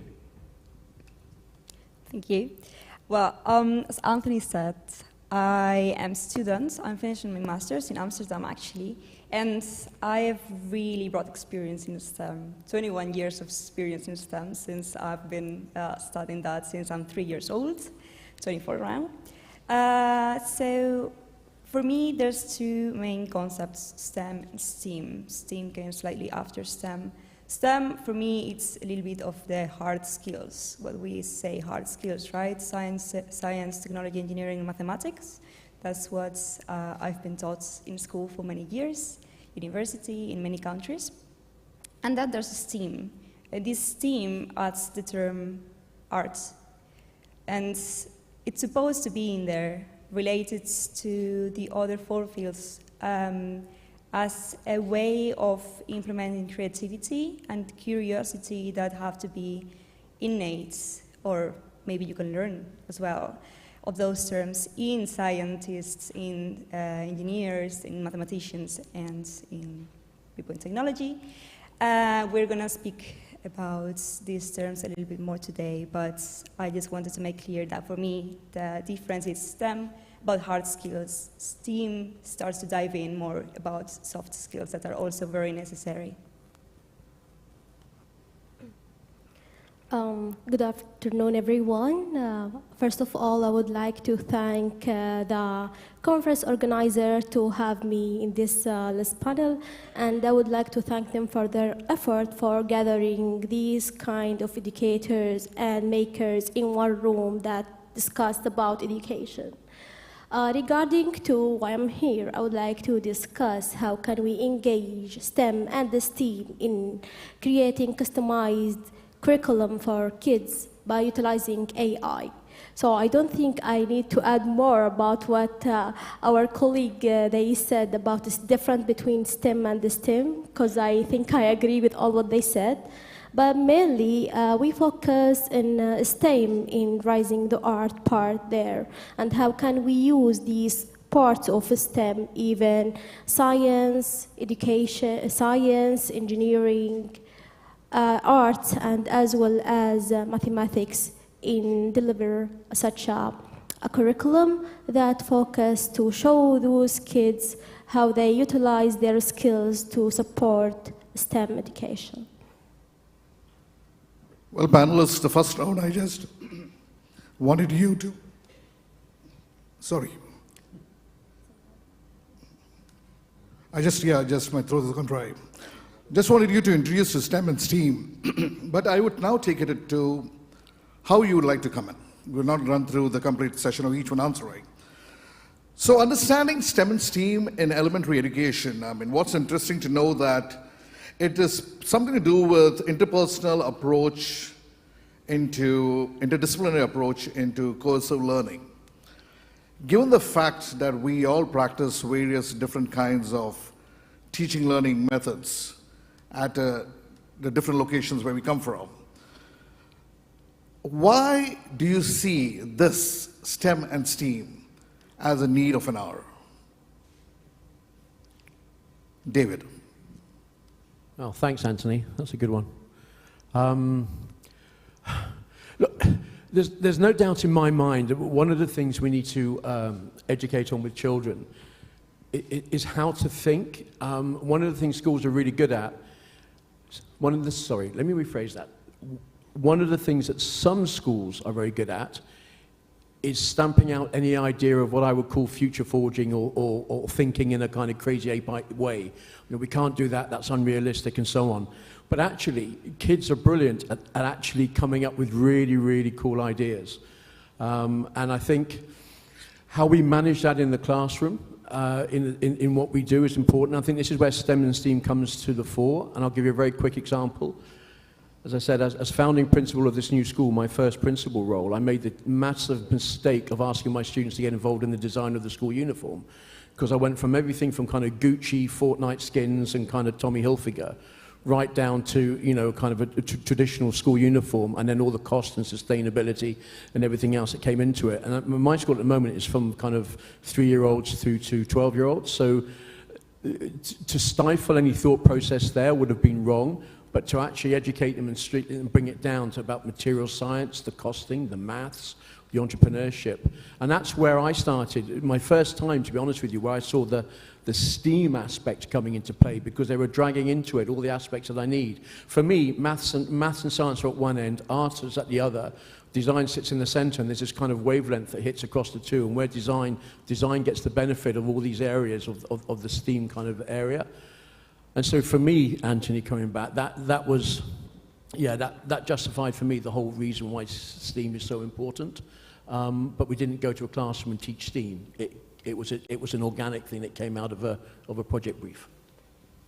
Okay. Saka, having you said that you specialize with tools that could help correlate and bring in the hands-on expertise towards the understanding. The question where it comes in is that cross-discipline collaboration of subject matters with the tools that you design, how is that you keep in mind to bring out the best from the student? Okay, actually the way that when we develop a kit or education learning tool that we put customized on-demand courses or a workshop, So for example, we focus on a specific subject. Let's say we want to talk about bioinformatics, and you want to teach kids, for example, how they extract DNA, how they analyze this information, and how to use a STEM style in their analyzing the problem. So actually, when we think about that, when we design this kind of kit, we put some goals that we want to achieve. For example, we design the kit as a sample. For example, we can say that we put them some electronic sensors, and teach them some programming, and to develop this kind of tool to teach them, for example, how can they analyze the DNA while having fun. Let me give an example. For this purpose, STEM, it's a style of education. So each box or each educational tool, they have some customized curriculum for the teachers. So we want to teach them how to be a researcher, and how they think very thoughtful question about the problem, and how they engage together as a one team to solve this problem, and understand this by having hands-on activity. So kids at the end, they will learn and benefit from this knowledge and this complex topic while having fun. And that's why a way that we deliver STEM. Because I believe that STEM is not necessarily to be in a kit or for a specific tool. STEM everywhere. For example, if you go to the grocery and ask your kid to just, for example, count how many apples there, how many pineapples, and so on, and how to distinguish between them. These kind of questions that make more thoughtful idea about how these kids can analyze real problem that can save us, solve it from the real life. That's what I think about these kids. The challenges, Michael and Mr. Fu, the challenges that you talked to me about, the training that you're trying to bring out with in the corporate segment further to the STEM and STEAM. How do you see, what are the challenges you face in bringing up the change with the existing team in the corporate world? Gosh. I think there's a number of ways of looking at that. Okay. So I'm dealing with a project now. A major financial house is offshoring its operation into India and also in the Philippines. So this runway that they've given both countries to adopt is causing a huge amount of problems in regards of adaptation. And the adaptation process is at all levels. So to answer your question, some people have already mentioned today going top down. There needs to be an education and adoption at senior management in regards to the worth of this type of education that will save a lot of time on the ground when these projects are rolled out. So that's where it would need to start first, and we've started to do that education process now with C-suite executives to see the advantage of cross-disciplinary collaboration in thinking, and then also how to interact in that thinking with other divisions. When you talk of ACT, are you relating any way with behavior? Sorry, say that again. When you talk of ACT, are you relating it anything with behavior skills, or? Absolutely. A lot of it isn't the technical skills, it's how they interact with each other from different disciplines and how they understand each other's point of view. That is the major benefit of this kind of STEAM system. That they haven't been taught in the classroom. So to go back to your earlier question, what is the advantage of this type of education? If it's taught in the classroom at an earlier age, it would make these kind of rollouts in the corporate sector a whole lot easier, All right.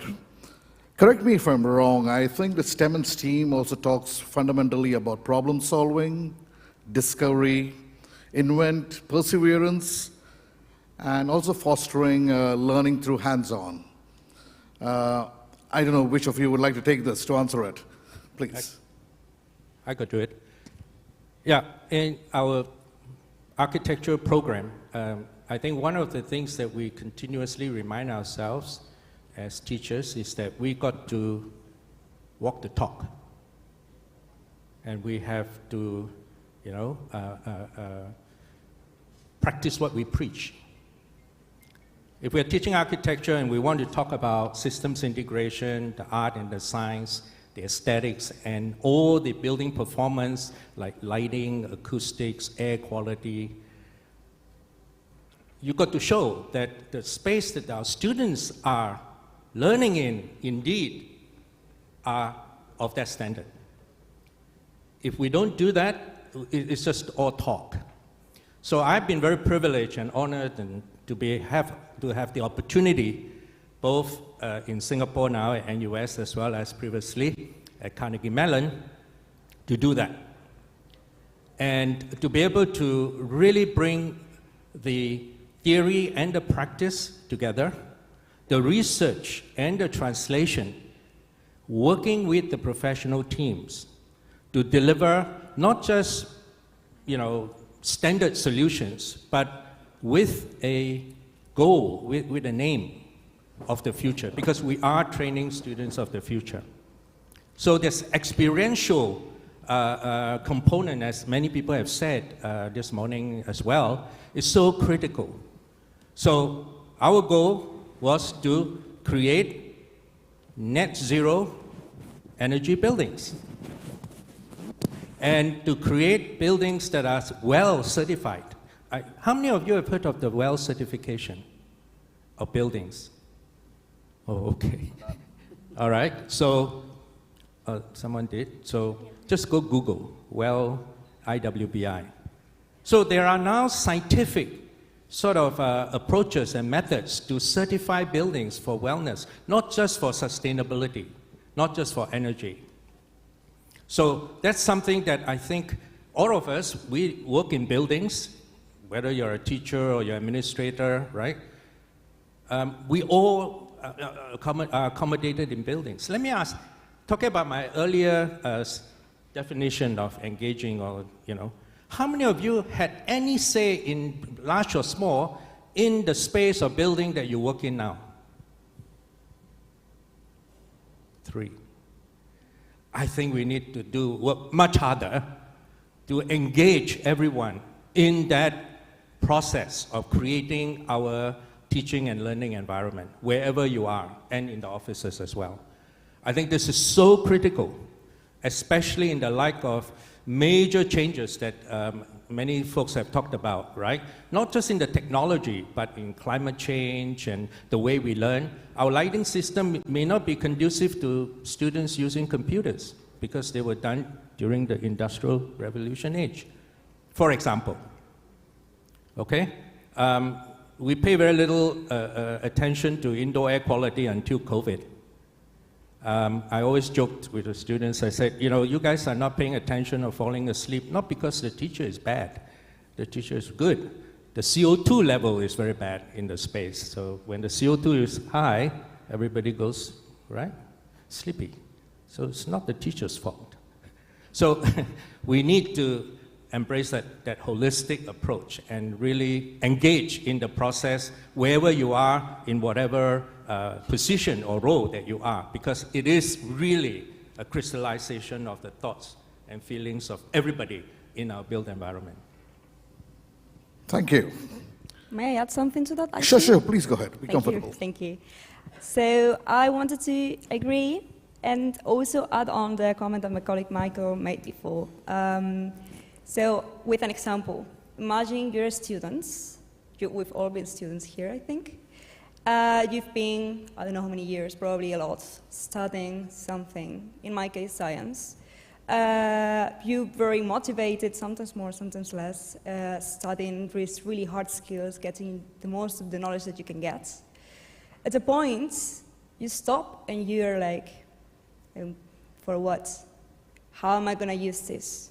Where am I going to use this knowledge that I'm acquiring now, according to my strengths and weaknesses? And this is where the behavioral skills that we were speaking about before come in stage. No one has told you before that you need this in order to choose what's the best option for you after graduation.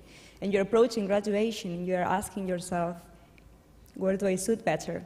I have the skills, but my whole class have these skills probably, the hard skills, the knowledge. But my colleague has not the same capacities as me. We're probably not going to be the best both in the same position, right? So that's why I think adding the A in STEM, converting into STEAM, it's a first step, still has to be modified, but first step to implement this also in education. That has to be from very little, not only university, but has to start, in K-12, probably. In fact, interestingly, I think the audience should be knowing that we are on a discussion on STEAM, but there's also something called a stream that's now coming in. The acronym of R been added, which I think one of our panelists today, Mr. Raju, who said he specializes in reading. And R in stream is now for reading that is coming into it. But coming back to the adaptability of looking this at the elementary education, we have, whether we agree or not, we have a very silo teaching approach towards a teacher to a subject. Okay, and then he or she may have a limitation of the knowledge of another subject to collaborate with it, and then to add IT to it, which will not be there in them. Where does the problem lie? Does the problem lie in the build-up of the teacher's training program? Which, if STEM and STEAM is here now for the last 10 years, then why in the methods or the teaching program, this is not yet brought in? Why has it not been trained? Why have they not been trained for it? We are talking of students wanting to implement it, but why are the teachers or the facilitators not been trained into it? If I may, Anthony, I don't see STEM, STEAM as a discrete subject, and that's the thing. I think there are subjects which contribute to STEAM and STEM activity. And so the way in which, from what I've seen in schools and the way I understand it, is you kind of, it's project-led, you have a brief, you drag then your subject specialists to it, your science teachers, your maths teachers, your art teachers, your design teachers, and you work on a brief and you deliver it. I don't think STEM and STEAM, as I said, is a discrete subject, but it's an application of a number of subjects. And those subjects need to have a worth and be, dare I say, designed into the curriculum so that it can be delivered. And there are two things which I think STEM and STEAM activity struggles with. First is the facility, coming back to the gentleman talking about architecture. Having a space like this to bring groups in and do work on a collaborative nature, that's one thing.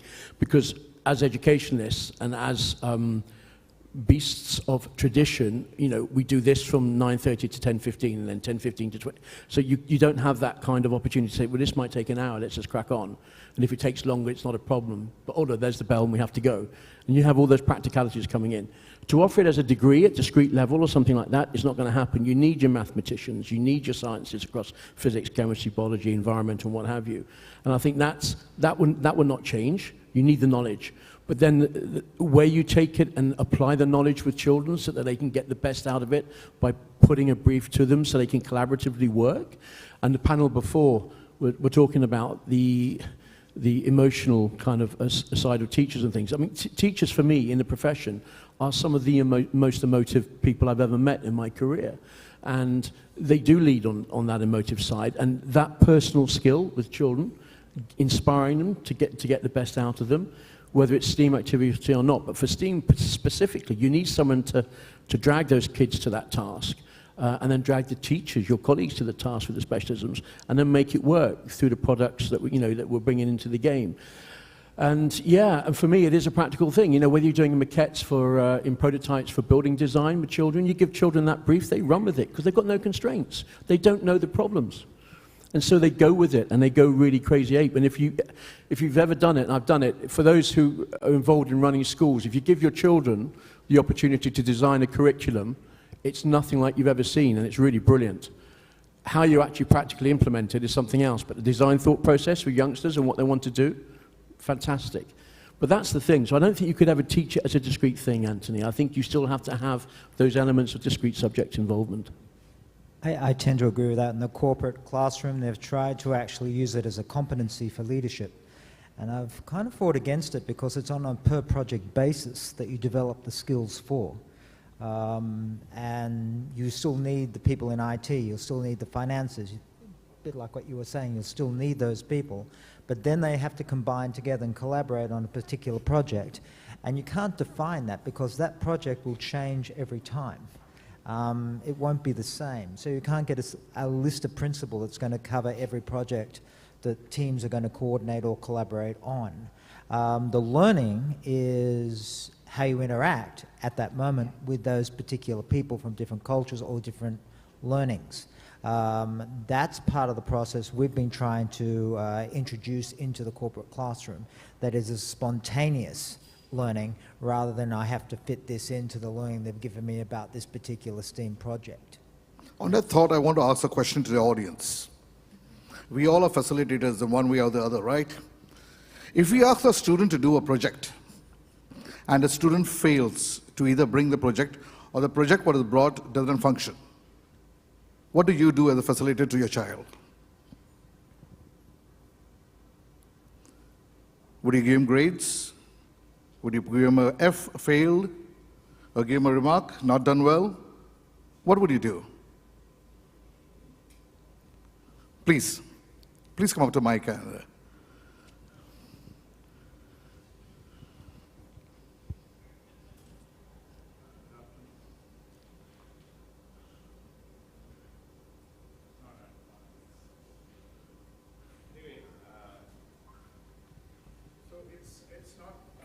You can have this.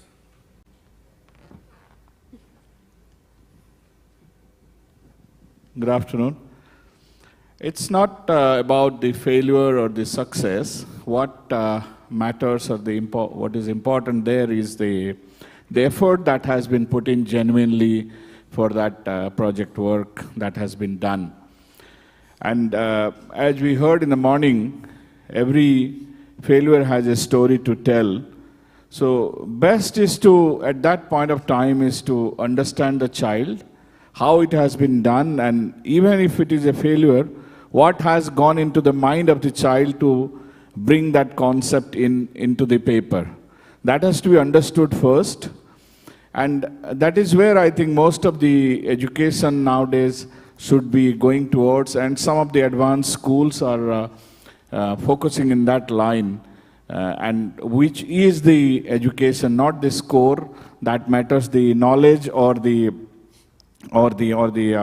effort or the understanding and the concept of the child that matters, and that we should nurture to make a brighter future for the child and the future leader. Thank you. That's exactly where I wanted to derive my point, and we have one more beautiful woman walking up here.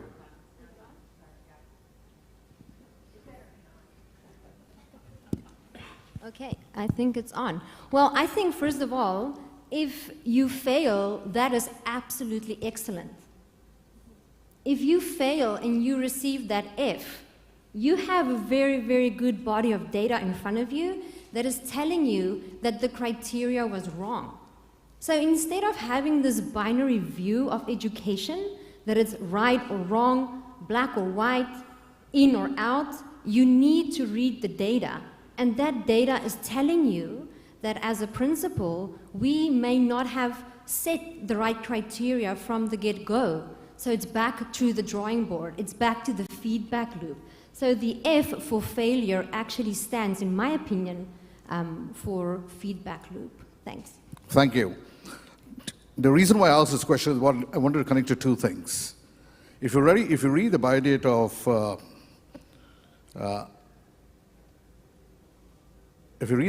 of Edison, it's very important, it's very interestingly written down there, the man who generated electricity to motion movies, when he was generating electricity in the first bulb, he failed 1,000 times. But when I asked him that you failed 1,000 times, his answer was that I had 1,000 different approaches till I do achieve what I got. And if you look at the youth and the present generation, we're talking of the Generation Z and all those things that have been happening for morning, acceptance of failure is a big question mark with that generation too. Acceptance of failure. But going further on the topic of what we are, I want to come to Saka further to the tools of the STEM, what you're developing for students. How big in size or how practical it is, or is it designed in a way that one kit can be used into multiple subjects or multiple disciplinary? Could you elaborate and talk to us something on that? Yeah, as I mentioned, mainly we focus on one goal in the beginning. So for example, we want to teach them about the space. But this kind of topic, we want to come up with the new topics and trendy technology that we are having these days. But in the same time, each kit that deliver all the STEM components. So we want to build a brain that can think creatively, that can solve the problem at the same time, and that can engage with the team. So the kit, it delivers not only always for one person, it will be a teamwork. Because when you are trying to teach or educate a children, you have to make all his energy that with you and interact with you, so you can understand how you can build this small brain to be a scientist or a future leader. By delivering this kind of kit that puts all these goals in one kit, but focus on a specific concept, complex concept or complex topic. There's a flash up come up to me, time up, but before I could close, I would let you know that there'll be a lot of questions down here, and I would like the audience, if you may, Rachel, the audience to ask any question to the panelists down here. We had some engagement. We'd love to invite one special person up for a question. They got a few minutes before we go to the next, which is a fireside chat, but great conversation. Steam, up, here we go. Come on up to the mic. Please introduce yourself. We'd love to know who you are. Hello, panelists and everyone here. My name is Peter Thomas Sudiasa Phillips. I'm an educator and disruptor. In my experience, when we look at STEAM, the stem of STEAM comes to nature. So how do you see perhaps the most intelligent life force that has existed for 4.5 billion years? How do you see the role of nature within education and your work? Thank you. Anthony, may I answer? Please. Or have a go? Please. That was a deep one, Peter. Thank you very much. From my perspective, when I'm starting with children on the journey of design, I basically say that unless it's grown out the ground or come from a human, someone has sketched the solution to that problem. And if you think about it, all of us in here, from the clothing we wear, the food we're eating, the jewelry, the textiles, the whole thing, someone has come up with an idea with that. So I kind of reverse engineer exactly what you've said and said, how has this arrived here if it's not from a nature standpoint? And then the children suddenly kind of work with that. And it goes from everything from environments and buildings. As I said, most GDP in most countries is food, drink, and textiles. All things other considered, oil and so on and so forth. But that's what drives. And in STEM and STEAM, quite often, you don't see an awful lot of food, drink, textiles going on in terms of design, and it kind of happens after schools in tertiary education and thereafter. But if you get it in with the children at the beginning, then the environment, then the sustainability comes on board, because they're designing products which have to have a life cycle, whether it's repurposed or or what have you. And so I think it's very important to do it that way, if that makes sense. So I reverse engineer what you've just said. We're doing that with CEOs. We're taking them back to the classroom and reversing their thinking in regards to this particular approach, because they have never been educated that way. I tell you, this topic is so diverse, I can just go on for a couple of more hours, but then time constraint makes me just stop down here.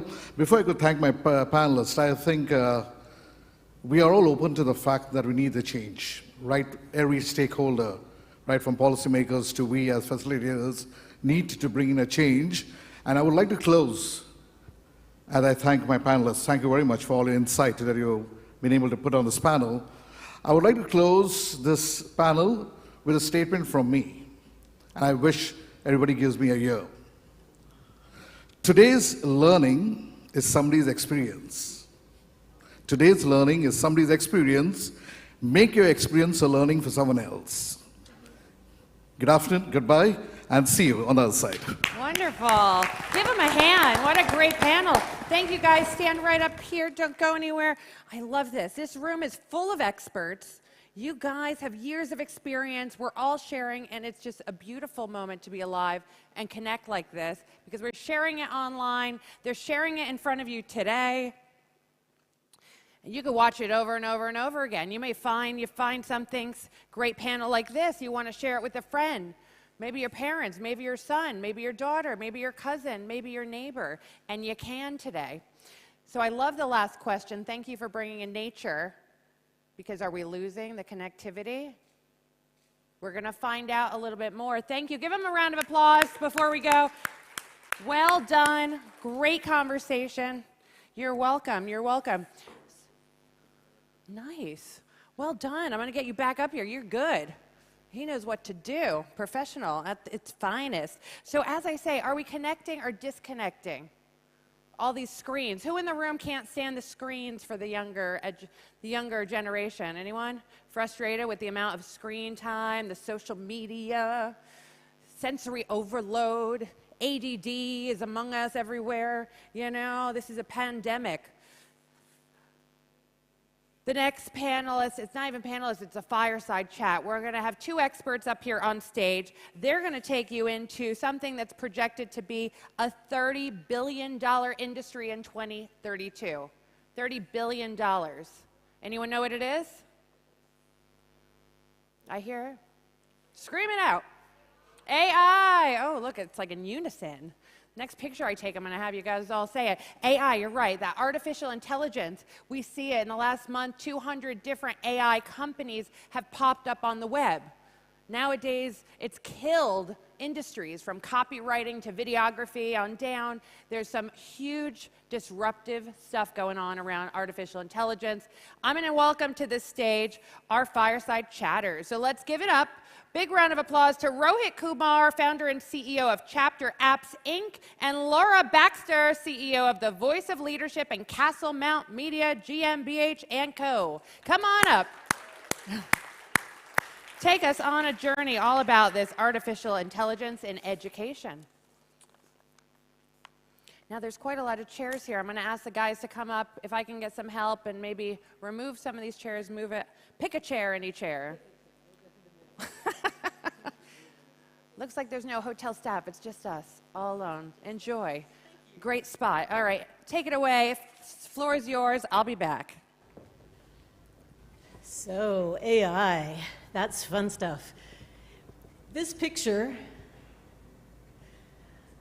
I created this picture in about 10 seconds by asking Midjourney, please give a picture in the style of the city of Dubai in the style of Monet.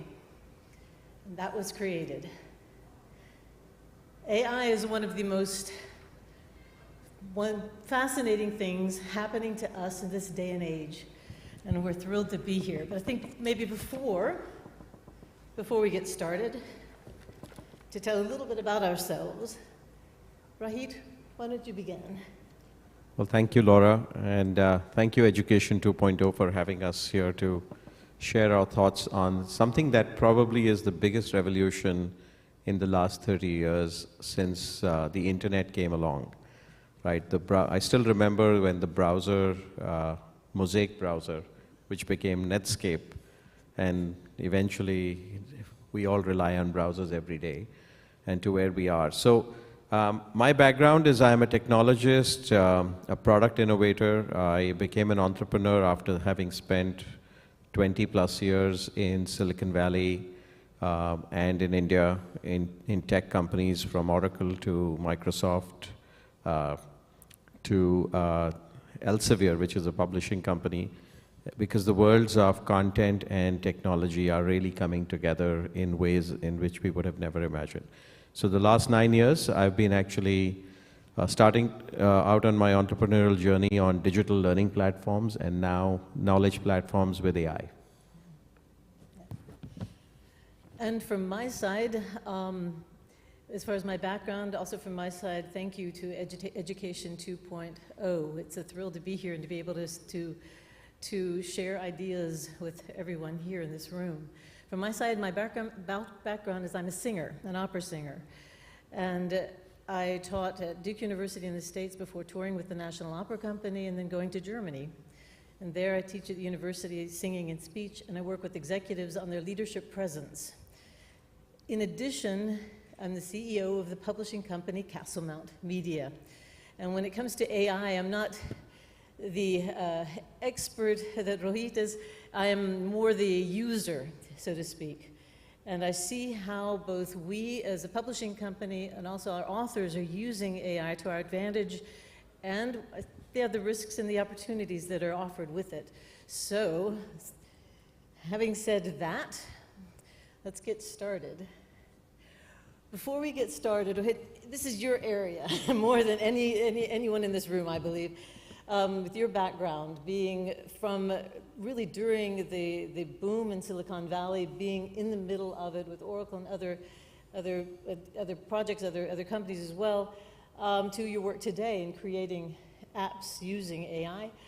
How would you describe what is generative AI as opposed to, I'm having a little bit of a technical difficulty, I apologize for that, it keeps jumping around.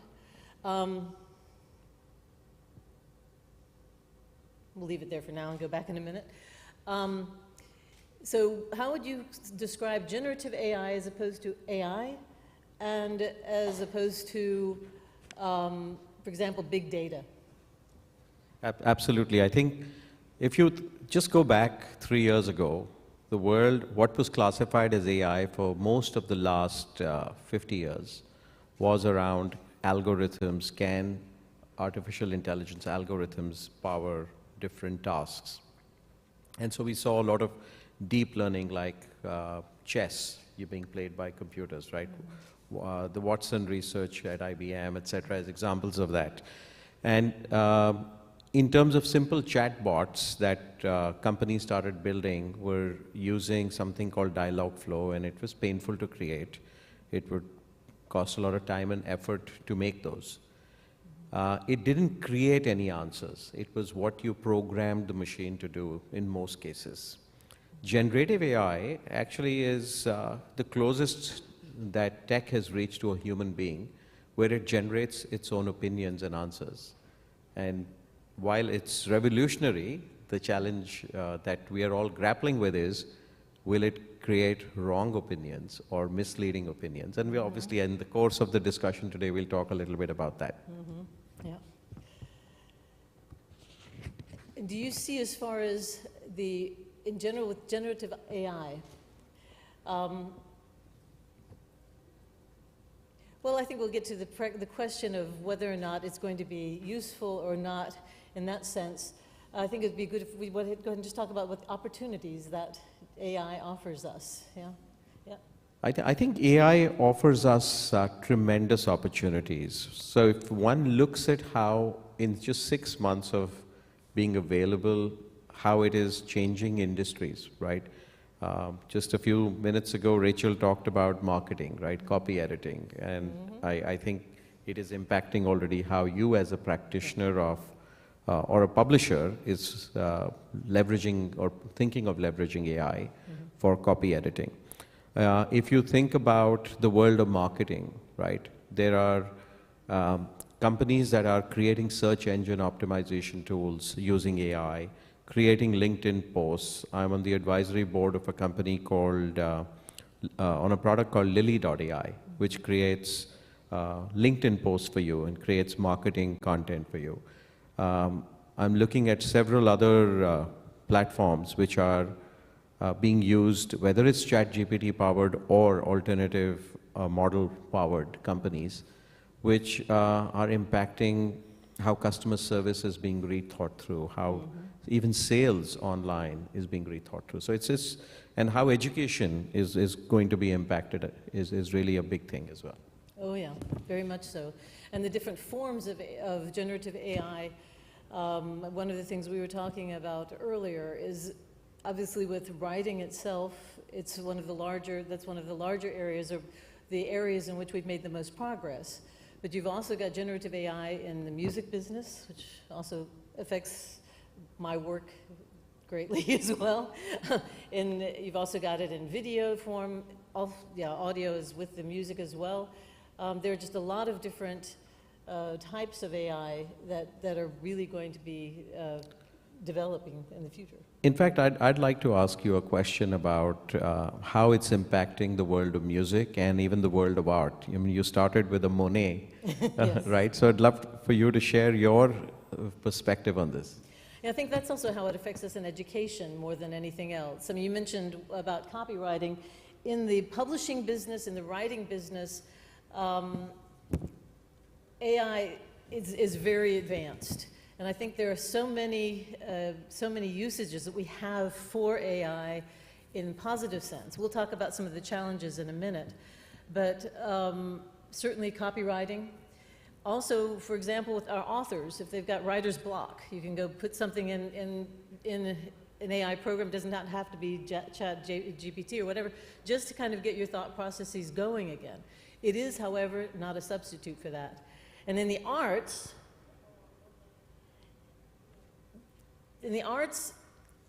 it's getting there. It's not to the point where you can say that AI is actually going to replace an artist at this point, because you have to go through so many different iterations of any given prompt in the AI system. But let me see if I can go back with this now. Okay, we are back there. Very good.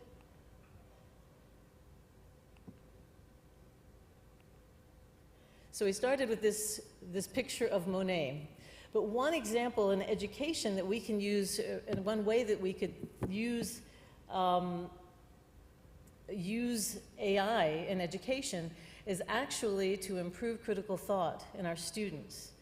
By taking, in this case, the program Midjourney, and putting in the prompt, give me a painting in the style of, and putting in some painter like Claude Monet.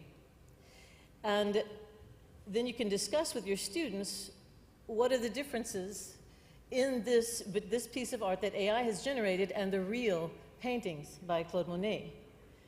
And why did the AI come up with this idea? Or for example, this one is in the style of Dali. What makes it in the style of Dali? What is surrealistic about this painting? Or in Mahida Omar, what are the aspects of this painting, the way the colors are used, the way, simply just the way the graphic is in the painting? Or Bansky, Da Vinci. This one's also interesting. I wanted to ask you about this one. I left this one in, but if you look very closely, the text is actually incorrect. It makes no sense. And that will happen often when you're generating a visual with AI. Is there aspects of the picture that actually work very well, and then there are other aspects that don't. So for example, in this case, we've got the circle. Okay, they're thinking about Da Vinci's drawing of a man, et cetera, et cetera. But then it adds this text, and the text is clearly does not make, it looks like Latin, it looks wonderful. I looked, said, what could it be? But why does that happen? You're the person that can answer that. So this is called hallucination, right? Which is, if you Google hallucination impact on ChatGPT or any other AI model, it makes up answers, right? And it's created something. I mean, there are examples where it is, if you ask what is the stock market performance of NASDAQ versus any other index, it may be throwing out wrong data because no one is validating. So that's hallucination. Several companies in the Valley, Silicon Valley, and research institutions have documented it's about a 15% hallucination rate that's being done by ChatGPT or other equivalent models. And the only way to solve it is to add something else on top of it called a truth checker, right? Which will basically either reject something like this or force the AI to go back and come back with something that the truth checker has to be trained to be, it's like a professor, right? To say, no, no, this is wrong, right? So that has to be put into place for these models to work. Okay. So it's like as if we were having a hallucination, that somebody comes in and says, you know, that's not reality. Okay, very good, very cool. And you also, the other thing you'll notice is with illustrations, if you try to do with Midjourney or other programs that do AI-generated pictures, you'll notice if you do people, they're often very distorted. So the hand might have 6 or 9 fingers as opposed to 5. So it's, yeah, that's also, I guess, an example of hallucination, okay? And the artist may not see anything wrong in it because the artist could have freedom, right, to say, I was, you know, drawing a person with 9 fingers. It's, you may think it's not possible, but you can't stop me from my creativity, right? So from an artist's viewpoint, that's fine, but how does it impact how it's used elsewhere could be a bigger issue. Yeah, very true. Just a couple of more pictures. This is Dubai in the style of Picasso. And again, to talk to your students about why. What are the, you know, what are the differences between Picasso's work, or what makes this Picasso-esque? Or Harajuku, bringing in a lot of different styles or influences in a piece of art. In the music world, it's a very similar situation. You've got AI programs that compose music.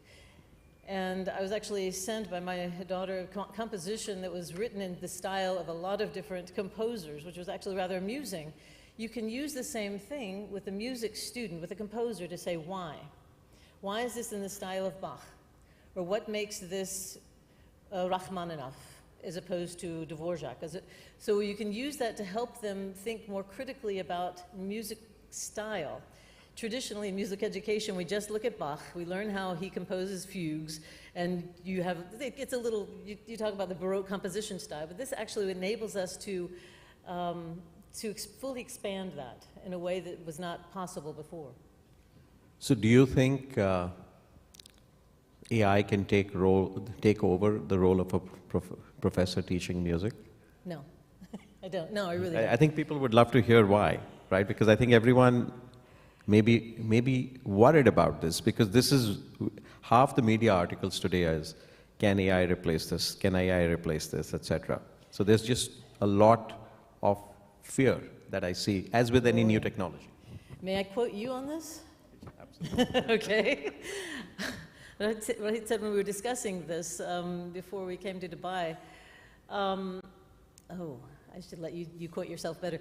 It basically, AI is not going to be what replaces you if you do not, in the future. The people who replace you, if you do not think about AI and begin to incorporate AI in your work, what will be replacing you are the teachers and professors who are using it. Because our job as educators is really to learn as much as we can and to see how we can use this to help our students. It's not to ignore it. It's not to say, this is not, you know, this is not safe. This is going to take the role of, you know, my job. Yes, a computer can be trained to sing. A computer can be trained to sing opera. It's not going to take the role of the human on the stage. That human element is so very important, and we should not ever forget that. Ever, especially not in education. Our students need us.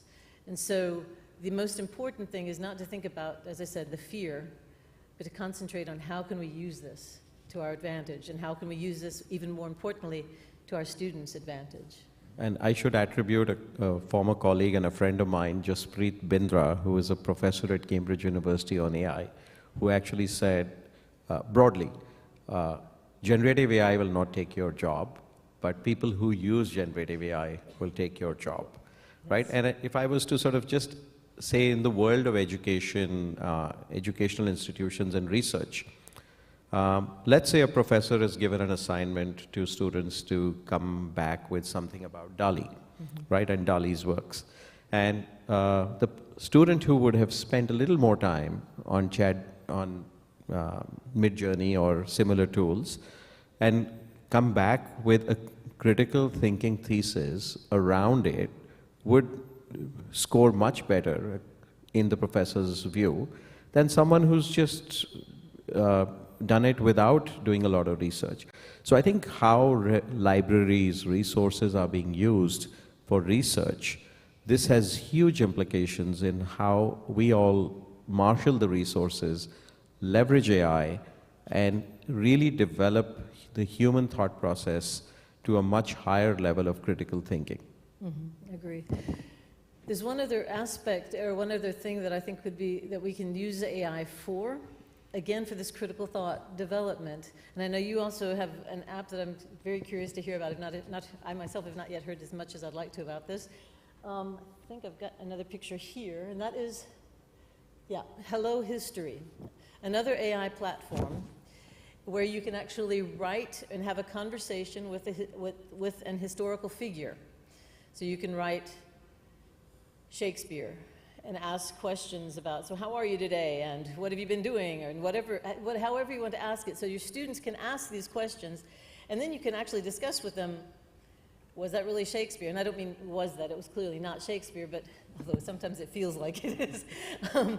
You can then ask, you know, do you really think Shakespeare would have said that? And then you can discuss with them why maybe this interpretation by the AI is not quite what we would really say. And then you can talk about the historical context of that person and their lifetime. So there are many things that you can use AI for in that aspect. What are some of your ideas as to how to use it? So I think first, AI can be, I'll just add a couple of sort of limitations that currently AI has. All the free or paid tools that we are using has data from the internet that is being put into these models over the last several years. Not all the information exists. And obviously, Shakespeare could be hallucinating also, right? Which he probably did in real life too, but we'll never know, right? So I think in terms of how it could be used, and let's talk about publishing as an example, because you brought that up. So there is a tool called Jasper.ai that is actually helping reduce the effort a copy editor needs to do, right? It's reducing the effort even an author may do at the beginning, right? And that's going to change how publishing, the whole industry works. And I know a little bit about this industry because after having spent 10 years in it, one can see how the old processes, you know, now have a chance of being completely transformed using digitization and AI. I think if I look at the workplace, how you train your employees, or how do you make awareness campaigns, how you create knowledge bases so that people can benefit from them, and how they leverage it to do their jobs better, be it customer service, be it sales, be it online sales, and how it impacts the rest of the functions in each organization are important aspects. Yeah. One other, since you were mentioning publishing as well, is translation. Many of our authors have written in another language and want to translate their works into English and then have it published internationally. And this is where you see, again, limits. So they will often put it into a translation program using a combination of big data and AI. You still absolutely, and we all know this from what we hear at least, but it's still worth saying, you still have to have human eyes, a human translator go through it, because it can start hallucinating, and not usually in the first 3 chapters. And that's the fascinating thing. It starts around mid-book, all of a sudden you've got a situation where the translation is the opposite of the original. So it's really, you still have to be very careful with it, and you still need human eyes. So I was recently reading a report released by BCG, the Boston Consulting Group, about AI and impact on our world. And I'll just quote a couple of points. It said, it's going to lead to humans supervising AI as a first draft. I think it's very simply but clearly explained. You know, exactly on your example, if you've got AI to do your translation, That's a first draft. Someone has to still go through it, and that person may be more experienced than a typical translator. On the other hand, it's people were anyway using Google Translate to get the first draft. So it's replacing Google Translate in some ways, right? Except that it's actually doing the whole paragraph, not just the words, right? And it's going to augment human creativity, right? Because that's the big use case that's going to come out. All of our translators use AI programs as well to assist them because it makes it go so much faster. If you think about when we went to doing language check programs, so in Microsoft Word or whatever word program you're using, and all of a sudden now you've got a grammar check and a spelling check, that just makes it so much easier to take the next steps.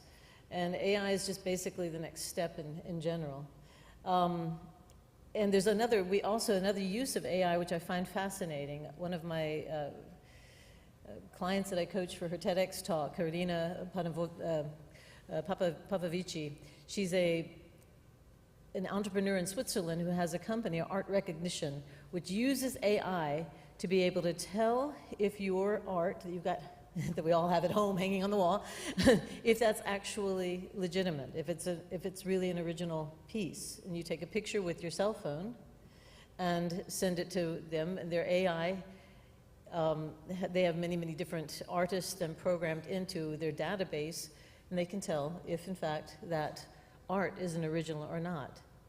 And it's fascinating. Yeah, the possibilities are endless in so many ways. I mean, absolutely. I mean, if you go back 30 years ago when the World Wide Web really started coming into reality, and how till the year 2000, everyone felt that it was going to take away a lot of jobs. Look 30 years later, or 23 years later, look at Dubai, look at Asia, look at India, look at China, look at Vietnam. Look at how these countries have grown. So if anything, the World Wide Web has made a lot of things possible to spread wealth around the world, to create development around the world. I think AI is just another thing that will happen. And some jobs will go away, but new jobs will be created. And the overall output of humanity will be much better. And we hope the world becomes a better place because of being able to get the right things done faster. Yeah. And how would you say that that corporate itself is thinking? So we have some people who work with leaders in the corporate world. What do you think they're thinking about AI as far as growth? Well, I think every CEO around the world is thinking about how to use generative AI in a way, and most CEOs are not that tech savvy because they're people managers. They know how to run their businesses. And so they are all wondering about how we will use it, right? So I'll give you an example. And I think if we can just switch the camera, I'll show you a little bit of a bot that could be used from a sales or a service angle. And Shobit, if you could just flip the screen to the bot. Yeah. Could we just put in a question? Tell me about the GM EV platform. Yeah. So, what we've done in this model is just taken about 10 pages from the General Motors electric vehicle website and put it in here. And here, it basically comes back with the answers of what the platform is about, some key features on it. If you were to go to the website, it's more tabular, it's more sections on the site, and it's coming out like this over here. And here in this model, there's a truth checker model built into it. And as I'll go into the next couple of questions, I'll show you how the truth checker works. So let's type what vehicles are available with the Ultium platform. I think let's just select that one.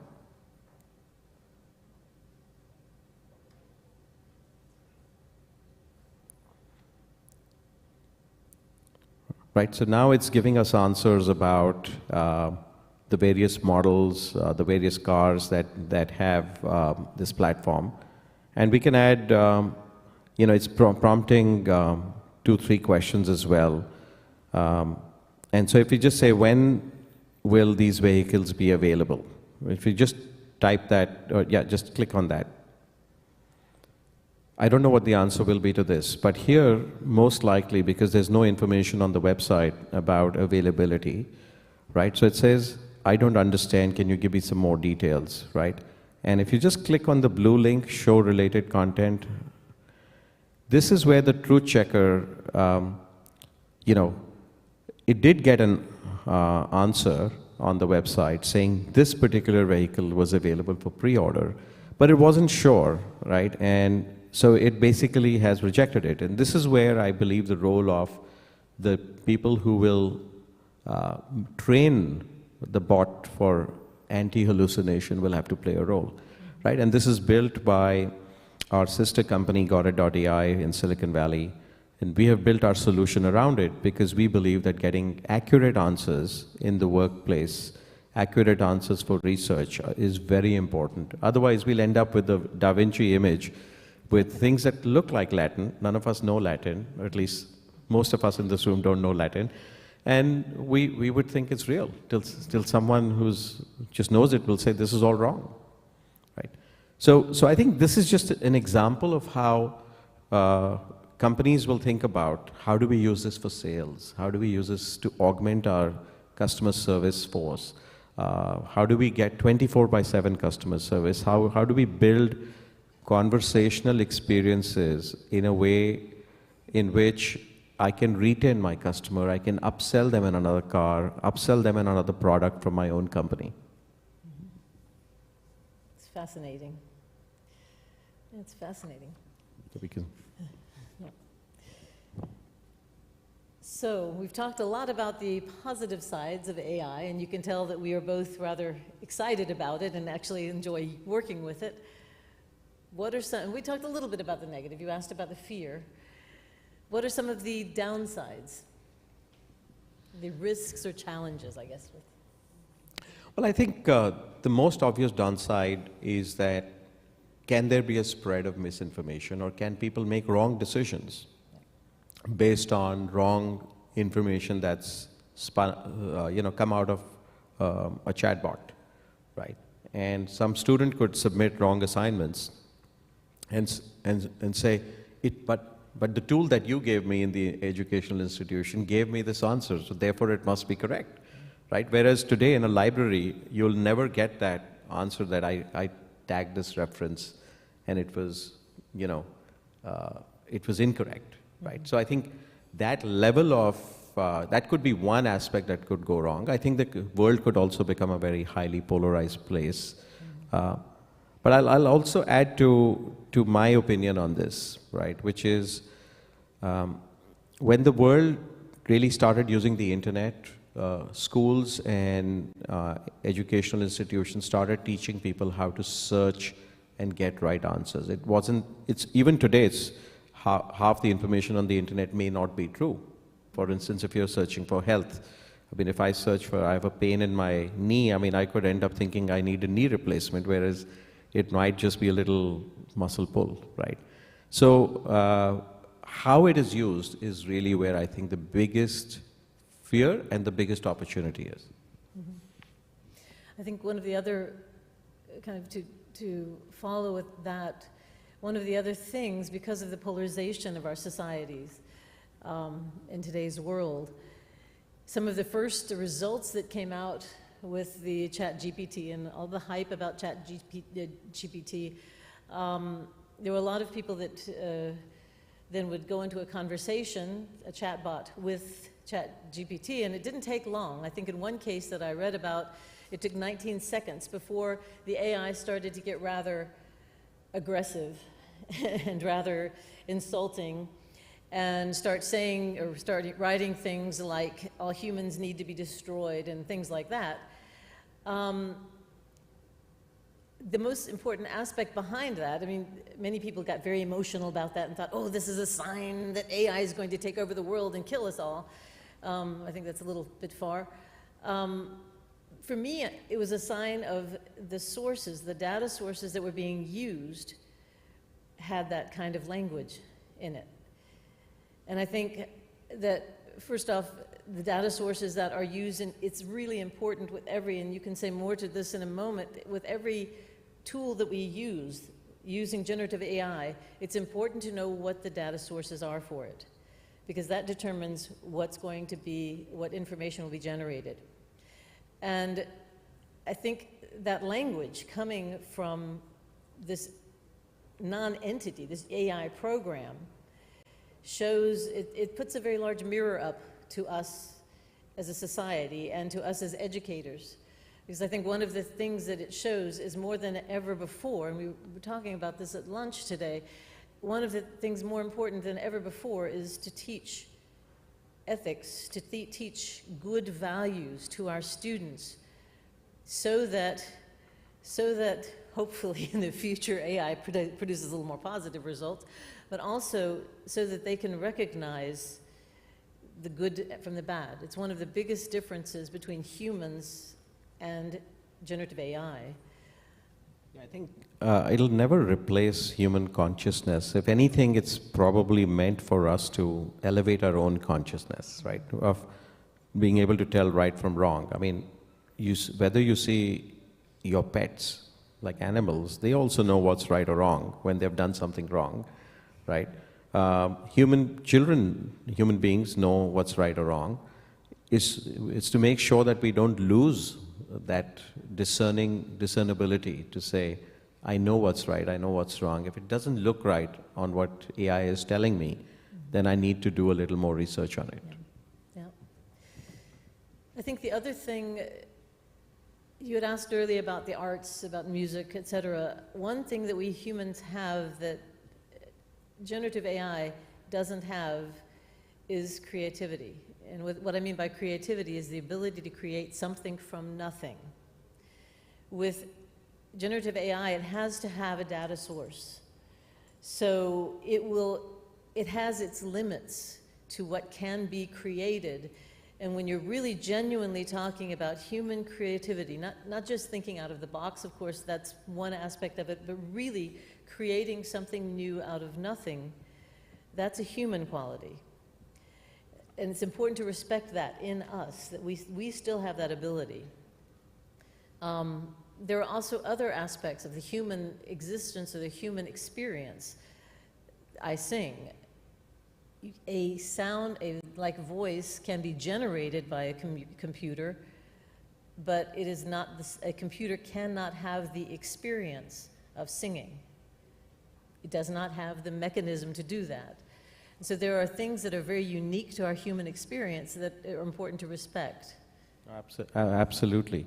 I think I'd love to see what the audience also thinks about some of these questions that you and I have been discussing here today. So, yeah. Yeah. Oh, we love that Good? idea. You like it? Yes. Okay. I gave you extra time so we can get this interactive because this is too fun. I mean, really, you can get dizzy with the amount of AI stuff that's out there that could really impact your day. I'm going to bring the mic around, let everyone kind of engage. Okay. Please introduce yourself. Okay. Hello, everyone. I'm Sakha, CEO of Motivation and a PhD student doing AI in medicine and arts. So somehow they are related. But I would like to comment on AI, they don't have a creative. So recently we can hear about the guns and cans model, which generate an art from nothing, from no data, or reinforcement learning, so the model or the machine learning model that could learn from its mistakes. So I think the one way that the machine or the algorithm that couldn't beat the human yet, which is the motions. For example, in my opinion, if I stop in a piece of art, I can feel a story behind this art, not generated from resources or from no emotional art. For example, so I can imagine and have like the story behind this artist, how he create or she create this art. But most these recent resources for AI in art, it generated the arts from the input from the audience. So that's make artists, from my opinion, never be replaced or even assessed, because each one of them, they have their own story and their own journey for creating this piece of art. Thank you. Thank you. Thank you so much. Thank you Love for that. sharing. Save the arts, inshallah, right? Another comment. Did you have anything else to respond for that one? Okay, another comment. Good afternoon. I'm Girija Shankar from Mars Intellectual Services, UAE. Nice talk, nice discussion. It has its pros and cons as we discussed. And we can continue on this subject, I think, for another couple of hours. But just one quick thing, when you were speaking, reminded me, 2 days back I was watching a web series on Netflix called Guilty Minds, where AI is being used, exactly what you said your daughter did and showed to you, using few keywords, a musician's name, few keywords, and ask the producer, what length of music you want to generate, and it generated within seconds a music for about 4 to 5 minutes. But it goes, the lyrics resembles a real original masterpiece that was being created by a musician, and it is being debated in the court about plagiarism and all. So same question I want to pose to you. When your daughter brought it to you and showed, what was your take on that, and how did you educate her for future utilization of this technology to go ahead? Because we are discussing on the plus and minus sides, and during lunch, we were discussing on the same thing, how children use AI for, you recall? Yeah? Yeah, so how children use the AI for preparing their project reports and all. So what's your take on that, and how did you answer to your daughter on that, or you, Mr. Rohit, can enlighten the audience on this? Thank you. That's going to be, I think, one of the biggest challenges involving AI, is to figure out the copyright elements of it, yeah.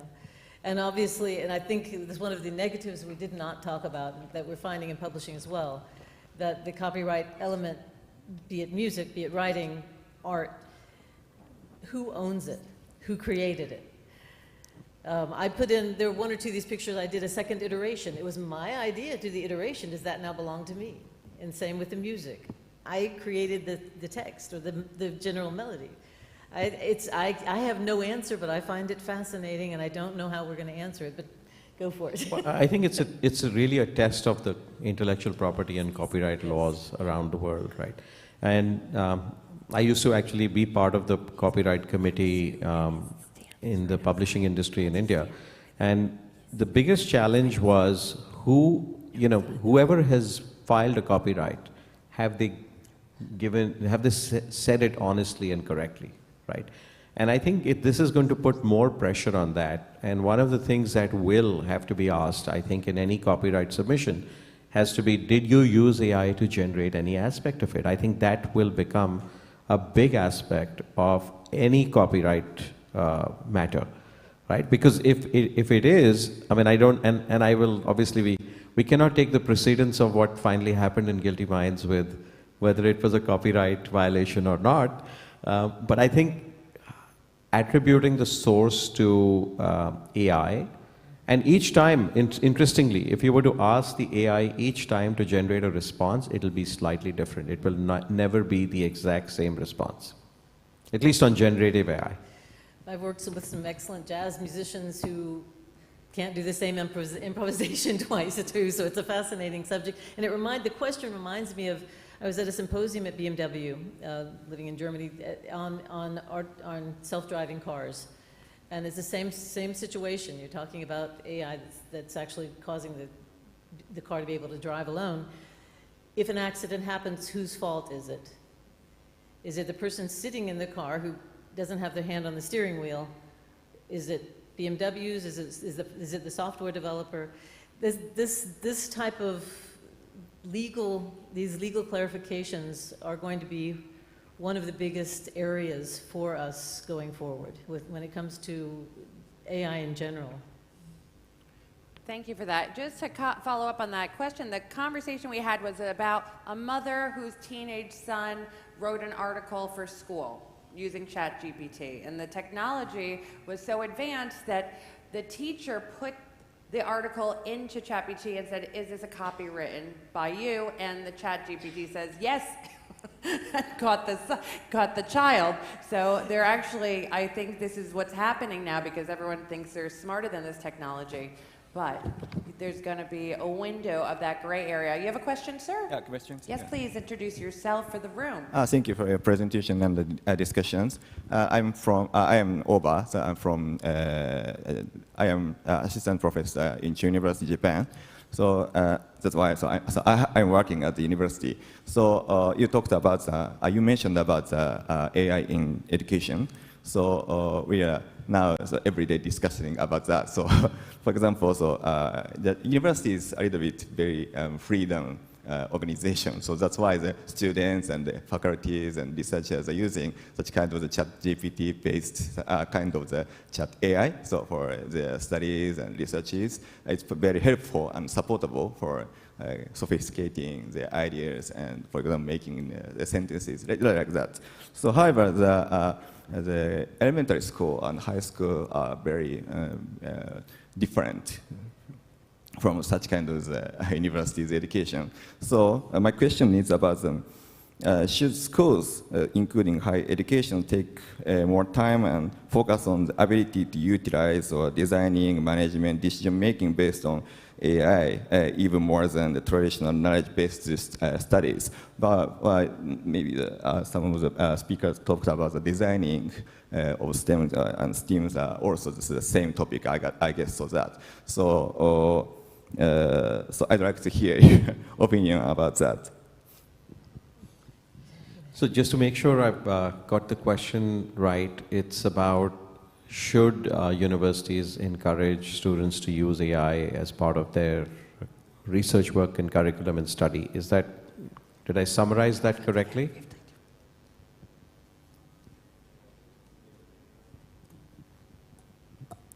Sorry, Rachel, if you could. Sorry, I'm going. All right, a row hits on me. Okay, sorry, could you repeat just so that they got the question clearly for you?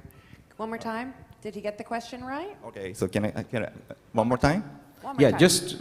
I just want to confirm that I've understood the question correctly, which is that should universities encourage AI in research and as part of the... Not the research one. I'd like to hear about an elementary or higher education, not so high education. Yeah. Middle school, high yeah, middle school. Yeah, true. Your thoughts about middle school and how they're using AI in education? He's coming from a university, right? So you're talking about this every day. Yeah. So what do you think? What's your take on of course, the middle school? AI-based education is very supportable for knowledgeable. So maybe the education system itself is so innovative, I guess. Now, maybe the time schedule for the education in elementary school and junior high school and high school are completely different before. It is. Yeah, I guess so. So, and also so you talked about the use of the AI and such kind of utilize ability or the detect of the last session. So the speaker talked about the designing itself. Yeah. So also important for I understand that. So should such kind of the ability to utilize and designing or using AI or more important and to take more time for their classes. In the lower level, in K through 12. In K 12. Yeah, in the school. Well, I think again, what's the alternative? If we don't, the students will use it. They will try and cheat on their homework. But on the other hand, if the school system, and this is just my opinion, tells the teachers that use AI, one, ask students to report that they've used ChatGPT for their homework, right? But also give an explanation of why the answer was written the same way by ChatGPT, that may start developing more critical thinking tools. And the other thing that would happen is that the teacher, assuming it's the ChatGPT subscription, let's say, that the teacher would have, the school would have subscribed to, the teacher can see what each student would have asked. So which students are actually using it and saying they are, will lead to a better, sort of, in my mind, a more transparent system so that people are able to think again. What is the end goal of education, right? It is to think and to apply, right? And to do whatever you want to do better than you could do earlier. Yeah. And I think, I mean, with ChatGPT, you can also say, please give me an essay at the 8th grade level or 6th grade level or whatever, and it will come out sounding, you know, like an elementary school or middle school child. I think the answer to it is much more personal contact between the teacher and the student. And as you said, it can be used as a tool to improve critical thought and discussion. It would require that we have enough teachers, and good teachers that are really willing to take the time with the children and do an oral exam in addition to a written, or in addition to just having them write an essay at home, just to make sure that they understand what they were writing or copying or whatever. Yeah, and that brings, of course, a new challenge, which is in many countries there's a shortage of teachers, and that needs to be addressed. And the education of teachers and making sure that they understand how to use these tools is very important. Great. The utilization of the teachers is, I think, where he was going, of how they're going to be enabled to encourage their classroom participation. Question over here? Okay, so mine's not as much as a question as a burning feeling right now in my heart that I don't really agree as much with what's being said. And I've been listening to the words of, you know, we had lunch and the child, you know, the teacher caught the child, and there's words coming up like, you know, cheating. And I'm really questioning, is that our job as educators? Are we policemen? Are we detectives? That's absolutely nonsense. It's because our focus is so focused on catching out the kids. Because our focus is so knowledge-based that we live in fear that we might be replaced by AI. I do hope AI replaces all teachers on earth. And I hope that we can get learning facilitators and learning guides into the classrooms. If you really think about something like Bloom's taxonomy, that asks us to ask higher order thinking questions, if we change our questioning, the output will be different. A lot of the questions are how, why, who, when, where. Those are the basic lower level questions. So that teacher that said, you know, I caught the child, I caught out that child for cheating.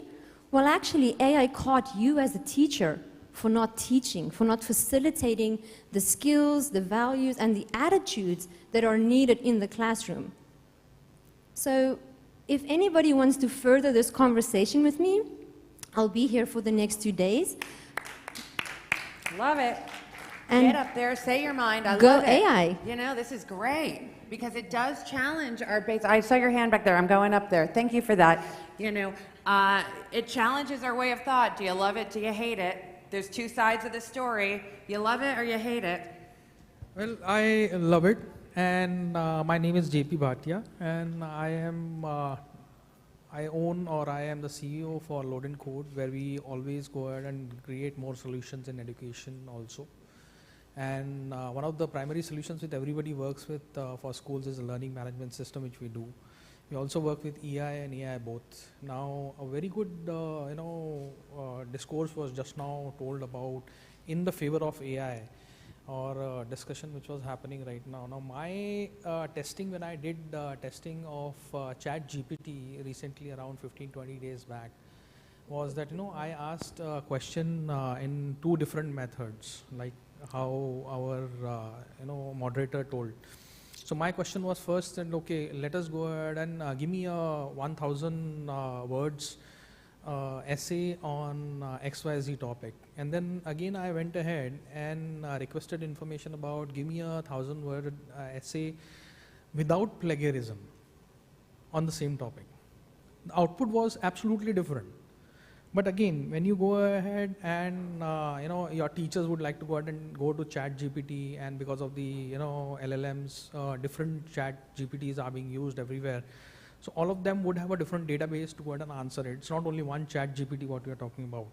So at the end of the day, how you are going to go ahead and ask the question, and the intelligence quotient of that particular student also has to be so much high to go ahead and ask a question in that intelligent way to go ahead and get an output which is unique in nature.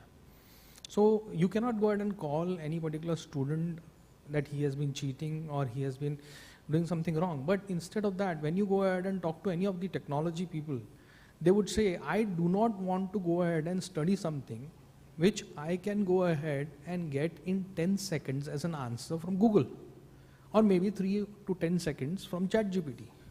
Why do I have to go ahead and take that education is a question which is nowadays coming up. So that is where we are moving towards. We cannot stop that, but we need to go ahead and understand that teachers can go ahead and become better guides at any point in time, to go ahead and guide them in the right way, to ask a right question, to go ahead and make sure what they are getting from ChatGPT, whether that is true or not, because ChatGPT can give you anything as per your question, what you are asking from it. Good point. What's your question? So we can Right. wrap this up. So the question is, can ChatGPT go ahead and give me truth every time, yes or no? Good question. Can ChatGPT give you truth? LLMs. Yes or no? Well, at the moment, no, right? At the moment, 14 to 16% of the time, it hallucinates, right? Can it be there in a few years from now? Can it be there next year? I think the way technology is improving, it will get there. Like I showed, there was something, there are multiple companies trying to build a truth checker. Goddard.ai is one of the first ones to have the truth checker there to do this. But I think I'll go back to your bigger point, because I think I did want to share this with everyone. When I was studying engineering, we actually had something called an open book test. So the professor would say, bring your textbooks to class, bring whatever you want, and I will put a problem, and you will all have to submit your submission, and I'll give you 4 hours, or I'll give you 8 hours, right? Again, with all the resources at our disposal, there were people who could barely pass this, the exam, and there were students who did really well, and the ones who did really well really understood the concepts. So I think ChatGPT and AI and other models like that are taking us to the world of an open book education, right? Right? Apply your mind, learn, get the concept right. So I think, and to go back, I think, was it Maya who said about, making us learning facilitators? I think that's the direction I truly believe we are headed in as humanity. Yeah, I would like to actually say with this, next to the last speaker, I think there was no disagreement there. What you said is exactly what we've been saying. But I would also like to say we should be patient with each other and with ourselves, because this is new. And so if colleagues are approaching it in a different way that you may not disagree, you may not agree with, then open a conversation and ask questions about what they think possible positive uses of AI could be. Because there are so many possibilities. And of course there are challenges.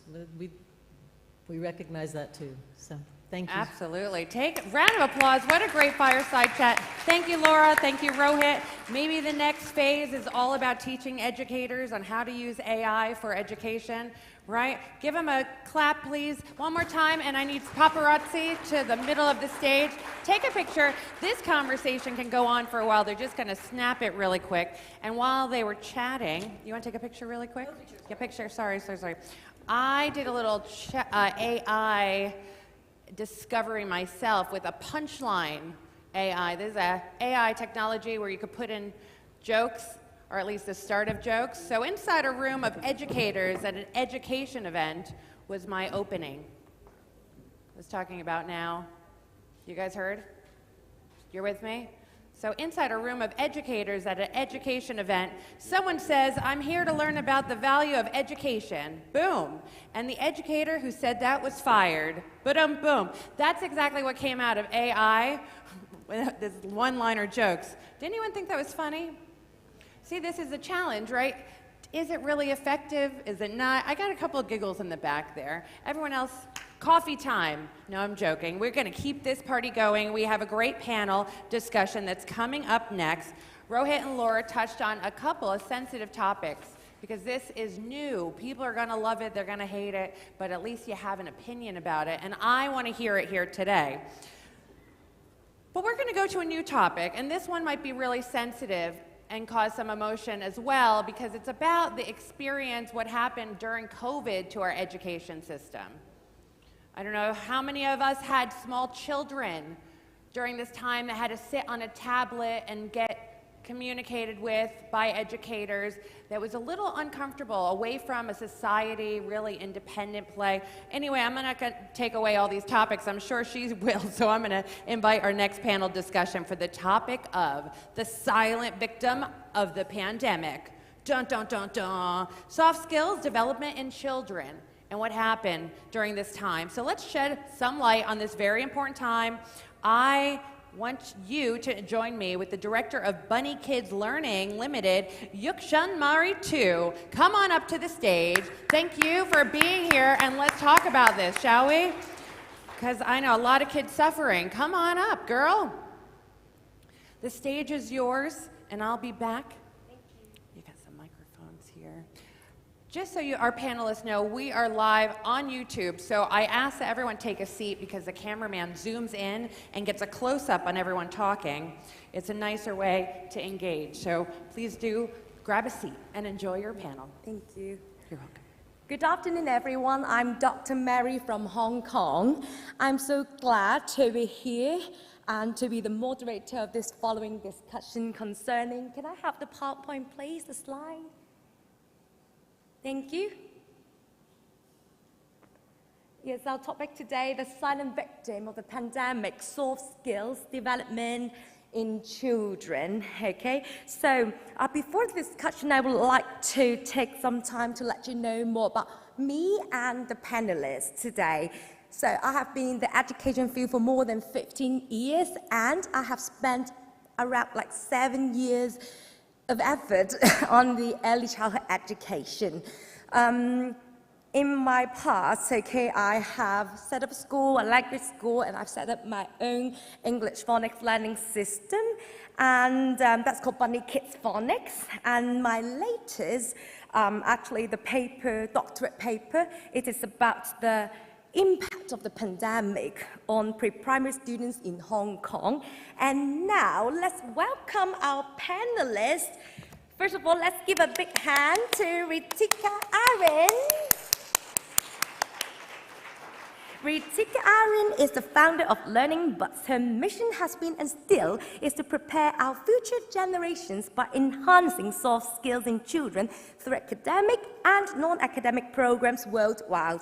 Ritika is passionate about the advancement of women as educators and is inclined towards training and mentoring educators who would like to be a part of the Learning Buds team. Welcome. Okay. And next we have Richard Bushan. Richard Bushan has an extensive background in EdTech and content development spanning over 3 decades. She deeply understands the unique needs and challenges learners face in K-12. She has crafted the online courses offered by her company, Content Guru, to equip learners with the key abilities required for success in today's world. And next, we've got Ritu Banshishit.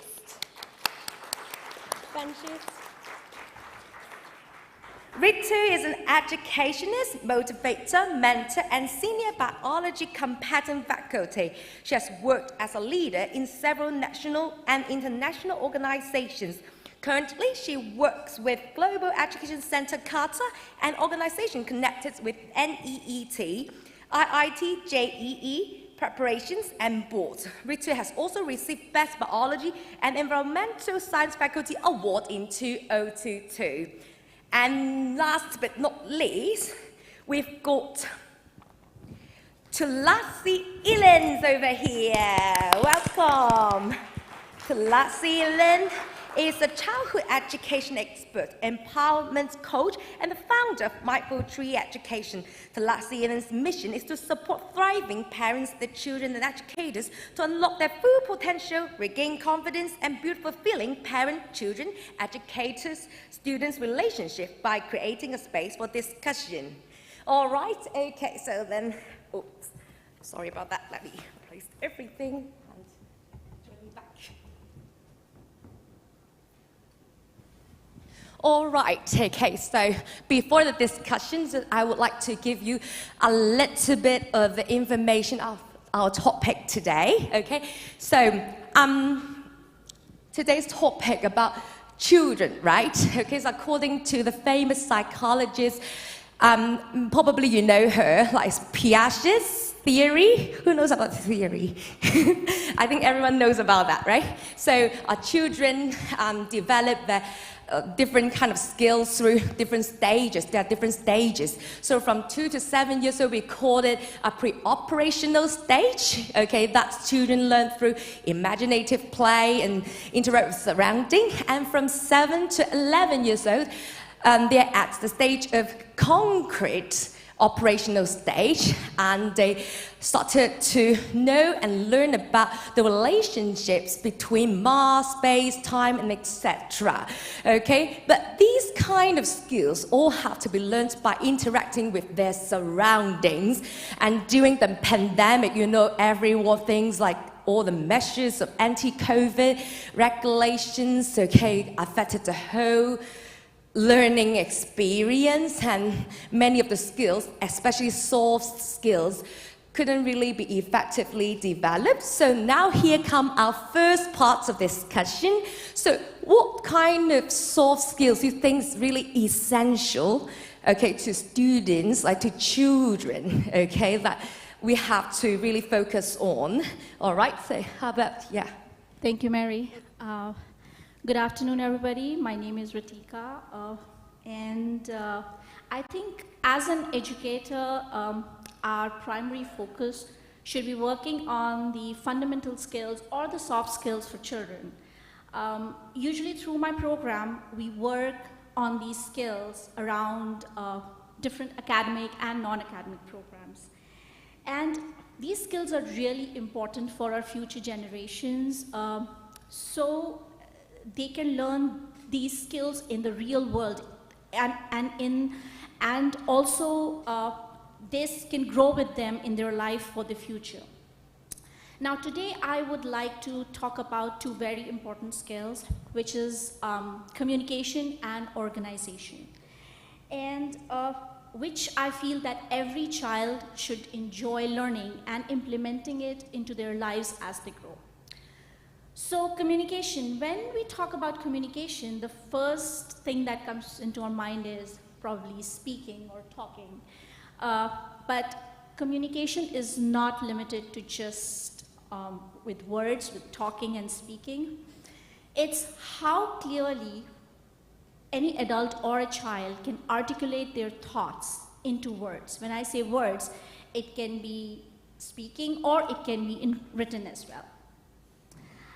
Now, young children, when we come across young children, we see that they observe a lot, they're very curious, they have their own imagination. They look at their parents at home, they look at their teachers, their peers, their friends, they observe them.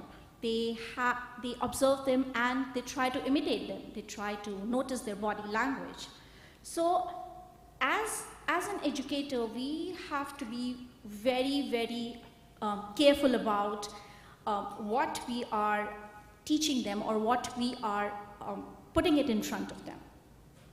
So when a child is learning about communication, it is not just limited to their speaking or writing. It is all interconnected. It's also what they read, what they write, and how they are speaking it. Similarly, the other skill is the organization skill. Now, when I say organization, it just doesn't mean that you're organizing things around you. It also means that how you can organize your thoughts, how you are putting your assignments together. And these are the skills which communication is mainly for a group of, I feel that it starts from a very early age. And different age groups, they have different ways of communication. And similarly for the organization, different age groups had different ways of organizing their thoughts, their belongings, their tasks, their assignments. So as we move forward, I'll ask Mr. Char to take this discussion forward. Yes, communication is really important. Like, it's how Rich is thinking. So, as far as I'm concerned, my life's work's been, around creating content for learners of all age groups and all levels. Particularly when I'm working with content for children, I make sure that we keep their self-confidence intact. We don't want to create any kind of content that might disrupt that or make them feel small or nervous in any way. And similarly, when we actually work with teachers, when I've done workshops with teachers, we keep the children's self-confidence closest to their heart, where, that's the core of whatever they do. And so for me, self-confidence for children is the biggest social skill that the children can have. And that really comes from a sense of saying that, okay, no matter what life throws at you, no matter what situation you are in, you're just going to have to be, you can deal with it, you're confident, you have the ability to deal with any kind of change. And to deal with change, the two things that are really, really important are resilience and growth mindset. And if I may add, actually this morning I learned a new term called the reinventive mindset, as Vijay spoke about this morning. And so, which really means that the ability to reinvent yourself when situations change. So for me, building confidence through resilience and the growth mindset are the key things, the key soft skills that children need. The mind of children is really important. We have to really develop it further. And how about Ritu? How do you think about it? Good afternoon, everyone here, and good afternoon, my co-panelists. Thank you, Mary. According to me, when it comes to the soft skills, they are related to interpersonal skills, cognitive skills, which play a crucial role in the holistic and the overall development of the child. There are several skills which we can talk about. Few skills have been discussed already by my colleagues related to communication, confidence. I would like to discuss related to decision-making power and critical thinking. As I'm into the competitive teaching, I'm dealing with the students from various age groups. And at that time, if a person has got the analytical and critical thinking skills, the problems are everywhere, starting from childhood to the adulthood. But because our discussion is restricted to the children, so we will find there are various aspects of the problem. It could be social, it could be emotional, it could be mental. So there are various problems. So one should have the ability to critically analyze the problem, thinking about the solutions. Another major aspect which I would be discussing is the decision-making power, which requires a lot of guts and which require a lot of confidence also. Suppose all of us have dreams to pursue, but how many of us are able to make it up to that point? That is very important. So when it comes to the decision-making power, nowadays parents have given the liberty to the children to take their own subjects. Nowadays, it's not our time, like when we were forced to enter into engineering or medical, there are only 10 lines which a person can enter, which a child is supposed to opt and enter. Nowadays, the world has been globalized. There are hundreds of lines which are available, and if the children are able to decide for themselves at a particular age, and then they stick to that decision, then according to my opinion, decision making is a very important thing, which if a child can do and learn at an early age and continue to persist on that decision, then that person, that child, when enters into the adulthood, definitely will reach the pinnacle in his or her career. Thank you. Now my colleague Tulasi will take over. Thank you.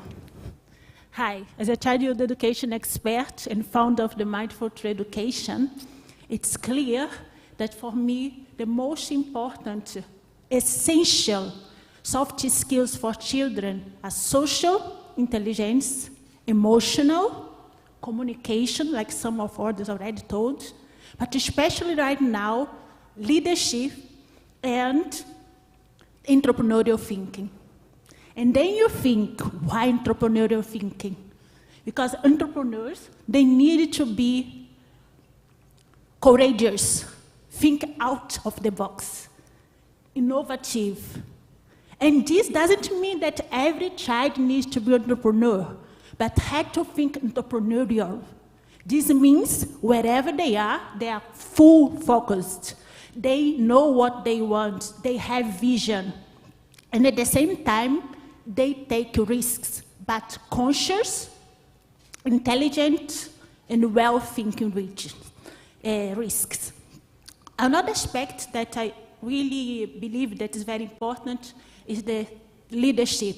When I speak about leadership, it's not about only lead others, bring innovative thinking or ideas, but also self-leadership.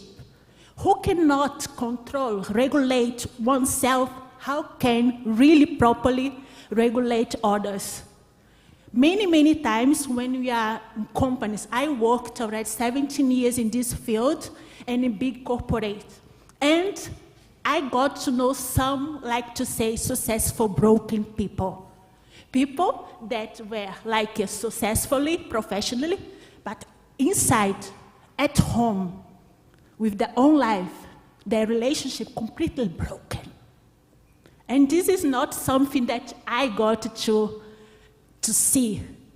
Probably each one of us got the opportunity to experience such kind of successful broken people. So at home, maybe they have a completely disturbed, broken family, trying to strictly keep all the weakness to themselves. Children are suffering. This is something that I really had to say because I'm also empowerment coach for children, parents, and teenagers. So it's not something that I'm creating. It's something that we can really see day by day. So by creating this keeping this in mind, this leadership, the self and the out leadership, and being entrepreneur, because right now with these kinds of technologies, it's very important that you keep being innovative, that you keep creating new things, and especially that you are open-minded. And of course, for that, you also need this emotional intelligence. That's why it's mindful tree education. The mindfulness is always there. You have to know each other, and have to know yourself, and know others to guide and to empower them. And children right now, they are suffering quite a lot before they were suffering as well. Because always we tend to say, in the past was much better, but it's not true. Already at this time, especially in Switzerland, between 5 children, 1 in already the preschool, it's a child that is depressive. How can you say depressive as preschooler? Yes, because at home, they are not having the support. Or maybe they are having support at home, but they are not having support in schools. Schools are creating also a lot of traumas. That's why it's so important to us as educators, as new leaders, or as change makers, that we really take our responsibilities really, really well and keep thinking not only on ourselves, but on the society in general and their well-being. Thank you. Yes, okay, so every single soft skills like the experts mentioned are really essential. And now, okay, we all know that the pandemic impacted every single child. It previously, like, for some countries or cities, even like 2 to 3 or even 4 years, okay, maybe still now, okay, impacting the students.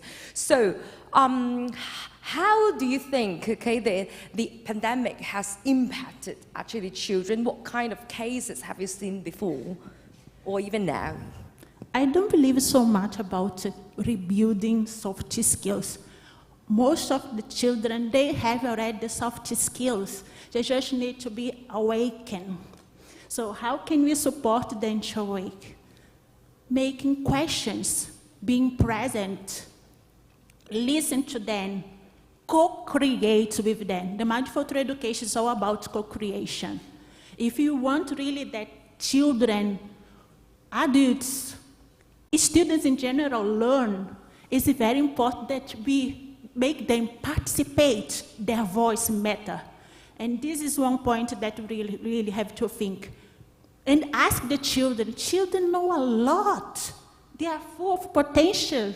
They are us a little bit more, maybe, creative, with less fears. So if we are amazing, can you imagine the children when they just come? They are genius, like to say. So basically, is thinking the person that is in front of you, asking questions, give them the opportunity to participate, and, of course, co-create. If you want to know more, I'm writing a book about the Mindful Tree Education concept when all this is well detailed written. Thank you. So how about Ritu? Have you encountered any cases like seriously impacted, like children seriously impacted because of the pandemic? Thank you, Mary. There has been various kind of impacts which children might have suffered during the time of the pandemic since it got started in March 2020.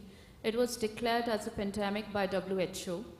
Now, due to pandemic, the major aspects which were affected were social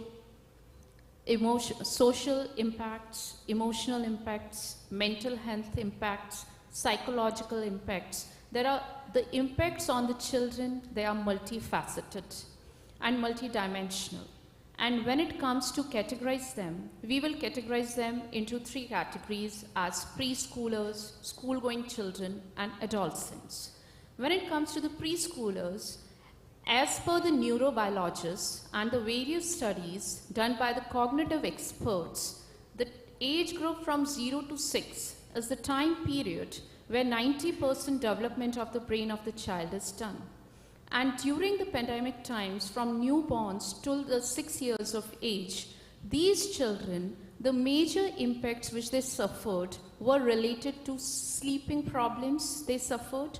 At the same time, there were irregularities with respect to the intake of food.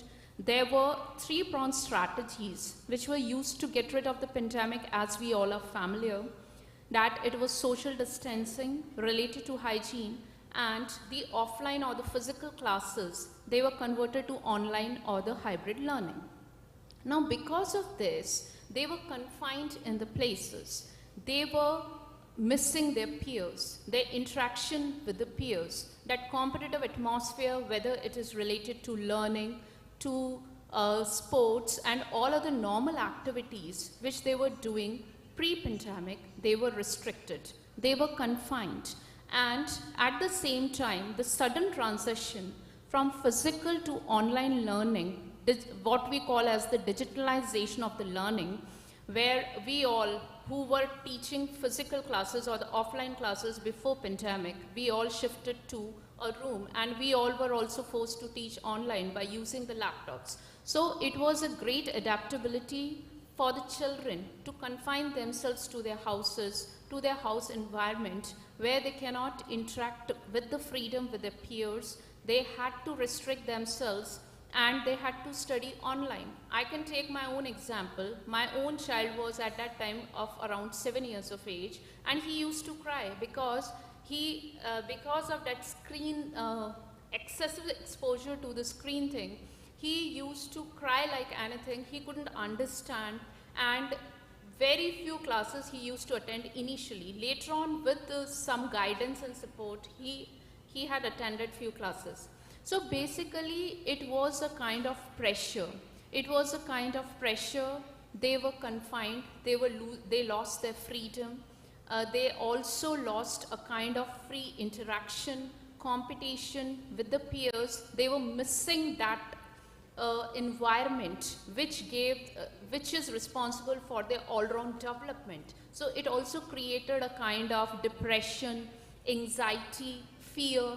And here we can also consider the two age groups of the two categories of the children: those children who were deprived of certain facilities and those children who were having all the facilities at home, but at the same time they were feeling the depression and the fear, the kind of news which used to be flashed on the various channels, as well as the loss of their near and dear ones. So all these circumstances have created a kind of not only the physical, mental, social, few psychological impacts. And when we talk about depression, fear, anxiety, all the irritation, tantrums, temperament changes, all these are the short-term impacts. In long run, there are certain studies which have been done by the Harvard scientists, and they stated there are certain autistic-related disorders, there are certain psychological disorders, there are certain disorders which need to be monitored, and the special sessions has to be given to those children. Thank you. My colleague will take over.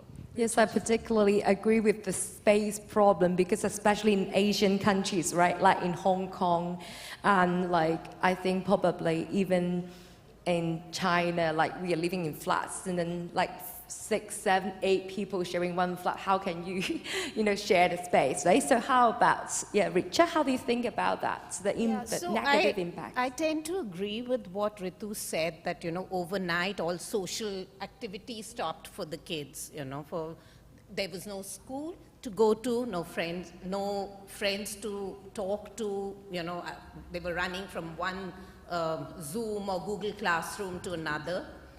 There was no other activities, after school activities that they would go to, that came to a standstill. Even playing in the park and, the usual activities that they would have with the friends and neighborhood kids.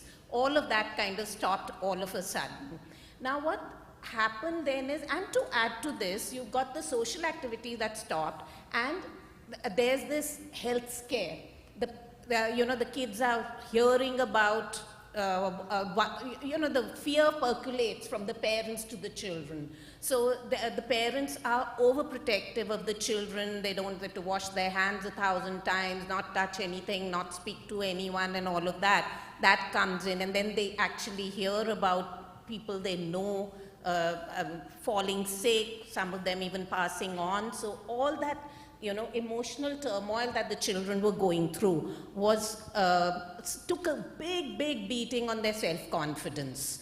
And add to that, now think of, say, the preschooler, the kindergartner, who's maybe a year or maybe close to 2 years got extended as, as a toddler. So they were attending class, but at the same time, the parents were sitting alongside. Their independent skills are not being built. While they're taking classes, the parents or sometimes even the grandparents are spoon feeding them, literally giving them a mid-morning snack, putting it in their mouth while they're working on it. This is the age where the motor skills developed. Little, early childhood education teachers would know they actually literally hold the child's hand to help them write and things like that. None of that happened. And as a result, when these kids came back to school after a year and a half, they were, because they were literally mollycoddled at home because the elders in the house had so much fear that when they came back to school, they were quite, they were just not able to sit in the class for long because they'd never been to school. It's really difficult to handle, right? Now, because no experience before, and all of a sudden back to school. Now think of the next level of children who are just in primary school. Again, they're sitting at home doing Zoom classes. Parents, as we all know, can be quite competitive, right? And grades become really important. So there have been teachers who've reported, a lot of teachers here would also agree, that they've seen parents prompt answers in the Zoom class to the children. Some of the homework or assignments that were turned in were clearly written by the parents. You could make out it's not the child who's written. Now this child does that for a year and a half and comes back post-pandemic to class. And that's when, the whole thing crashes on them because they cannot handle any conflict. Normal things, like normally children learn to cycle, their children, they'll go on monkey bars, they play, they fall, they get hurt. None of that happened for 2 years. So even a slight graze or a little cut would terrify them. Some of them had not even seen blood because that's how protected they'd been. Coming back to class, if the teacher corrected them, they would take it as a criticism. They didn't know how to handle that. They were crying in class. So a lot of teachers have come back saying, we just don't know what to do. If they made a mistake, we can't point out. Then coming on to the slightly older children, whose bodies changed in these 2 years. They grew taller, some of them developed. A lot of them also put on a lot of weight with, no activity. Now, they had a loss of confidence and self-esteem because they were afraid that when they would go back or when they did go back, or they were worried about their friends who they had made. How are they going to actually respond to them? So those are the sort of, self-esteem, self-confidence issues that cropped up and took a real beating during the pandemic. Yes, thank you very much. And how about, Ritika, so have you come across any other cases concerning the negative impacts of the pandemic to the children? Yes, so unfortunately, the pandemic, when it came in, I could see there was a pattern that the age group of 4 to 7-year-olds, they were the most affected in their communication skills. And I'll give you an example. So one of the parents, they just came to me and said that my child can read. He's a 5-year-old. He can read, but he's not good with spellings. He cannot write spellings properly. He writes incorrect. So my team assessed the child, and what we found out was that the child did not have the clarity of phonics. He lost the clarity, he lost that ability to be clear about phonics in that couple of months or 1 year when the children were at home and they were hit with pandemic.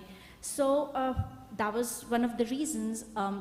Of course, when a child doesn't know the phonics properly, they cannot read. They cannot comprehend what they are reading, and further, their thoughts, their imagination, their observation, everything is restricted because there was lack of human interaction at that point. So anything they were reading, they were not able to have that train of thought or clearly comprehend that information and further put it into writing or further journalize it. And also that affected the way they were communicating that information in their words. So that's just one of the examples that was on top of my head. So we informed the parent, okay, you know what, the first step that we have to take is clarify the phonics, and then further, and it's not just about the spellings, it's much more than that. It's also about writing your thoughts. It's also about what the child has to communicate, the emotions, the feelings. It's not just about, it's not confined in, about the spellings only or the academics. And similarly, when I think about the organization, I think more about middle schoolers. So the middle school children, you know, I have a daughter who's in middle school, and they go through a lot of physical changes, social changes, emotional changes. Friends are their priority, so they have a lot of peer pressure. But again, at that point, we as parents, we are expecting them to be more independent in their thoughts, in their tasks. They go through all this, that's a struggle for them. They're going through all this struggle, and on top of that, we are expecting them to be more organized. So in the pandemic, when the middle schoolers, they entered, they had no transition of being organized into their tasks or into their thoughts or into their assignments, or how to manage or balance their work and their activities within school or outside school, because they had no exposure of those activities at home. So, I mean, I want to give an example again. You know, my daughter, she moved from her current school to a new school, and I could see that she was struggling a little bit in the beginning, and I told her, you know what, just organize yourself, just organize your work, just organize everything that you do, plan it, and you will see that everything is going to fall into place. There are new teachers, there are new friends, there's a new setup, but once you plan it, you prioritize your work, you organize it, everything is going to fall into place, because you have less anxiety, you're less overwhelmed with your work, you're less overwhelmed with so much information around you. So I think if, of course, the pandemic affected these couple of skills which all my fellow panelists have mentioned, but again, if we work upon them, I think every child can learn and grow with these skills. Yeah, after listening to all these negative impacts, on top of that, actually, I want to tell a small case, okay? I've got several students, okay, being impacted because of the mask-wearing policy. I think 3 to 4 of them, okay, because they have been wearing the mask for such a long time, they got used to not to speak with open mouth, okay? So that's why they're like just mumbling the words, okay? So while you're teaching phonics, you get to know the muscle, the down palate, they cannot control it. So then they speak like, let's say the ah sound, they say like that. So okay, you just make it ah, e, or they can't pronounce it really well. So these kind of physical problems cause the problem, like everything is interrelated, okay? It impacted on the soft skills, okay? You do not have the biological, things got fixed, and then you can't do the soft skill, you can not get further training. I believe you encounter some cases like that too. Yes, absolutely. I think, as I mentioned that after working on few children, I believe reading, writing, and verbal, these are very interconnected. They're very well connected skills. If a child can read well, they know how to read, they can put their thoughts out into writing, and they're able to speak or articulate themselves much better, because they have a word bank, they have more vocabulary, they have more sentences exposure, and it's not about academics, but they can think out of the box. So now here we come to the last part of this discussion. So after mentioning so many problems, of course we need to provide suggestions, okay? So what kind of suggestion do you think that you have actually implemented, okay, and it is effective? So I think there are certain possible ways how we can encourage children, is encourage them to ask questions. Ask them, how did this happen? Why did this happen? Or what are you doing? Ask them questions. This will help, just encourage them, tell them, never stop asking questions. This will help them brainstorm. And also, at the other hand, ask them questions. How was their day? Why do they think this is right, or why do they think this is wrong? How can they do this particular thing differently in their lives? Read a lot with them, read stories with them. If you're reading, I do it with a lot of my students that we are reading a chapter book. I tell them, why don't you add another chapter to it? Why don't you introduce a new character to the story, and let's see how you come up with that. So let them imagine, give them the freedom, give them the voice of confidence, and definitely they will flourish. Also, make classes more discussion-based rather than more instruction-based. So I think kids work better when we give them authority to come on the other side of the room and they stand up and ask us questions, or they can teach us something. And I think somebody mentioned that earlier in the panel as well. So we have to give them authority for them to imagine and flourish more. Also, there's one very important thing which I feel especially this generation needs to learn. They disagree with a lot of things, it doesn't matter it's a toddler or it's a 5-year-old or a middle schooler. We have to teach them how to disagree very respectfully. I think this is a very, very important thing which I display in front of my students a lot, that it's fine to disagree or agree with somebody, and especially disagreements, but as long as you're doing it very respectfully, that's what it matters. The other way of communication is encourage them to write letters. We are losing that. I think I might be a little old school. Encourage them to write handwritten letters. Science says that when you write, your mind, the neurons from your mind, they connect to your fingers. So that is really something I always encourage my students. Typing is great, yes. It works for the educators as well as the children, but especially the young age children should know how to write. And also this takes us back to they work on their spellings, and it doesn't autocorrect their work. But again, I don't want to talk. I think we're running out of time. Yes. So yes. I will let how about the Richard others? take Yes, okay. Any more suggestions? Thank you. So I agree totally with Ritika about, giving the students, helping them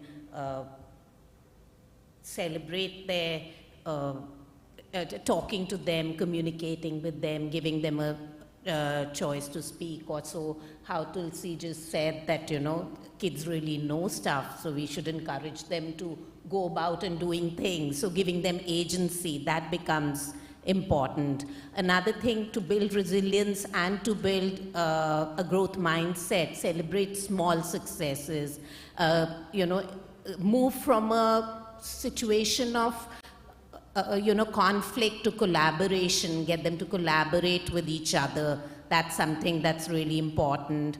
I think it would also be setting realistic goals and helping them achieve and move forward with all of them. All these things would actually help build up their confidence.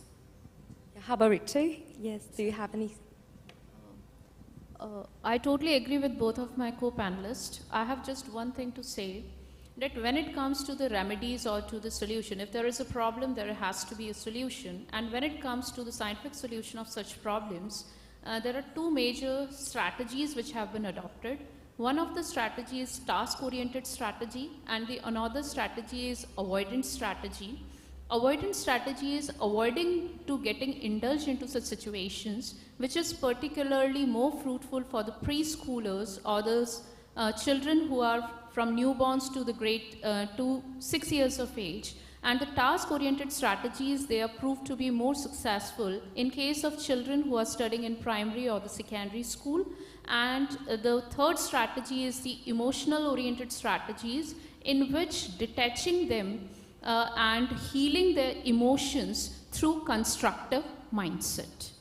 Yeah, thank you. You see that time's up? Yes. Give them a round of applause. Great panel. Thank you, guys. Amazing, really great conversation. We're dealing with this today, and the impact of this time on the generations to come is yet to be determined. I want to give an opportunity for anyone with a question. Please step on the mic.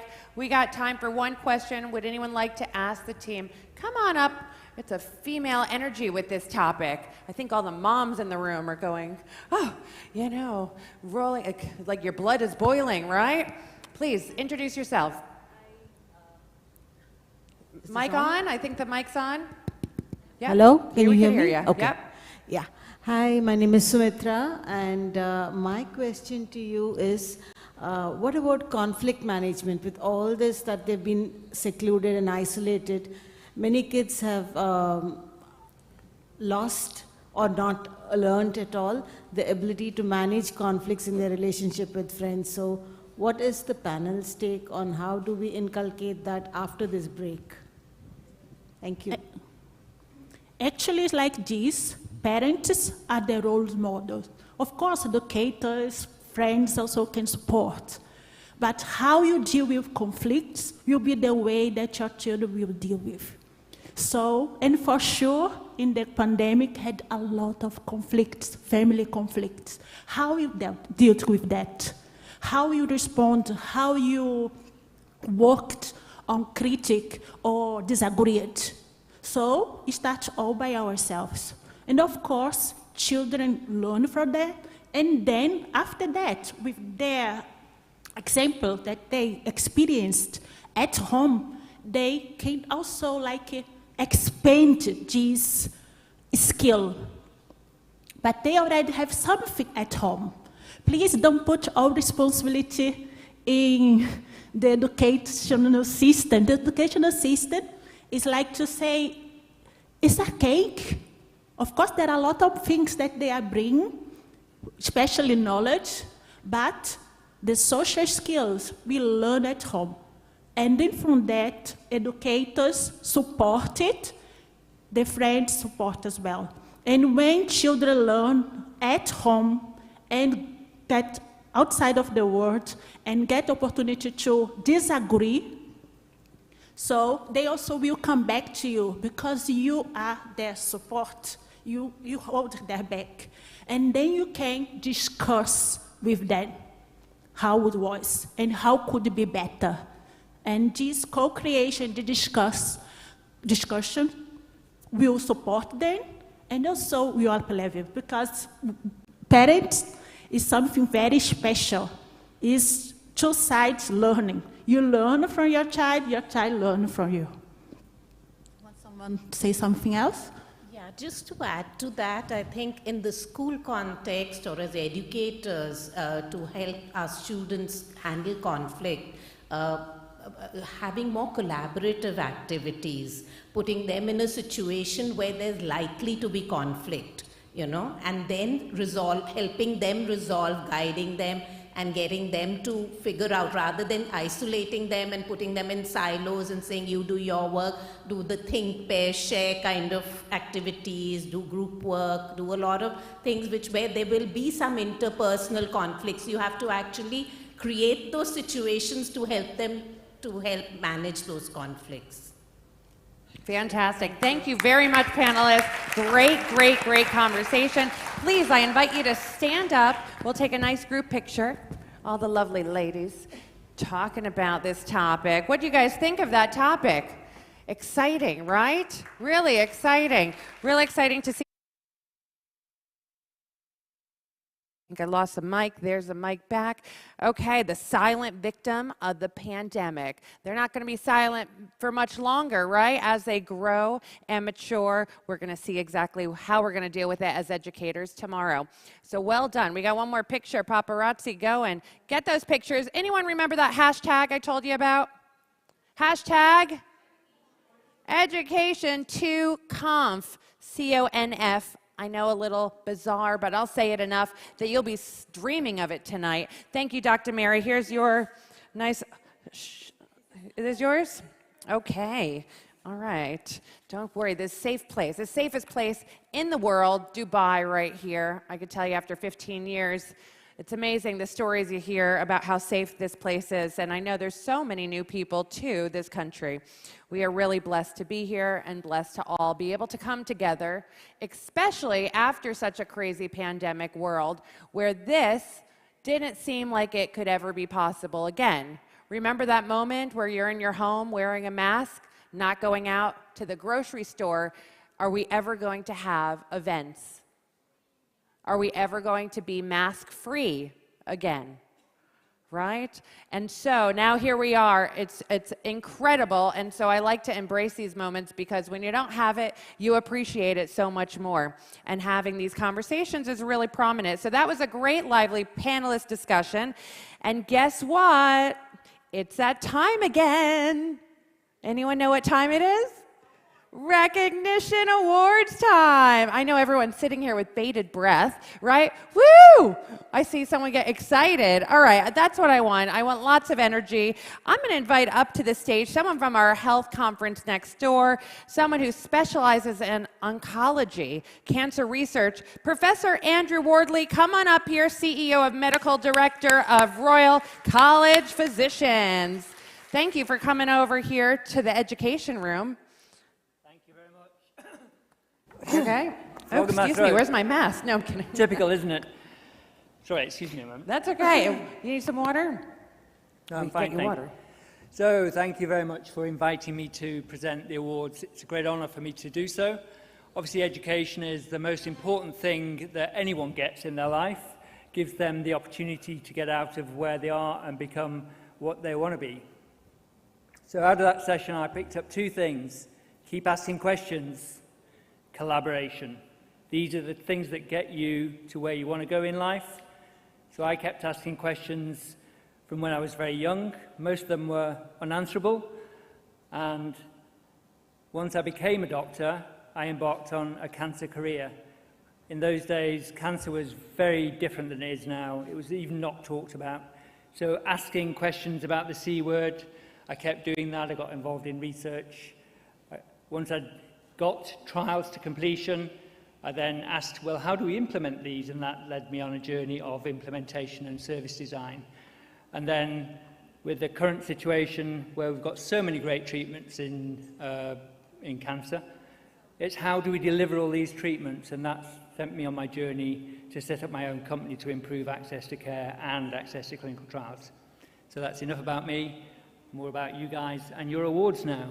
Thank you, Doctor. If you mind taking a spot right in the middle of the stage, center stage, as I call out some great names of these amazing experts brought here today at Education 2.0.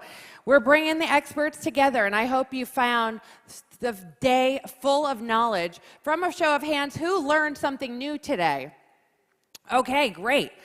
From a show of hands, who connected with someone new today? Hey, it looks like you're getting exactly what you came here to achieve. So this is 2 more days left for us to do exactly this. And I love that you're here, and I'm so blessed to be your host. So let's get this on the way. Yeah, I hear that. Okay, no problem. First person up to the stage, I would like you to put your hands together for principal and chairman of Sedgwick College. They're going to correct me there, but there is over 30 years of experience in education, and he leads a college fostering a diverse and collaborative learning environment. Chairman of the foundation platforms VMBO strengthens collaboration, keyword for today, and empowers VMBO students for a successful education and career path. Arjeen Dalmans, come on up to the stage, please. You're going to correct me. When you get here, I want to know how to say your college correctly. Keep your hands together. You're the first recognized industry expert that's coming up for day 1, second half. How are you? Congratulations. Hi. How do you say the college? Okay, Staplex. Yeah. Staplex. Ask me that tomorrow. See if I remember that. Staplex College.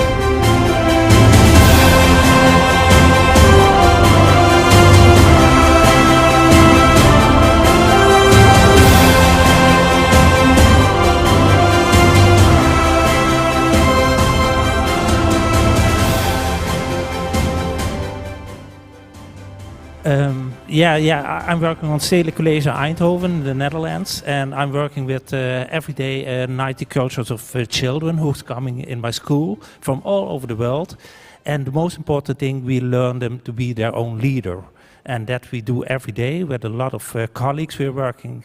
And it's a great challenge, but it's the most beautiful job I ever have. So I've every day been great and thankful that I may have to work with so lot young, beautiful people. Beautiful. Dankjewel, as they say in Holland. Thank you very much, and congratulations for such an achievement.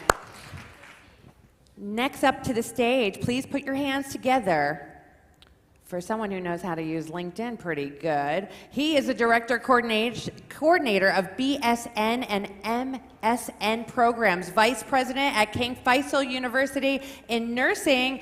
Benjo is a nursing education specialist. Get him up here on the stage. Benjamin Joel, come on, it's your time to shine. The power of grit and authenticity, kindness and gratitude. Thank you for being here, and congratulations.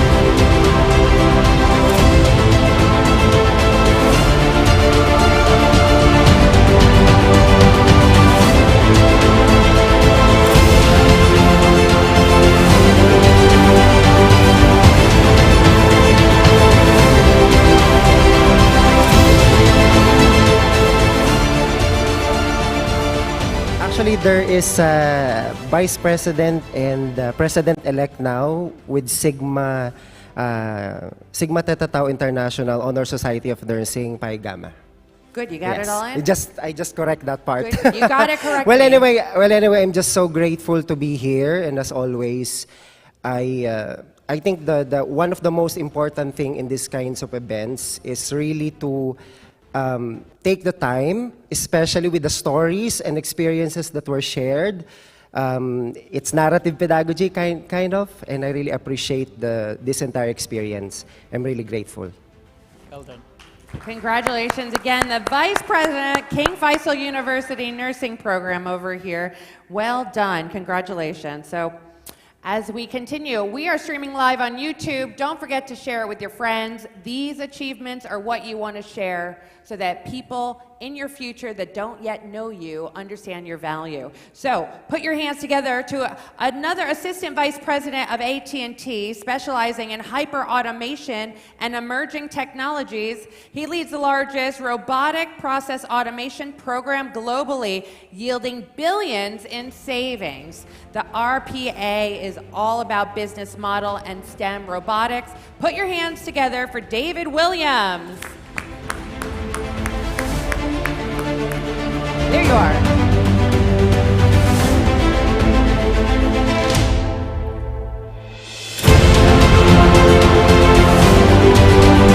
David got the 2021 Black Engineer of the Year Award for STEM. Pretty amazing. This guy is, look, you're getting lots of awards. Congratulations. Shine for the camera.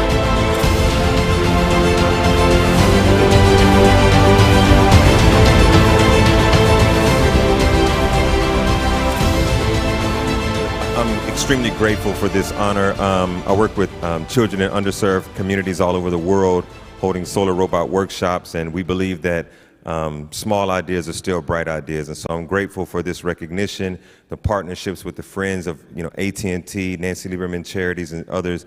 And so thank you guys for everything. Really grateful. Thank you. Wonderful. Nice to meet you. Thank you for coming and everything you do globally. Next person is the founder and CEO of Sarush Consulting and ROI Institute of India. He is an award-winning learning and development professional, recognized as the most fabulous training and development leader in 2020 and 2021.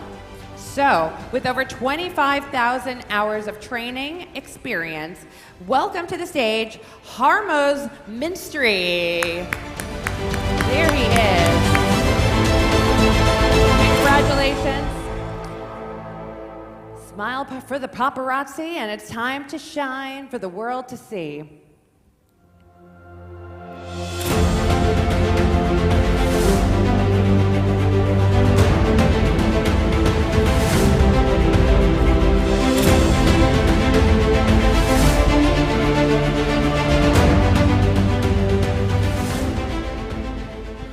Oh. It's surprising. As a trainer, I'm at a loss of words. But yeah, I'm extremely grateful to the Education 2.0 conference for giving me this recognition and making me a part of these esteemed group of individuals. Right? It's a real honor to be here. Thank you so much. Thank you. Well done. Wow, we keep going. All these esteemed leaders, great experts in this room. It's just beautiful to be here among you all. We're going to bring another expert in his industry up to the stage, the CEO at Nek-Ipur, a company specializing in a blood purification solution. With a PhD and background in education and health tech, really interesting about his career opportunities and acceleration of creation of deep tech startups. Put your hands together for Mark Chevalier.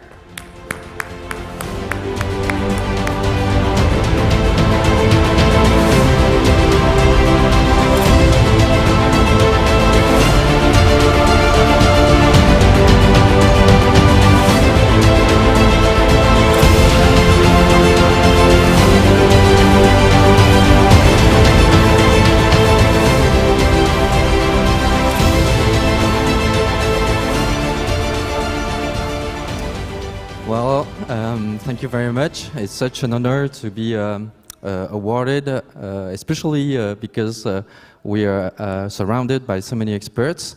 As you said in my bio, I'm now entrepreneur in health. I run 2 companies, and I've been really active in the edtech environment in France to develop and to support different companies, but I'm still active also in education, mostly now to develop entrepreneurial mindset in France and to support the development of artificial intelligence in health. Thank you very much to all. Thank you and congratulations. Love that these moments where people get to share a little bit more of who they are, so then you can see in the audience who you want to connect with and follow up for some good conversation, another AI topic to keep going.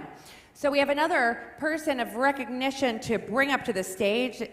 He's the founder and CEO of EETI Foundation, which is a nonprofit organization dedicated to open up a new world of technology to the young minds. So he's a passionate leader with the EETI Foundation, has gained national recognition for a contribution of fostering emerging leaders and promoting innovation and strategy. I have a feeling he's come up before we clap. Bilal, this is Mohammed Bilal. He's ready, he's eager, he's worked hard, and now he's here. Music, please.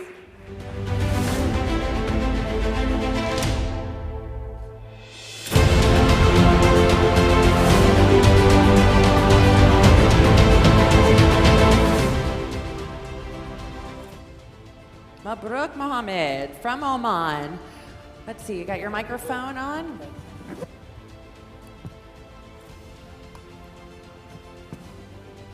The microphone's just down here. How are you doing?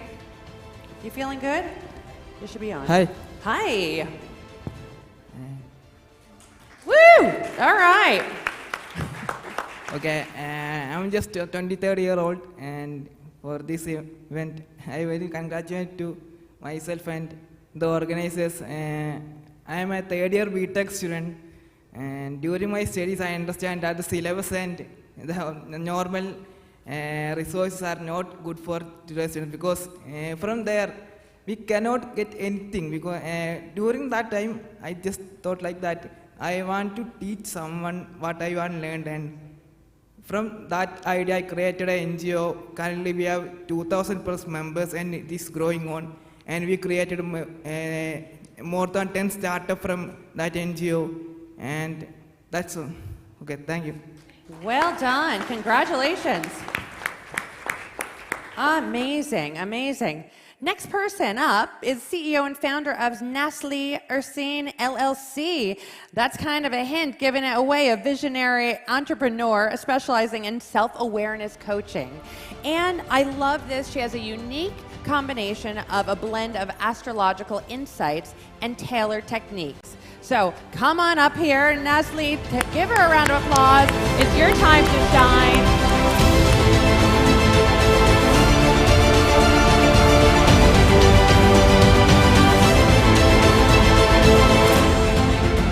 She's guiding senior managers, executive, professionals, and youth towards professional transformation of fulfilling their future and exactly what they need to do, right? Yes. Congratulations. Hello. Thank you, Education 2.0. Thank you, Rachel. I do have 10 minutes, right? I'm just kidding. 20 for you. No, I personally believe that unlocking purpose is everything and anything else follows it. I encourage people, especially youth, university students, to really live their life, build their life that inspires them who they are.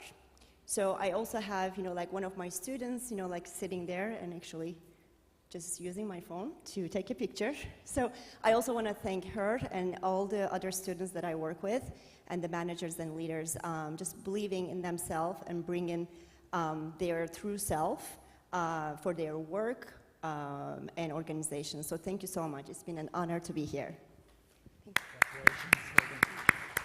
Well done. Congratulations. I see this as a theme, finding your passion, being who you are, your authentic truth. These are all wonderful themes I never heard when I was a child, but it's a beautiful thing to be around today, right? So next person, let's give it up for the library director of American International University of Kuwait. With over 20 years of experience as an accomplished academia librarian, she brings valuable insight to her role.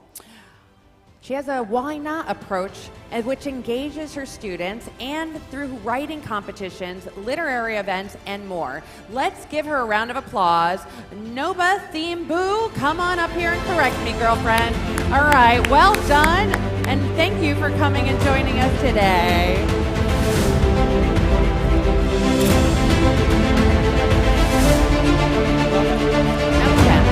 All right, wonderful. I'll get some right, I'll get some wrong, but I want to correct them all.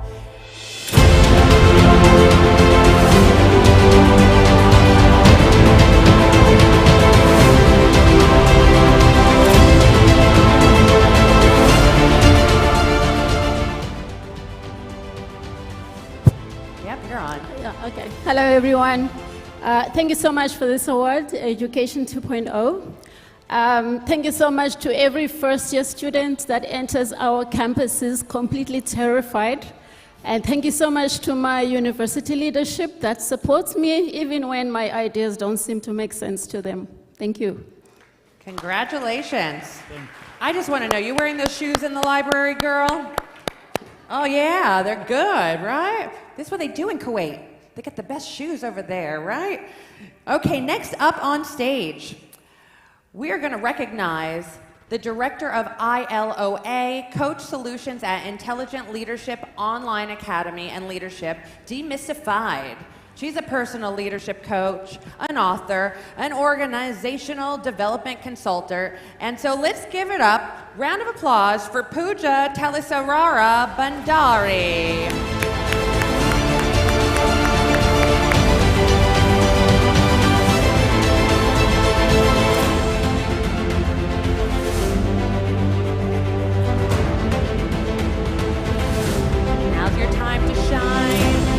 Hello to the world. We're global on YouTube, streaming Education 2.0.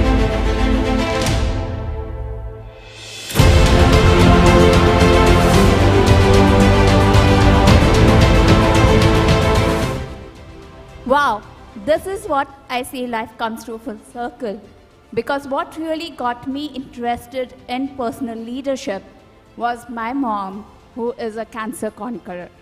So she got me interested in personal leadership because I realized that leadership is not only what we are in corporate, but every day what we demonstrate.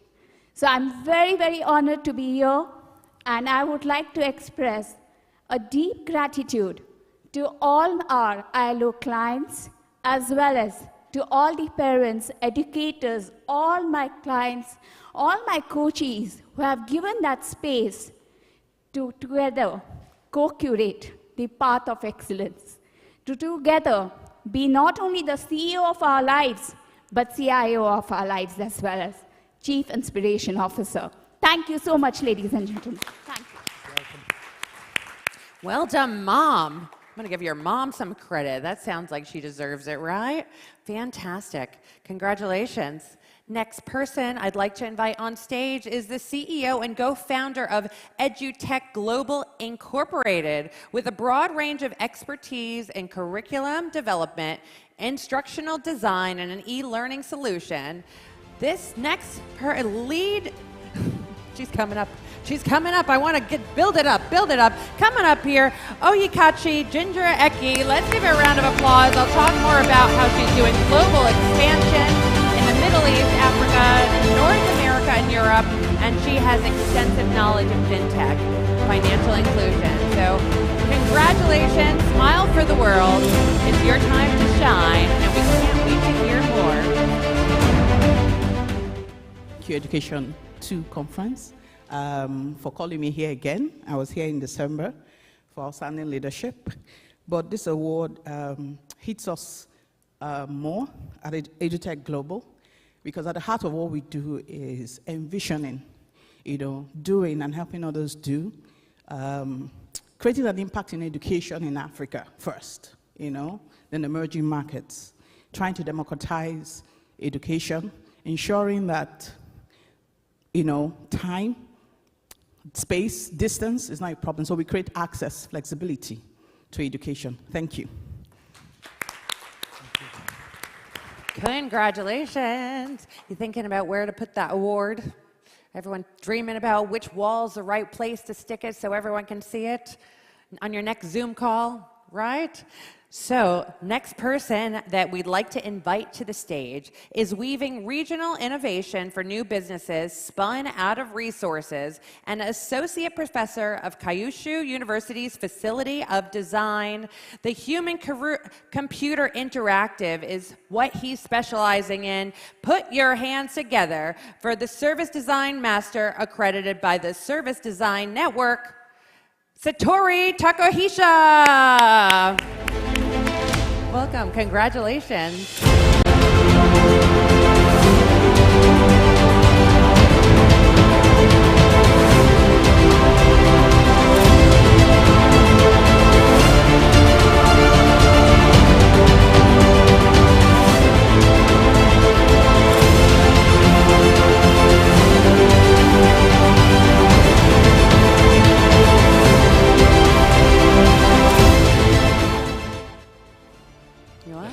Thank you very much for inviting me, and it's a very good or a great pleasure for me.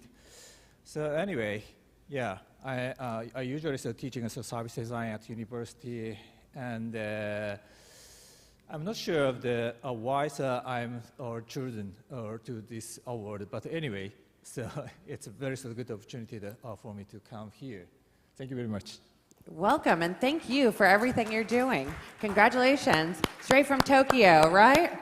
Very good. I mean, when we talk about global, Education 2.0 is bringing experts across the globe here on this stage, right here. You feel the energy, doctor? I feel the energy. You feel the energy. See, it's contagious.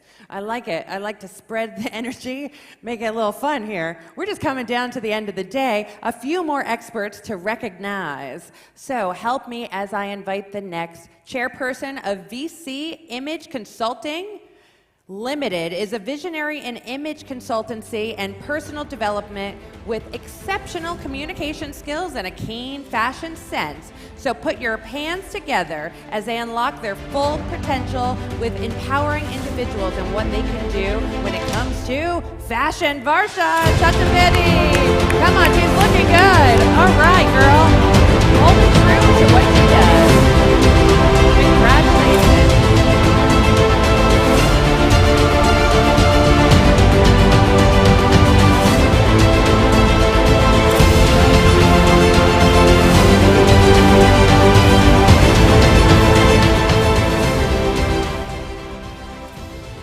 Thank you so much. Thank you.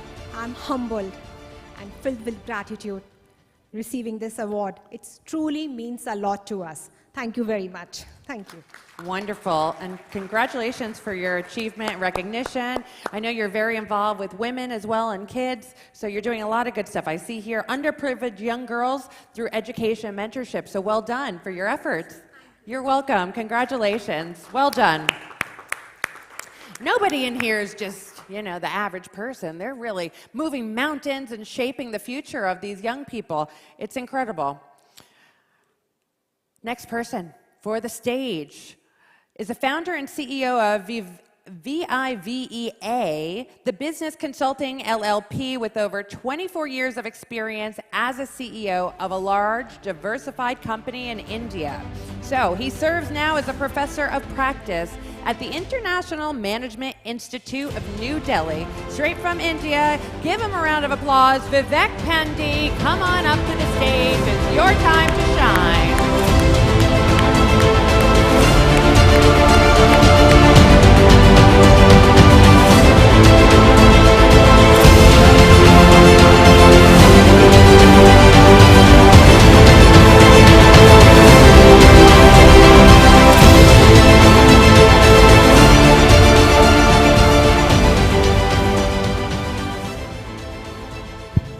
A very small message. So after more than 4 decades in the corporate sector, I hung my boots at the age of 66. And that was 7 years ago. So I'm 73 now. I'm told I'm one of the oldest to get this recognition. So I feel humbled. So I reinvented myself and started my second innings by teaching as a professor, by starting my leadership practice at corporate workshops, by being a business coach. So, if people think that, therefore the message is, age is just a number. Thank you. Well done. Well done. You still have plenty of time to keep making an impact, but congratulations, Vivek.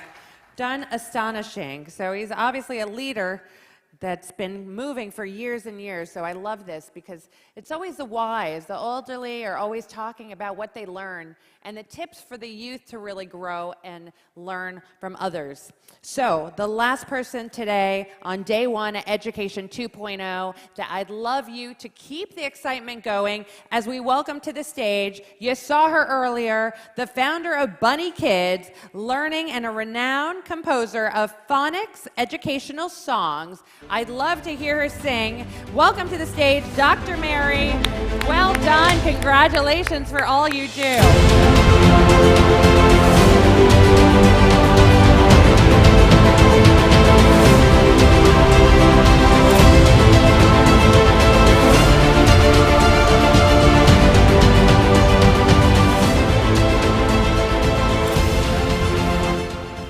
As our children, they are really flexible, adaptive, and smart. And as educators, what we need to do is not about teaching knowledge, like all those information. You have to be patient. You have to be observative. The most important thing is whenever you find a problem, solve it right away. Early intervention is the most important and the key to solve any of the problems. Okay, thank you. Well done. Absolutely incredible. Well, what a day, a remarkable day. Thank you so much, Doctor, for joining me today. It's a pleasure. Nice to have you up here. He's right next door, so you could always talk to him. I know there's some good conversations. Education, health, money. There's a whole bunch of conversations that maybe there's some collaborations that have yet to be had. I'm sure with 2 days left, there's more than enough conversations that are going to continue to make this event very successful. So let me ask you, who's had a great day? Everybody so far? You guys enjoying the agenda and the topics and conversation? Fantastic. Well, like I said, my name's Rachel Muleman, and my goal is for you to connect and for you to make the most connections you can and leverage these type of events before the next COVID hits, right?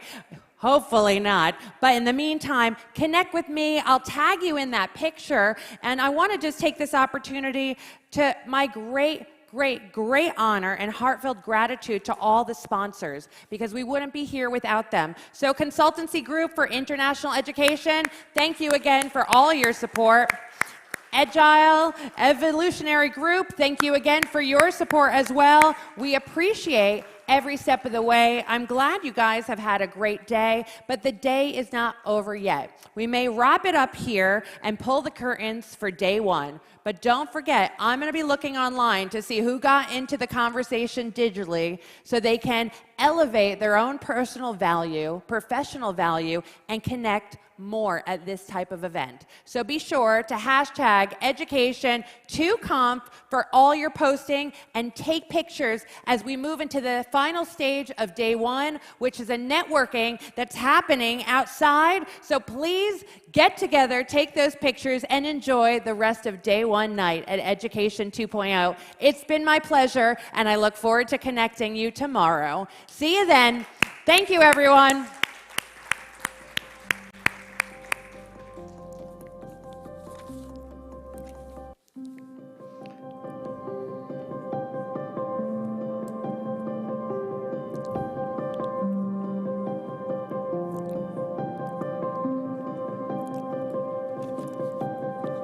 Sure, of course. Let me take off this headset.